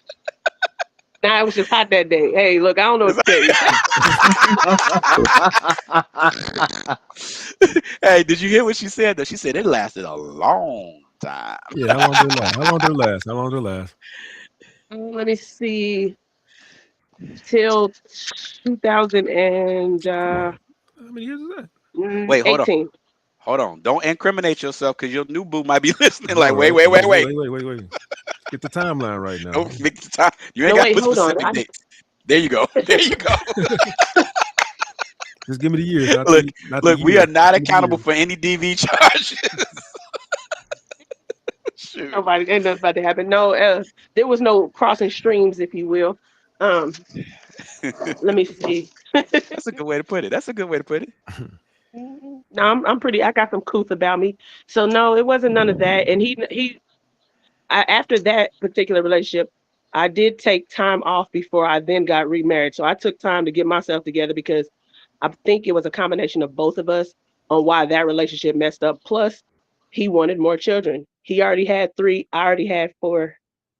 I didn't want no more. He wanted a daughter. I'm like, there's no guarantee you can get a girl out of me. And we're not about to keep trying until that happens. Because that's what happened to me. I had 2. And then I was like, I want a girl. And guess what happened? Some BS. 2 of them came out. I said, the Lord is up, man. And hey, that's exactly why I'm scared to have another child, because I know I'm gonna have another girl. I got 3 girls. I know the next one's gonna be a girl, and I'm gonna be pissed. See, I asked for 1. I didn't ask for twins. So can I ask this question? Yes. I'm being honest. I don't know what the real definition of this cougar situation is, but my thought process was that having a cougar, it's not like that's something to do, not like a real relationship. So by me hearing that he was taking it seriously and trying to go down the path of children and something long term, does that make it not a cougar? I like, because I always thought the what I got from a cougar was just a younger man having a sexual interest in an older woman, or I mean, it could be a little bit beyond sexual, but I thought it was just like a thing, like a fling for the most part. And a younger That's woman. kind of what I thought. That's what I thought too, or like a pay to play situation. And another way, instead of like sugar daddy, like sugar mama type, but cougar, you still attractive. That's kind of what I thought it was. So that's why I posed the question in the chat. Hey, this was our age. Is that cougar-ish? That's why I posed that, because I don't know nothing about that life either, and I don't plan on taking any parts of that. If anything happens to my husband, God forbid, I will not go younger. I'm not about to be YN'd out here. We have me involved in drive-bys. I'm cool. What? Wait, you can't do that. That's what old girl was doing in the video. Mike got problem with it. Hey, you can't say what you like. Don't say what you like, because you're speaking for everybody. No, she said what she didn't like. She didn't I said me. put that on everybody else. But no, let me see if I can go outside so I can cam up, because I'm in the hospital and I can't. My background is compromised. That's why I can't. So let me see if I can go outside. But I'm listening. She working? Or are you in the hospital? Yeah, I'm at work. I was about to say, well, damn, we ain't that important if you. I said, thank you. So cougars is usually 10 years or older. 10 year the gap, 10 years or more. So she was within that 10 years. So that's why she said cougar-ish. So I wouldn't consider that. I had a cougar at 14 then, but it was just smash. It was that. No, actually, that's a charge. It is. I was about to say, thank you, CDT. I was about to go there because my son is 14. And I will put the brakes on. Yeah, buddy. Don't judge me. Don't judge me. I'm not judging you. I'm not judging you, but I'm just saying, I'm judging her 100%. Mm-hmm. Hey, listen, I ain't got no complaints. Ain't that something? Hey, we see you. Ain't that something that was your daughter, you wouldn't be giggling? Oh, my mom. That's the other way around, though. 14, it don't matter. That's the other way around to go. On my mama, you wouldn't. Hey, all I can do is. Hey, I see you. My partner. What's happening? That's my dog. So CDT, you said you had a cougar situation? Man. Shit, yeah. It was 19. Shit, yeah. I've had more than one cougar situation, actually. Who pushed up on who? So wait. So can I ask a question, y'all? Go ahead. So y'all did bring up the fact that for me that was a charge, right? For her. Yeah. So hold on. Are we saying that because that's what society says? Because y'all know in other countries things are different, y'all. No. I'm keeping it a buck, because now when you talk about it, let's say too much. Yeah, let's say a 20-year-old with a 50-year-old. Like, are we talking about the age variance? Are we talking about the level of maturity? Are we talking about, because I think there's a lot of factors that can go into that. I'll keep it a buck. I had less drama, less stress, clear understanding, more consistency. When I was in that sexual relationship with her, I was way more responsible, completely responsible. I was taught how to be responsible with her than I was with these hot chicks out here. Wait, what? I'm just at 14. Yeah, bro. Man, listen, a lot of stuff I learned came from that situation. I Okay. thought I it was. was. Hey, Mike, check I this. know that. This what you be listening to every day. Man, unfortunately, dude just I'm say listening. anything, boy. Do. Niggas is This hey, analytical no, babble, boy. check this out. Check this out. Bro, at 14, you ain't on shit. Nope. Stop it. You Meaning. wasn't on shit. Bro, listen. You may have been on things that the people around you, the kids that was around you, wasn't on, but that don't mean you was on some shit. Like you ain't on shit at 14. You ain't on shit until typically after 25, and then that's if you actually own some shit. Okay, you got to define on some. I know You you got to did use a define lot what of you mean. yeah. Yeah. I'm saying, okay. You were saying because earlier you said something about you can ask Mike Check when I was 14. You was what? What did you say you was? Okay, so let me make sure. He was getting hit by a chick that was in her 30s, right? Yeah, I think she's Right, 28. right. Why not?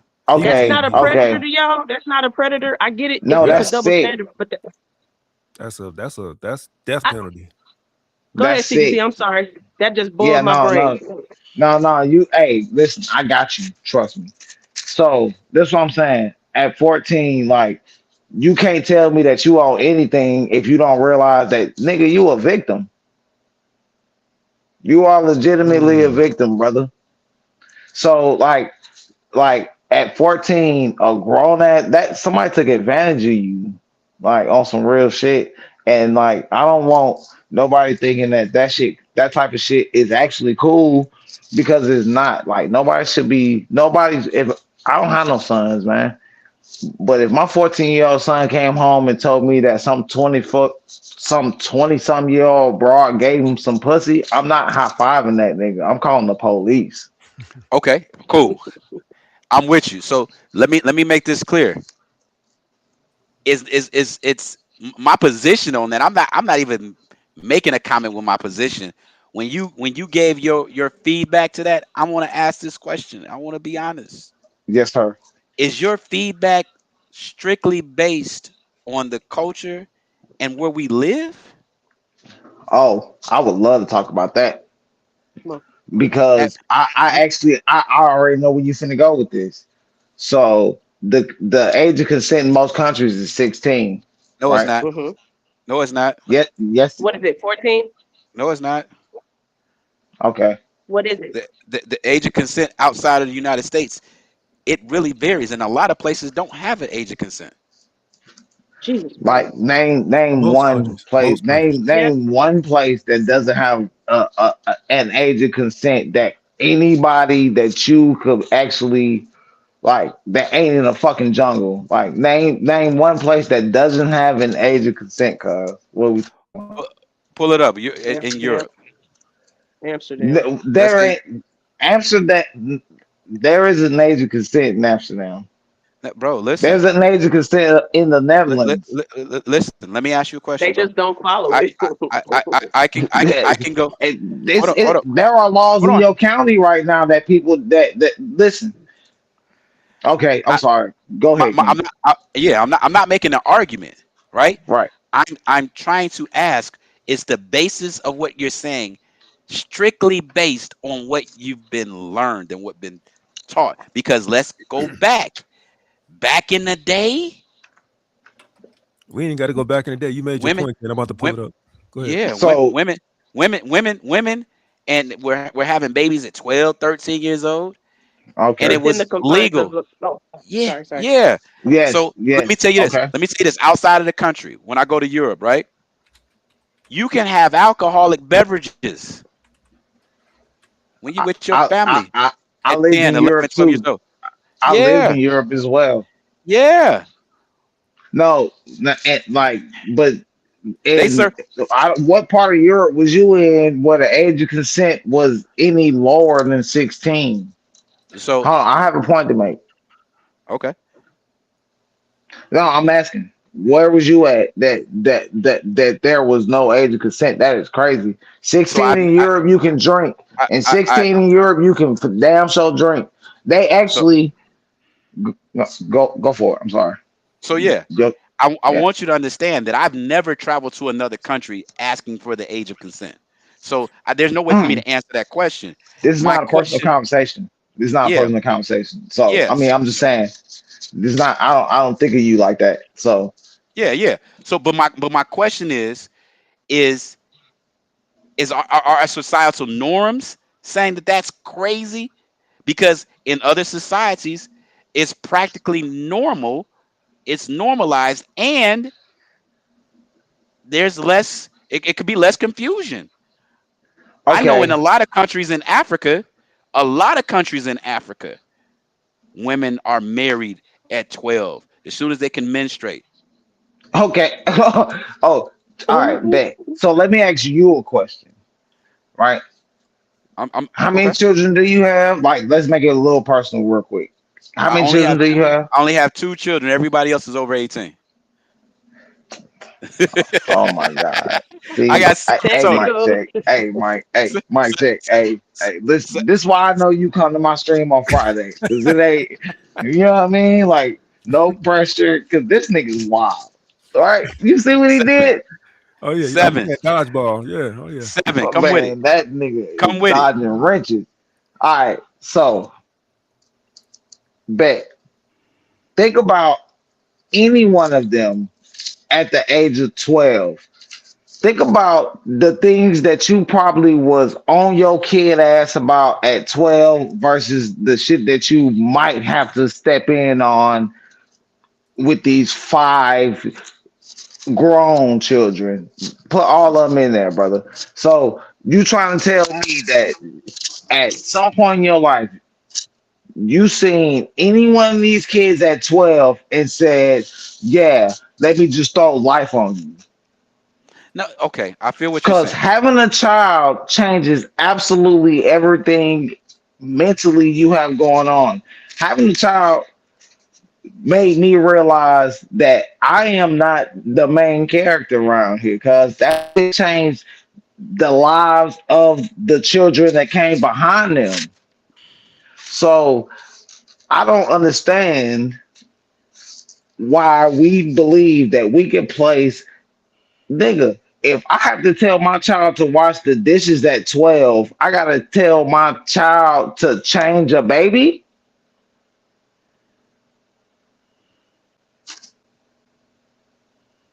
Why when did we stop letting kids be kids?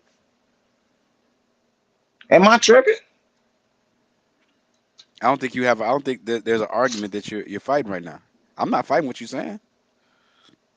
Hello? Yeah. Can you hear me? Yes. Yeah. I don't think there's an argument. I'm not arguing Oh, you. I'm I'm oh, I'm asking, is your perspective on that, is it so like is it it's well, I can answer the question probably. It's more based on what this society has projected than how we really feel. And I think society hmm. has made us feel that that discrepancy is wrong. This age is wrong. This shouldn't be happening. That shouldn't be happening. Because if it were acceptable and common, like it is in other places, like it has been here some time ago, right? The Right. viewpoint would be different. That's all You I'm know saying. what? You know what's the great thing about what you telling me is that the majority is the last thing you think about. Right? Let me explain. So, all right,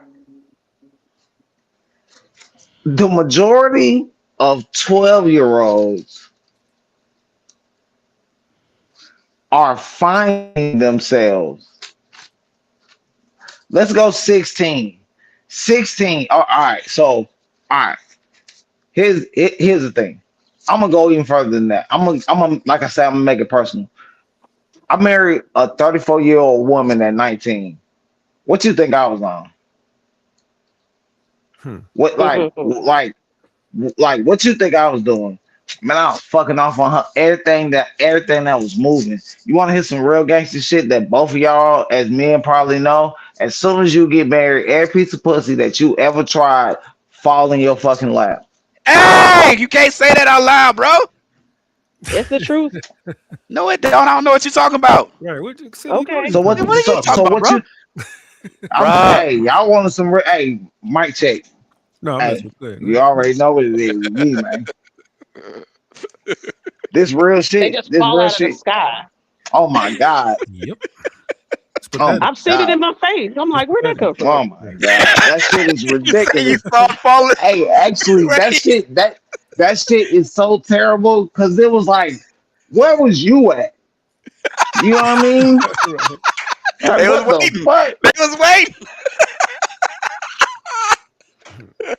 Straight up. Dun, dun, dun, dun. Hey, Oh my god, man. That shit marriage is the actually greatest make you social tool. mad. Yeah, And then they all I want to actually be got extra mad. nice to you. Then they want to Oh be all my extra god. nice to you too. They be like, "How you doing, handsome?" Be like, "Man, get out of here. Where the heck was you?" I've Hmm. seen it in real time. I've had to check a Bruh. few. If you don't get on away from here, Hey, Yep. listen, there are women out there that prefer that situation. oh, I know. Oh, I Yep. know. Yep. That, Yep. hey, that Yeah, CD, buddy. bro, you open So, up a sword, but keep on. but that's what I'm saying. Like. So when I got married, that's exactly what happened. Man, I was experiencing some shit that there is no way if. All right, so I want to ask you a question, Ken. What's up? Right, specifically you. Yeah, All right, have you ever been outside of this country? yeah. Where did you go? No. Hold on. Let me back that up. Have you ever been a single man outside of this country? Yes. Where did you go? Where haven't I went? I've been to Brazil. I've been to where did I go? I've been to Europe. I've been a lot of places, bro.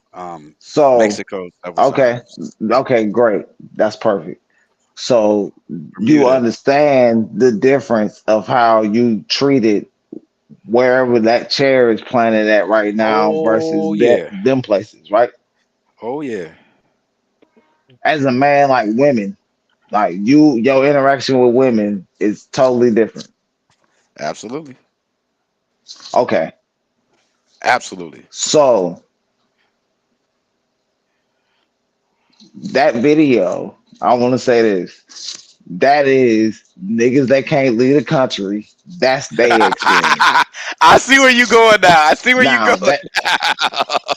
that now, because I want to say this. I don't understand what the fuck sauerkraut and mayo is. Okay. So And that I've was been up through there, so I don't know what the fuck that is. I ain't hold never on. had no sauerkraut, no mayo, cuz.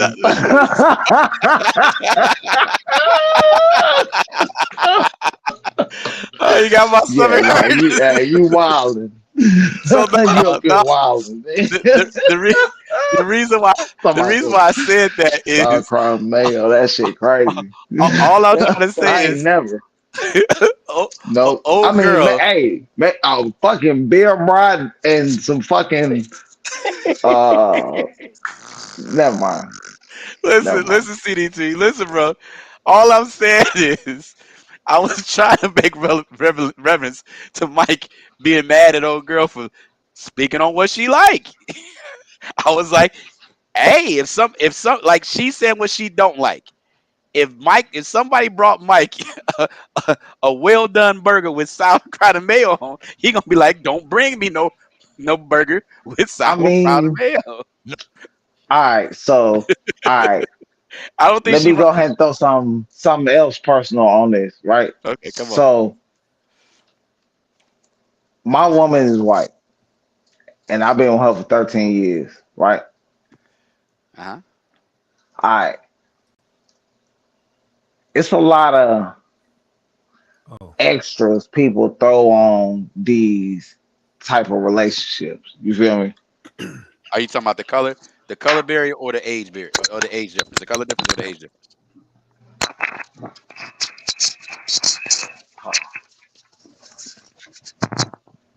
Jay Walker, you still there? All right. Can you hear me? Mhm. Yeah, I can hear you. Jay, you still there? All right. So here's the thing, man. My biggest thing is this. There really ain't. There is a difference, but I think the difference is culture and character. I think people treat you how they've been treated. People put you through the things that they've been put through. Think about this. Maybe not you, Ken, because you sound like you ain't never worked for nobody else ever in your life. This nigga sound like 50 Cent if you let that nigga talk. That's funny. I've been fired more times than most people that had jobs, bro.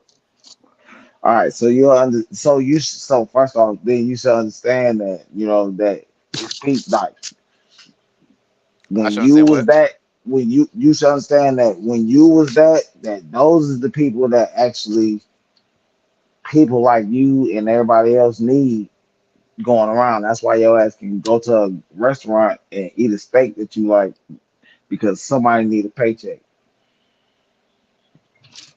All right, huh? It was somewhere else I was going with this. Uh, fuck. Bring back Mike. All right. Y'all was talking about the age consent. I think that's a dangerous conversation, even though it's a valid conversation with the different countries and the age. Thank you. All right, yeah. It was about traveling abroad, age of consent, people not being not most of the time, most people do not mature until after they have been through some desperate shit. Unless in their life that they've been taught how to do this, how to do that. Everybody's not raised the same, right? So when it comes to the laziness, why am I going to make this conversation? Let me try to clear up the question. Let me clear up the question.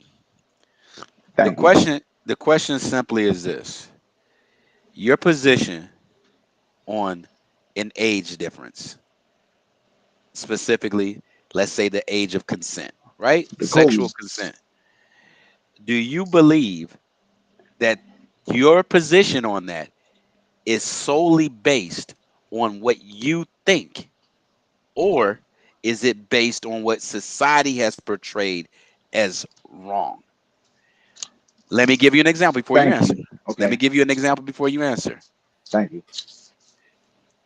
Why do you think it's acceptable for somebody to drive a car at the age of 16? Hmm.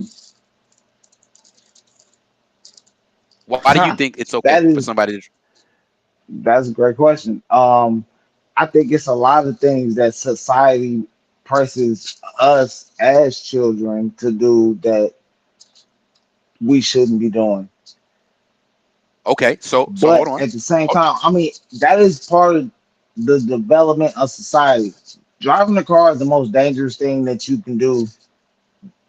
It's actually the most dangerous thing that you do every day and don't think about. absolutely.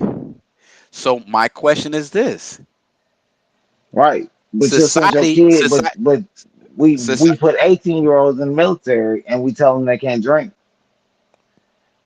So that's what I'm saying. So the age of consent to drive a vehicle is 16, and society accepts that because it's been suggested and it became a norm. But you can't have alcohol until you're 18. I mean, until you're 21, right? Well, who says that that's the proper age? Nobody says it other than society. So what I'm saying is that your same opinion on consent, I think your opinion is more based on the society that you're a part of that makes it seem as if anything outside of that age limit is wrong. Because let's keep it a bean. The age of consent varies from state to state.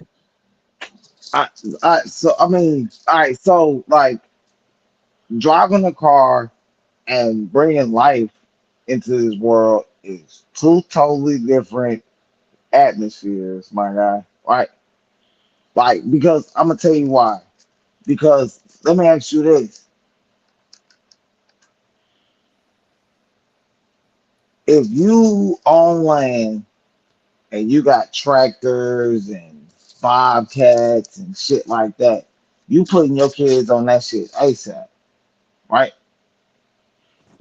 Right. You're on the So farm. that Yeah. they know how to, yeah, you gonna teach them how to do what you got to do, right? That's fine.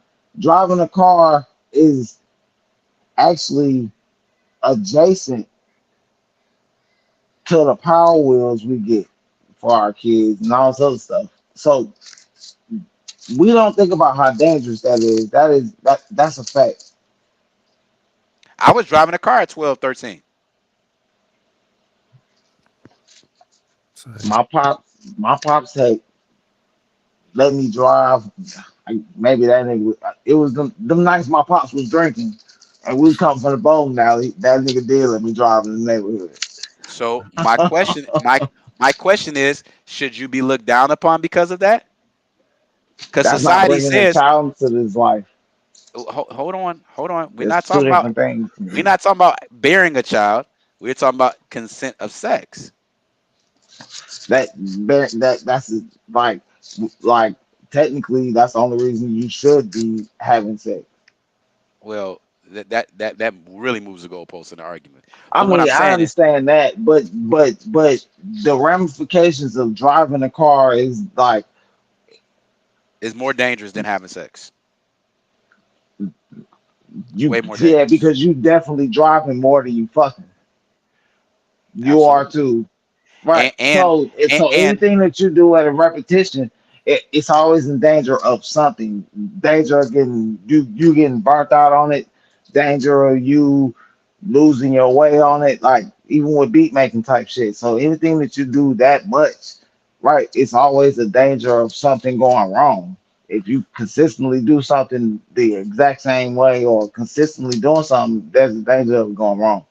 You're not hold on, waking up on pussy. hold on 1 second. Let me ask you, Jay. That you get you back on here. Can you hear us, Jay? You got no volume. I could hear. I could see your lips moving, but I can't hear you. I can't hear you. Your audio must have got disconnected somehow back in the studio. I think this is a dangerous conversation. These are the conversations that the PDFs are having to legitimize Don't do consent. that. Don't do that. Let's keep that all the way off of this. I'm just saying. But Yeah, that, no, well, no, I but don't that, think that driving and procreating should be in the same conversation. it gotta Am be, I because tripping? let me tell you why. Let Why? me tell you why. What? I'm gonna hold on. As it pertains to this conversation, I'm gonna tell you why they should be in the same conversation. Because of this. If you decide to have sex, the only implication you are going to have is on you and the other individual. If you're driving a vehicle, you can affect everybody around you if something quote unquote goes wrong. So I'm not saying they're exactly the same, but I'm talking about when you think about consent and what the dangers are, it's equally as important. My question again is not, I'm not justifying the age of consent or justifying that. I'm just saying, since we're stuck at a number, if society, like how are we looking at what's wrong?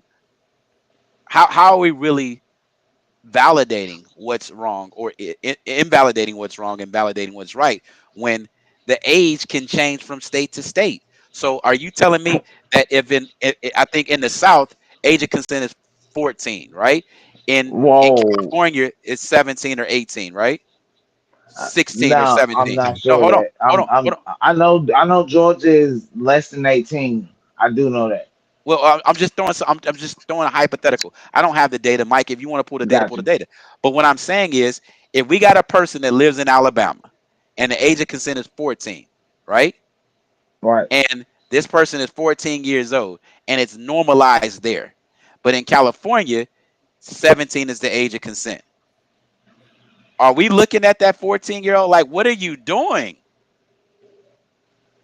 I mean, And the only reason why we would have that cast that judgment is because society has created this standard and this stipulation, what has become quote unquote law and what's acceptable. What I'm saying is, in California, people from California that's all they know, they would look at whatever is happening in Alabama as if it's crazy, where a person in Alabama would look at it as it's normal.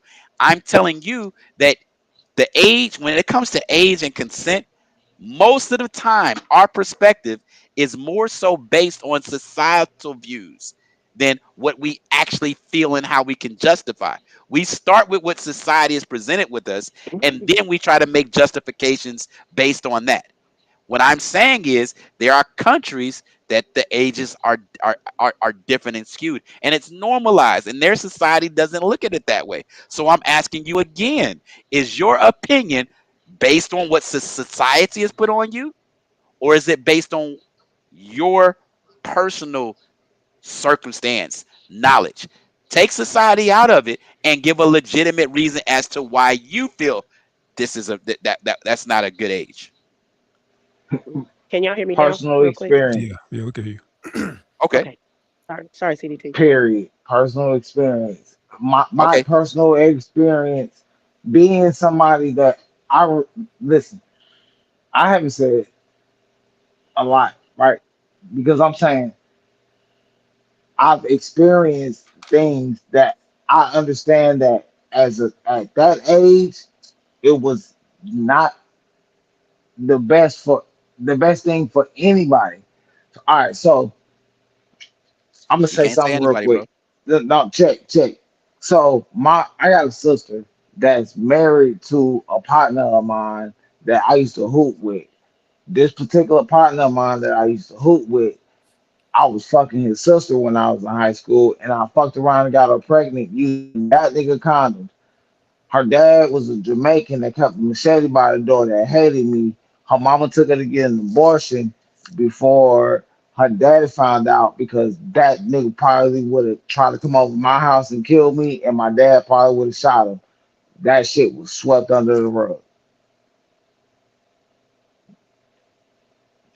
Jay, what do you say to this? Nobody in that situation should have that it was not a situation that anybody was ready to handle, and it would probably have led to something that nobody wanted, bro.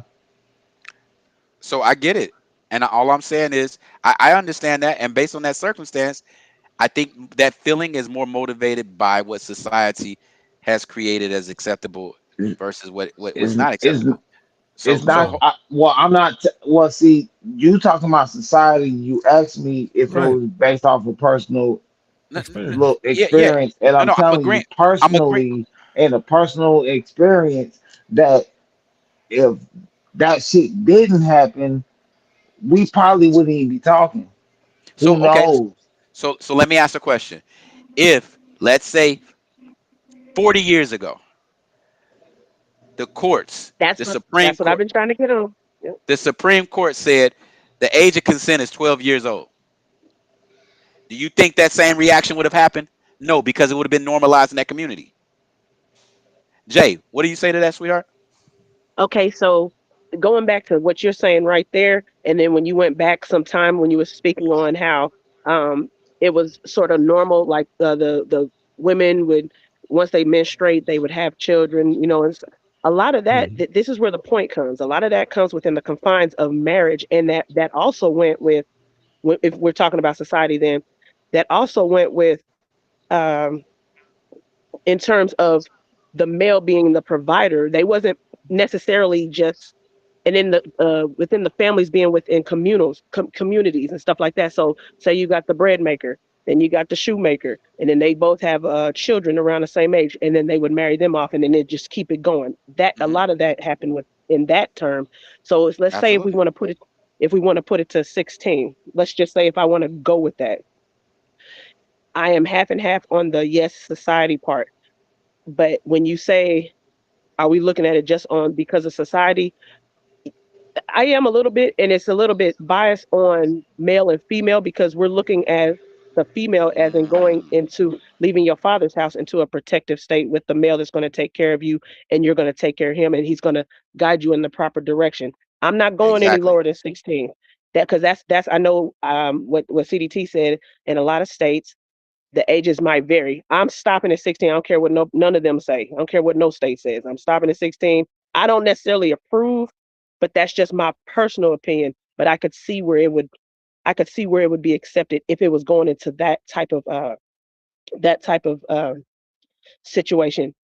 Now, as And far as see, the young man and the older lady, she's just doing that on some freaky type stuff. Like seriously, what is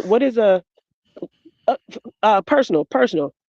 My sons are really getting tall. Like, so I'm tall, 5'11". So they, my 17 is taller than me already. And then my other one's looking right in my face. This older lady said something to him the other day when we went to his little graduation. She was like, "Oh, you sure are growing up. You sure are getting tall. Lady, if you don't get from over here, I know what you looking at. Get your butt on somewhere." So that's just all I'm saying because she watched him grow up. He's getting a little facial hair. He got his little chest out. You can just tell the difference. And I don't know yeah, if I'm saying it from a protective state because I'm a mother, but I mean, it don't even matter. I don't care whose children it is. I'm protecting all of them. That's just me. and I'm with you, right? I'm not disagreeing with anything you're saying. What my question is that the way that we feel, especially as it pertains to, when we bring age, because age is a number, it's a time frame, right? The truth of the matter is levels of maturity vary at different stages based on sex, based on circumstance, based on a lot of psychological things, right? I think that's the ultimate determining factor. But what I'm saying is somebody, legislature, the Senate, whoever, put a number. And I don't think that number is adequate in every situation. I think for some people, 16 might be too young. For some people, 18 might be too young. But Agreed. what I'm saying is the only reason why we're turning our face or agreeing to something is because what society has presented us with. And just like when you hear, if I tell you, like we can all have stories, right? About I was driving at 12, I was driving at 13. Well, the reason why we're talking about these stories is because most of us know that the age of consent to drive is 16. Hmm. So we know we are doing something that's outside of the societal norm. So our opinion on this is based on society. But the truth of the matter is, I drove at 12 and I was absolutely fine. So what I'm trying to say is our opinion on this age difference or this age of consent is more driven by what society is telling us. It should be driven on an individual basis. Who's really ready? Who's really prepared? What are the circumstances? What are the dynamics? What are the stipulations? Just like you said, Jay, back in the day, marriages were kind of arranged and they were supported. So the ages were probably a little bit younger, right? In other cultures, marriages are arranged. Um, and I think it's Hindu. Marriages are arranged young. At 10 years old, when a woman starts to menstruate, she's ready to bear. When her hips spread, she's ready to bear children. So she's being positioned with the man so that she can procreate, right? What I'm saying Because is there's in a those cutoff. yeah, and what I'm saying is in those societies have other things in place, although the consent may be different, but they have other things in place to protect that circumstance and situation. What we're thinking right here is this the most salacious thing possible. Oh, that's a predator. Oh, this is that. And I'm trying to say is that most of our opinions about how those things are going is because society has told us this is the age limit. this is wrong. This is not right. Just like driving a car. Driving a car Okay, at so I 16, just because somebody turns 16 doesn't mean they're able to control a motor vehicle. Doesn't mean they're mature enough. Doesn't mean they're responsible enough. Doesn't mean, and I completely agree with that. But guess what? Because society says it's okay, nobody's gonna bat their eye. Is your You know what I argument mean? that you weren't a victim? Is that what you're saying? Pardon me? Is your argument, or are you making a case that you weren't a victim? Um, that's a loaded question. So this is funny. I'll be transparent with everybody on here. So I had a conversation about this at 14. I mean, not about this situation with my therapist, about my experiences and how my experiences have formulated how I look at certain things today. Taking age out of it, thinking about maturity level, thinking about what my circumstance was.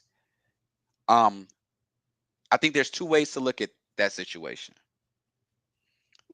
And part of my comment was based on some of the dialogue I kind of had with my therapist. And my therapist and I never got into ages because I would never put somebody in a situation where they have to go try to report some stuff from 40 years ago.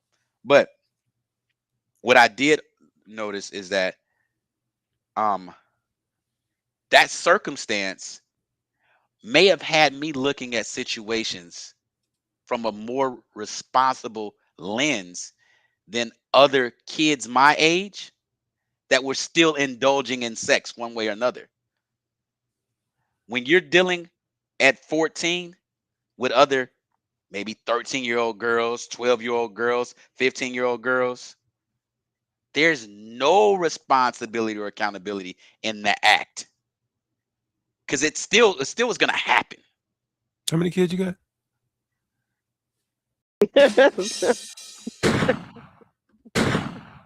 I was just asking. My finger's coming up, but I don't want you to see it yet. So what I'm saying is that the other side of that is that I looked at it very, very differently. And I didn't have my kids till later. My kids were a choice. So let me say this while you throw those shots, I want to keep it a buck. None of my children were out of not being responsible. I didn't say it was. That's Period. what you gathered out of that. So no, there's no reason for you to shoot shots if I'm okay with that. Just because you just want to play with your hands, that's okay. But do you understand what I'm saying though, Jay? What I'm saying is part of my experience, I can look at and say, hey, from this perspective, it may not have been abusive. I'm a little hesitant to say I was abused because I think if I really think about it, a lot of that statement would probably be more based on societal norms. So I don't know. I don't have an answer. That's going to be something for me to sort out further down the line in therapy to really look at it that way for me. You So saying I you don't don't see the know. negative effects from it? I never said no. I never said I don't see the negative effects. I haven't analyzed it in that perspective to see if that has any effect on me. Right? I don't know. There's some more unpacking that I might have to do in my life. But have I ever looked at it in a negative light in my 46 years of being here? Not really. I looked at it in just. And do I look at her in a different light? No. That's me. That may be how I'm processing it, or it may be just what it was. I don't know. I can't answer that. There are a lot of factors to consider, and I have to unpack that. So I guess in forthcoming years, months, or whatever it takes, if I get to the point where that's something I express, I'll express it here because I hope that experience and that dialogue can help somebody or give them a different perspective. And I'm not convincing nobody to go do that or let your children. No, I'm not saying that. No. I'm just saying for me, I don't know. I don't have a clear answer on it. But as we were talking about that. Would you be okay if you witnessed that? If I witness what? No. What happened to you? Not witness, like watch the action. I'm saying if you knew of a same scenario. So let me say this. Now you're putting me in a situation for legal ramification. That's the same thing if I witness a crime, if I witness a shooting. You're in Europe. With a consented 14. Okay, so watch this. There's some stuff I saw. Since you taking account of the society. I got you. Yeah, let's take society. So let me tell you what happened in Europe that I've witnessed. I witnessed a woman get slapped, mollywopped, and nobody did nothing because she wasn't supposed to be saying what she was saying or doing what she's doing. I had to accept the societal norms. I know a female friend of mine, homegirl went to Dubai. She's in Dubai. She got an attitude of the person at the store. Went to jail. She sat in jail for 7 months because you can't yell and you can't talk back. You can't say certain things. So I said, how did you feel? Not what did you do? So when you how did I feel about what? When I saw that chick get mollywopped and slapped, was you like, oh well? Or was you like, ooh? I said, ooh.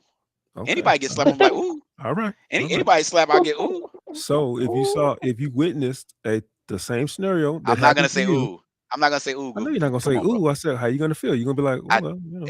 I don't. So that's not a fair question. I'm not gonna answer that. I'm not gonna even entertain that because I don't think that you're asking me if I condone it. You can't do that because this is not. I'm not in therapy for this shit right now. How would you feel? I didn't say I'm not gonna answer that. I'm not in therapy for it right now because you want me to answer that question right after I just explained to you that I'm trying to sort through what the situation really means. So you're asking me if I see it repeated, how am I going to respond now? Well, how I respond now based on how I processed it may be completely different. So I'm not going to do that. So that's what I'm asking for. So that's the whole purpose of blind spotting. Blind spotting in therapy is when you take yourself back to a place. Yes, that's what you're doing. That's what you're trying to do. You're I'm asking you a simple question that I got an answer. Needs a simple answer. There's no simple answer. There's no simple answer. I don't know. What say you, Jay? I don't know. You said if somebody got slapped in Europe, what would we do? I'm gonna just let it be because who am I gonna tell in Europe? They slap everybody. No. I said, how would you feel? Now, what would you do? Because we know what how would I feel? The laws are. Yeah, a woman gets slapped in Russia, you better not intervene. But stop. You got to stop doing that, Mike, because I already made the premise that your feelings are going to be based on your personal societal norms. If I was in Europe and that's what I grew up under, and a chick got slapped, she got slapped. No. That's cap. If your mama got slapped, it ain't got nothing to do with societal norms. If you saw your mama get slapped, you wouldn't be thinking about no societal norms. I would have. So watch this. Let me say this. I watched my mother get arrested. She did what she wasn't supposed to do. Did I agree why she was arrested? No, but she got arrested on Easter. So what I'm trying to tell you again is society shapes how you feel about circumstances. Let me tell you why. That's true. Because as we were watching, and I said, ooh, everybody else from Europe that understood what was happening, they went about their business. Let's just keep it a bean. We can do that in subcultures. The stuff that you see in the hood that's acceptable in the hood, people just go about it. They normalize it because it's acceptable in that environment. It wouldn't fly anywhere else. People are like, oh my God. You watch and then going about their business, right? My point exactly. Some people don't say nothing, and they keep going about their business. So that's their society. That's the culture that they're in. And you talking about action, I'm talking about feeling. So you can't Your tell me what somebody else's feeling is. Just because they kept walking, yes, don't mean they was cool with it. Yes, I can. I'm gonna say it again. That goes back to the natural premise.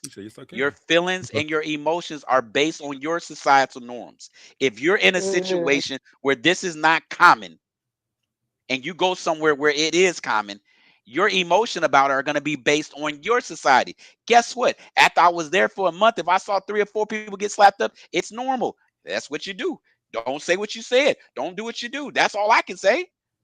Because now the society that I'm in, it's normalized. Just like when I went to Germany, when I see they sell beers with the value meals, with the McDonald's value meals, you get beer. Beer is normalized. That's kids drink beer. You see how quick you was able to logically work your way through that premise? Now go back to when you was 14 dealing with the older woman. Was that a part of your society? Was that something new that you experienced? A happy meal was Fucking at good. 14 was a part of my society. No. You That's what it internalize. I'm was. saying, did you see that Fucking at comment around 14. you? Did you see that 14. comment Fucking around at you? 14. Niggas was fucking at 14. Yes. Cap. So you can't. So what you can't do is you can't take my 14-year-old mind and put it in my 46-year-old mind. I knew at 14 we was fucking. So any piece of pussy that was there, I was accessible to it. So you can't ask me as a 46-year-old man how I was looking at it. I was looking at it as a piece of pussy. We can keep it a bean. Old piece of yeah. Did it have age limit to it? Guess what? You 46 now. That 28-year-old piece of pussy is a young piece of pussy to you. 28-year-old pussy ain't never old. What you talking about? My ears. Excuse me. I apologize. Now you okay? It's y'all show. He passionate because he against the wall. He got to fight his I way ain't up the never wall. against the wall. Listen, all I'm trying to say is you're trying to have me quantify that experience as a 46-year-old person. Absolutely, I'm gonna look. You just said you don't consider yourself a victim, so you already quantified it. Now, when I ask you No, another question, I can't answer that. I can't answer that. Hold on, Jay. You can attest to this. I didn't say I don't. Yes, you did. I said I didn't. I didn't consider myself. I haven't. I didn't. At 14 years old, I didn't consider myself a victim. That's why I was smashing consistently. Every time I can get over there, I wanted some.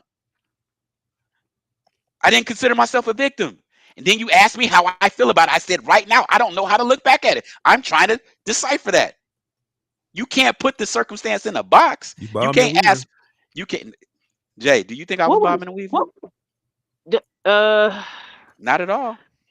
Not Ain't no bob or no weave. Dang it, dude. I don't know. Ken, look, y'all stressing me out. But what he's trying to do is this. He's trying to ask me. Just trying to get a simple answer. That's it. There's no answer. I told you. I was clear. I didn't think I was a victim. Yes, Okay, I didn't think I was a victim at 14. I have never considered myself a victim. Now you're asking me at 46, am I looking back and thinking is that right or wrong? Because you asked me, what would I think if I saw it now? Obviously, I'm 46 years old. My perspective is different. But now, am I processing that myself at 14 as a victim now? I haven't unpacked that to see if I was a victim. So you're saying for your personal, you can't see that, but if you were to see it going on with someone else, like one of these other children, you would see it that way. Is that what you're saying? So I'm saying right now at 46, not you. I get you. No, hear me out. Let me finish. Right now at 46, because of what society says that this is not right. My perspective, if I visualized or saw that right now, I would be all against it. Absolutely. But you're asking me, do I at 46 think I was a victim? I'm not asking you nothing. I'm not asking you nothing. You just talking to be talking now. You answer my question. Thank you. Let's move on. I've been answering this question. So tell him to stop asking it. Because he wanted his answer. You answered my question. I'm glad Jay had to pose it. Thanks, Jay. I didn't That's say all I was nothing asking the different first time. than I If you said. saw I it said nothing elsewhere, different than how I would you said. judge it? You just mad because you all lost around your the Cougars. mulberry bush. You just mad because you lost your Cougars. When Jay asks it, then you answer it. Okay. You just mad because you lost your Cougars. No, I'm cool. Jay knew it. She knew what time it was. That's why she posed the question again. She knew where the argument fell apart at. No, my argument didn't fall apart, bro. Appreciate you for getting it back on track, because this dude, man, I told you it was against the wall. Back was against the wall. I just asked you a simple question. You made it about yourself. I got one more question on that. I'm sorry. I really need to know. Was this Let me a ask the most family? question. Hell no. Okay. Wasn't no family member. No. I was gonna say family friend or somebody like that. I'm just trying to picture out how this 24-year-old was she just cruising around the middle school? No, not at all. Nothing like that. What? Nothing like that. And what I'm not gonna do, I'm not gonna give much more detail because I'm sorry. Yeah, don't give me no detail. I just got heated because I had some personal situation happen recently. That's all. It's dirtbags out there. Don't get it twisted. There's dirtbags out there. Hold up, Mo. Mo perspective out of question. If I haven't processed it, what was it brought up in therapy? Why? Why was it brought up in therapy? So let me explain. So the specific circumstance of my age and my sexual encounter was not the topic of my therapy. That was not the topic that I was discussing in therapy, Mo. So I want you to hear that clearly. The reason why it was brought up in therapy, we were talking about, how can I say this? Well, I don't care. So we were talking about um what what has shaped my desires? What has shaped what I'm interested in and what I'm not interested in? So I've been practicing again this thing called blind spotting in therapy. Is when you take yourself back to a previous time and you're not analyzing it from where you are. You're trying to analyze it from where you were, but utilizing data that you've understood. So I was in therapy trying to understand what has created some of my desires, some of the things that I like, and what has put me in a situation about certain things that I dislike. So as you're going through therapy, you take yourself backwards a little bit to try to see if there was an event, if there was a situation, or there was a circumstance. So you go back a little bit further, and you go back a little bit further. And as I'm going back in my brain, I'm thinking about that scenario to see how it could apply to some things that we're discussing in therapy today. I never had the conversation with him about, oh, I did this at 14. No, it was about overall how things in your past have shaped some other decisions or some other decisions that you made and changes that you made from those decisions and how they lead to your perspective today, how you see things. See, everything that's happened to you in your life, it forms a perspective. It forms a viewpoint. If sometimes we're in a situation and we look at things for a certain reason and we really don't know why, and what happens is when you don't unpack that, it just become what is. I It's got a like, question. yeah. Why did you choose that interaction to pull from when you've got many other interactions from your past? Why did you start there? Was that your first piece? No, no. So, That wasn't so, my first piece, so why but did you choose that was that a one? hold up. That was a hell of an introduction to oral, right? Oh, Okay. Right? So I don't know. if the standard is set super high, right? That can take you to other places, right? If like when you're trying to figure out who you are today, if you just say, I don't like you said, I don't like sauerkraut on my burger. Just because I don't like sauerkraut. Why? That's not really addressing something. Mm-hmm. So let's go back. Oh shoot. I remember there was this one time that I was eating some I got dip and hit it with a turned out to be sauerkraut sauerkraut. can. Yeah. Right? And once you understand like that's the purpose of therapy. Once you understand the why, you give yourself an understanding and a justification as of who you are right now. You can't like right now, you can't change why you don't like sauerkraut. Because you just don't like it. What happens is when you accept something and it's happened in the past, you normalize it and it becomes who you are. And if we don't change it or we don't address it, some things are okay. That's just who we are. But when you see those things start affecting everything else, well, let's say sauerkraut, you don't like pickles, you don't like dill, you don't like relish, you don't like all these other things. All these other things are attached to it. Sometimes you got to break it down and be like, somebody snuck me some sauerkraut when I was 7. all these condiments. Yeah, I'm just saying. He, I'm just throwing burgers out there. Ken telling us a lot because I'm putting too many pieces. You making a burger mode? That's what you making. Burger mode, trying to make a Shoot, burger. about to go home and make a burger. Shoot. But do you understand, Jay? Do you understand the scenario that I'm trying to put together? The purpose of why that was a part of my psyche. Again, the details weren't important, but you have to like, bro, have you this is crazy.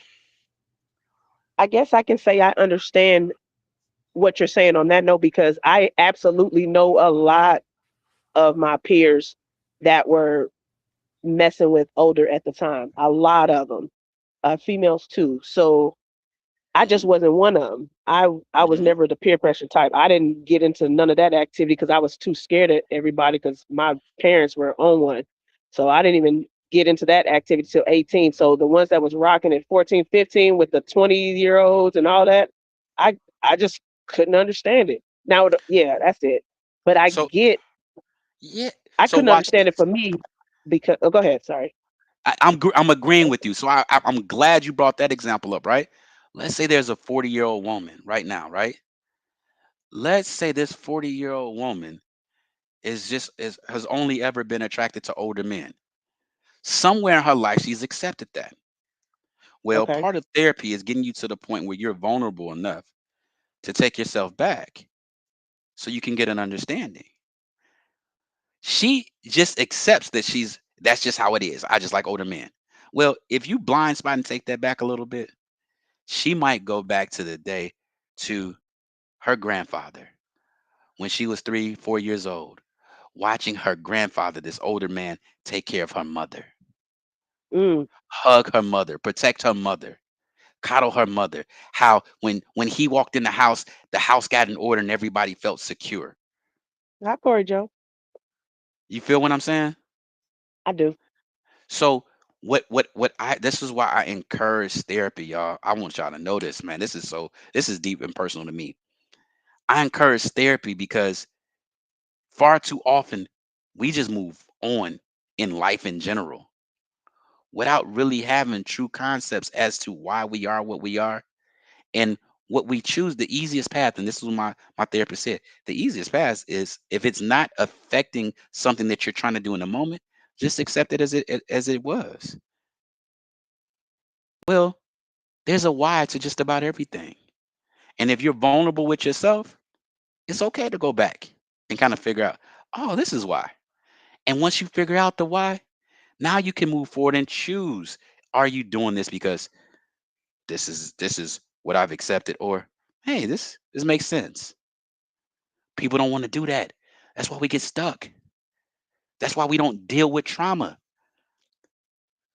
And the more that we don't do that, the further we get from from a clear understanding of who we really are.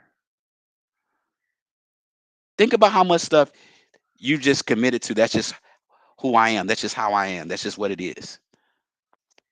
Because people are scared to unpack the why. Because the why take them to a place where they have to really understand themselves at that age and that time. But it actually makes it so much better. Because now you have a reason. I don't like sauerkraut because when I bit the pickle, I Get bit my tongue. that sauerkraut out of here. I'm just saying. That's the dumbest thing I could think of at that moment. So I agree with you, especially on the therapy part, because I was one of those people because I came from generations of we don't need black people don't go to therapy. That which is the dumbest statement I've ever heard older people pass down to younger people. Everyone needs help. None of us are perfect. So you're just saying black people just walking around perfect, negative. Oh my So God. uh, therapy helped me out a lot, unpack a lot of stuff. That's how I Whew. was able to clear. That's how I was able to come with a clear slate.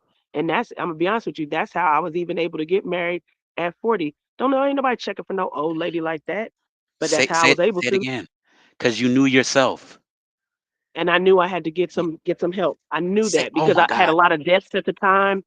Oh A my lot was God. going on, and then the children were young, and I knew if I didn't do something soon and get through all that, I was going to unleash all that nonsense onto the younger people, and they didn't need that. They need to grow up. The worst bully to a child As a is an parent. unhealed parent, and I refuse to be Mm-hmm. that. Hold on. And Hold on. and Keep that's talking. and that's ex- okay, and that's exactly what I did. So therapy is everything, and it helped me through a lot to the point where I spent all my years in relationships arguing with people just because everything doesn't deserve a response. Everything doesn't deserve a response. Let this person argue by themselves. And so you know what I have now? I have peace with all that. Hmm. And that's because of the place I came to with the therapy. So that's why I'm co-signing with you on that 100%. We don't argue about nothing. We were all taught that you have to argue.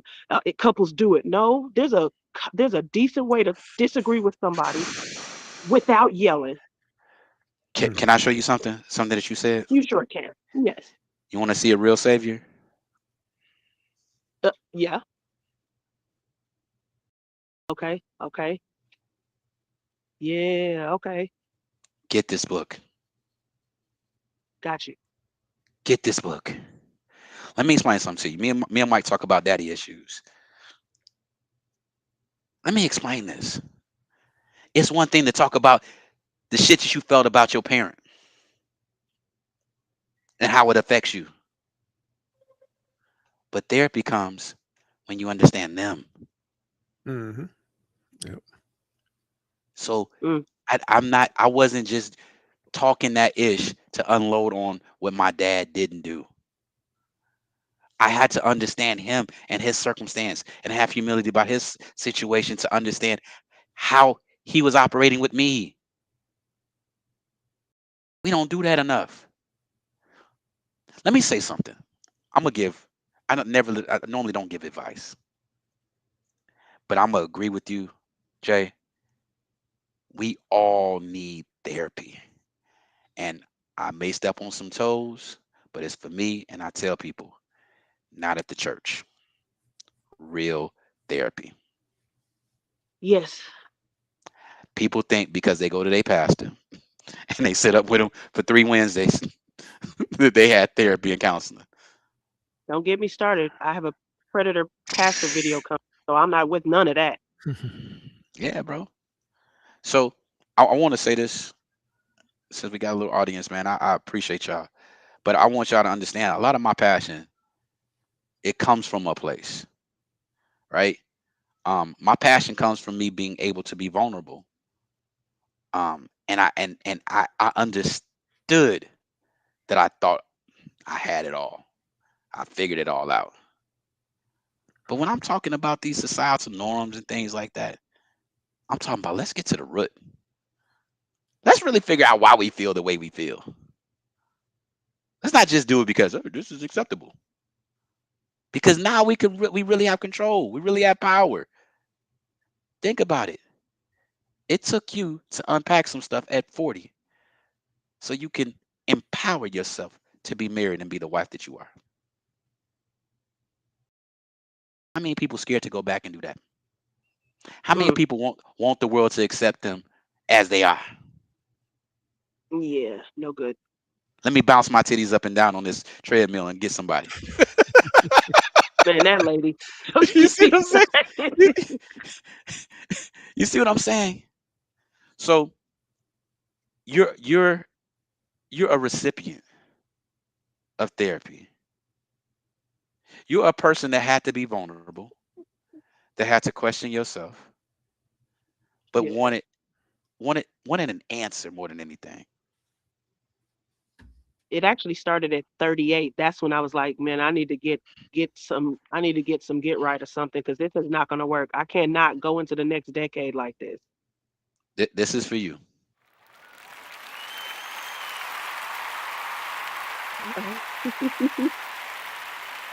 You The could have crowd did, loves me. or you could have just accepted who you were and continued to make excuses why you're not getting what you want out of life. Oh my goodness, Mo, I'm sorry. I did not mean to say Yeah, little. yeah, little audience. Little audience. Hey, listen, we thought we had 7,000, but I'll take seven. I'll take seven legit family members. I love y'all. I love What you y'all. talking about? I'm on the phone with y'all from Morocco right now. You, my bad, Morocco. Oh, there it is. Hey, bro, when I found out Morocco filled with them scam call centers, I was like, yep, I know what it is now. Look, I said they should have gave us some watch hours or something. But yeah, man. Um, what you have anything to add, Mike? Stop trying. Hey, listen, y'all. Y'all need to tell Mike to stop bullying me. He be I triggering don't me. see that. Thank you. He I'm into telling. this boy knows me from 40 years. He knows what to ask me to get me hot and heated. I told you I had you against the wall. He know what he doing. He Just had knows to what he bend you doing. over. I just had to bend you over. Listen, You know what I'm saying? see, and that now that's abuse. Y'all heard that? That's abuse. I know, right? Let that. Let that Woo. air out. Woo. Yeah. So did we So even? I'm listening. Okay, I'm gonna have to cut off here in a second, but I do want to tell you, gentlemen, I appreciate you.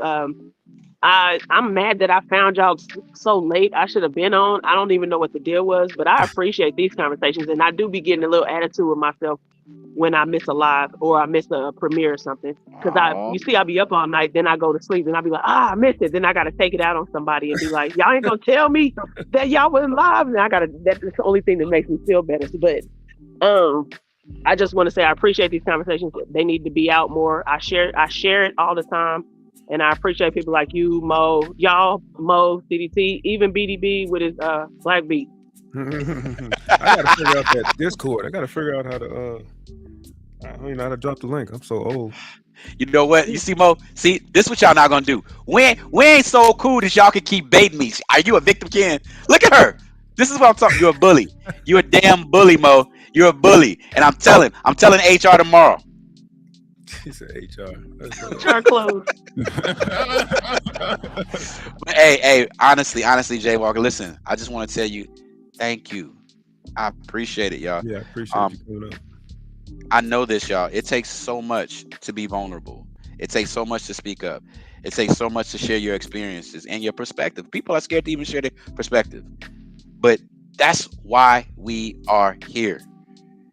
I don't care about a view. I don't care about a click. I don't care about a like. These are conversations that we have on a one-on-one basis, and we believe that more people need them. We've healed through these conversations. We've healed through these arguments. Right? So I just want to let y'all know we appreciate y'all. I'm so thankful, so appreciative that anybody wants to hear my voice, hear my crazy views, be a part of my therapy, judge me, not judge me. Hey, We didn't say all that. listen, I'm gonna group it all in. but I do appreciate y'all. Tell somebody, man. Listen, I want y'all should have a watch party, man. Next time you got homegirls with you on lunch, have a watch party, man. I want everybody in here. I want to see them all. What you think, Cuzzo? You think how you think it was tonight? You think we served the purpose? Absolute success. Absolute success. Oh, and hold up, bro. Listen, if anybody go get this book, you see this lady, make sure she inbox me or something. I need something. I normally don't promote nothing, but my sister Kayla the poet, y'all, she gave me this book, bro, and I read this book and it gave me humility. It had me look at myself, right? Yeah. It also had me understand my parents differently, and they give good examples, and it's from a practical perspective, and it gives little stories that you can definitely relate to. Mo, do you think I'm a victim? Since you're talking, hurry up. You got 32 seconds to answer. I know, right? We are all victims of circumstance, so it is what it is. Yeah, we are. Appreciate you guys for joining. Appreciate you guys for hanging out with us for 4 hours and 55 minutes and counting. 5:28, bro. You gotta get it right. 5:28. Yeah, 5 hours and 28 minutes. I'm looking at 4:54. Oh, something wrong with your life. Oh, well, then 5:28. Whatever. Hey. Don't be shortchanging them. Hey, listen, bro. They've been with us. I love that. Never, ever thought it. But I appreciate it, man. CDT, shout out to you, bro. I appreciate you getting on and giving your opinion, bro. It's all love. I want you to notice that. I want you to know that you could disagree with me all day. You can have your judgment all day. I respect it, bro. I respect it. I love the conversation. Who else do we have on tonight? Tina Mo. Listen. Tina Mo for sure. Listen, Tina Mo. I want to tell you, I appreciate you as well. I told you that so many times. Yeah, I'm really thankful for that perspective, and I don't ever want anybody to feel like there's a level of insensitivity. It's just perspective, y'all. And I think if we can start seeing through each other's lenses, that's how we really grow. And just accepting it, you know what I mean, and listening. Who else did we have on here, Mike? I'm going through it. Lauren dropped in for a hot second. BDB. Mo does not get any props because she was scared to pull up. Hankin TV dropped in. Yo, yeah, Hankin. Listen, what up, homie? That's my Ohio State homie. They got Houston. They got Houston on lock. Hey, you know what, Hankin? Thanks for pulling up and giving some comments to the conversation, bro. If you go back and watch it, man, I just want to tell you thank you. I didn't get a chance to while you was in there, bro. Who else we got? Joe Blaze, Corey. Joe Blaze. Corey Okay, G, okay. Mysterious, What up? sir. What up? What up? Who else, Mike? We had a pretty decent show. CDT. Yep, we said CDT. We said BD. Oh, man, Yeah, man, bro. of course. Man, Feels like- always keeping us in check, letting us know that them things shouldn't be bouncing up and down like that. Right. Look, a lady should always be a lady. Anybody, Mike? Yeah, bro, and like people participated too, bro. That's good to see, y'all. Me and Mike, I want to tell y'all this, and Mike could attest to it. When we don't get the feedback, it's stressful. It's tough, y'all. Right? Because you want to be heard. You want the purpose of your vision to come to fruition, and just these conversations, man. And I think live is really helping. It's kind of bringing the zest, pause, the zest back into this. Yeah, I said pause. Just bringing it back, bringing it back, y'all. So keep it coming, bro. Let's have some watch parties, bro. If y'all, hey, and I told Mike, I told Mike in the beginning, I wanted people to attach to our personalities, and feel like they're a part of the conversation, and that's what y'all are doing.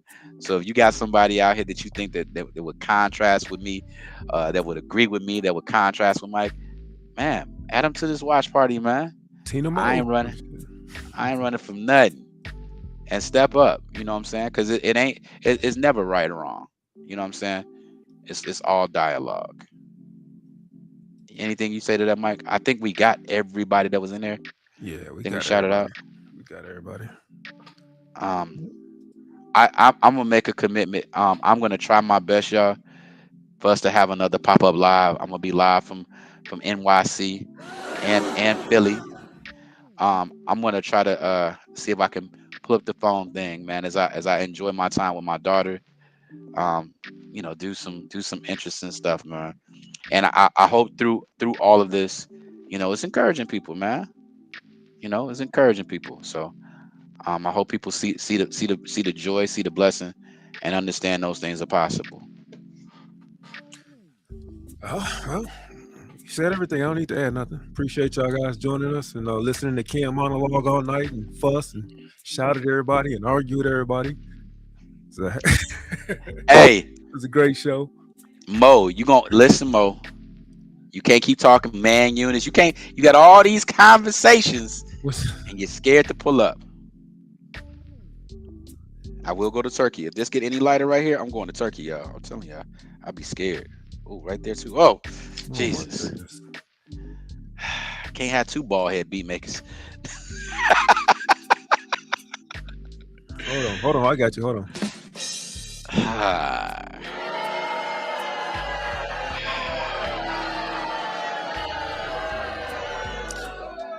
And on that note, we are two of them. Out. Peace.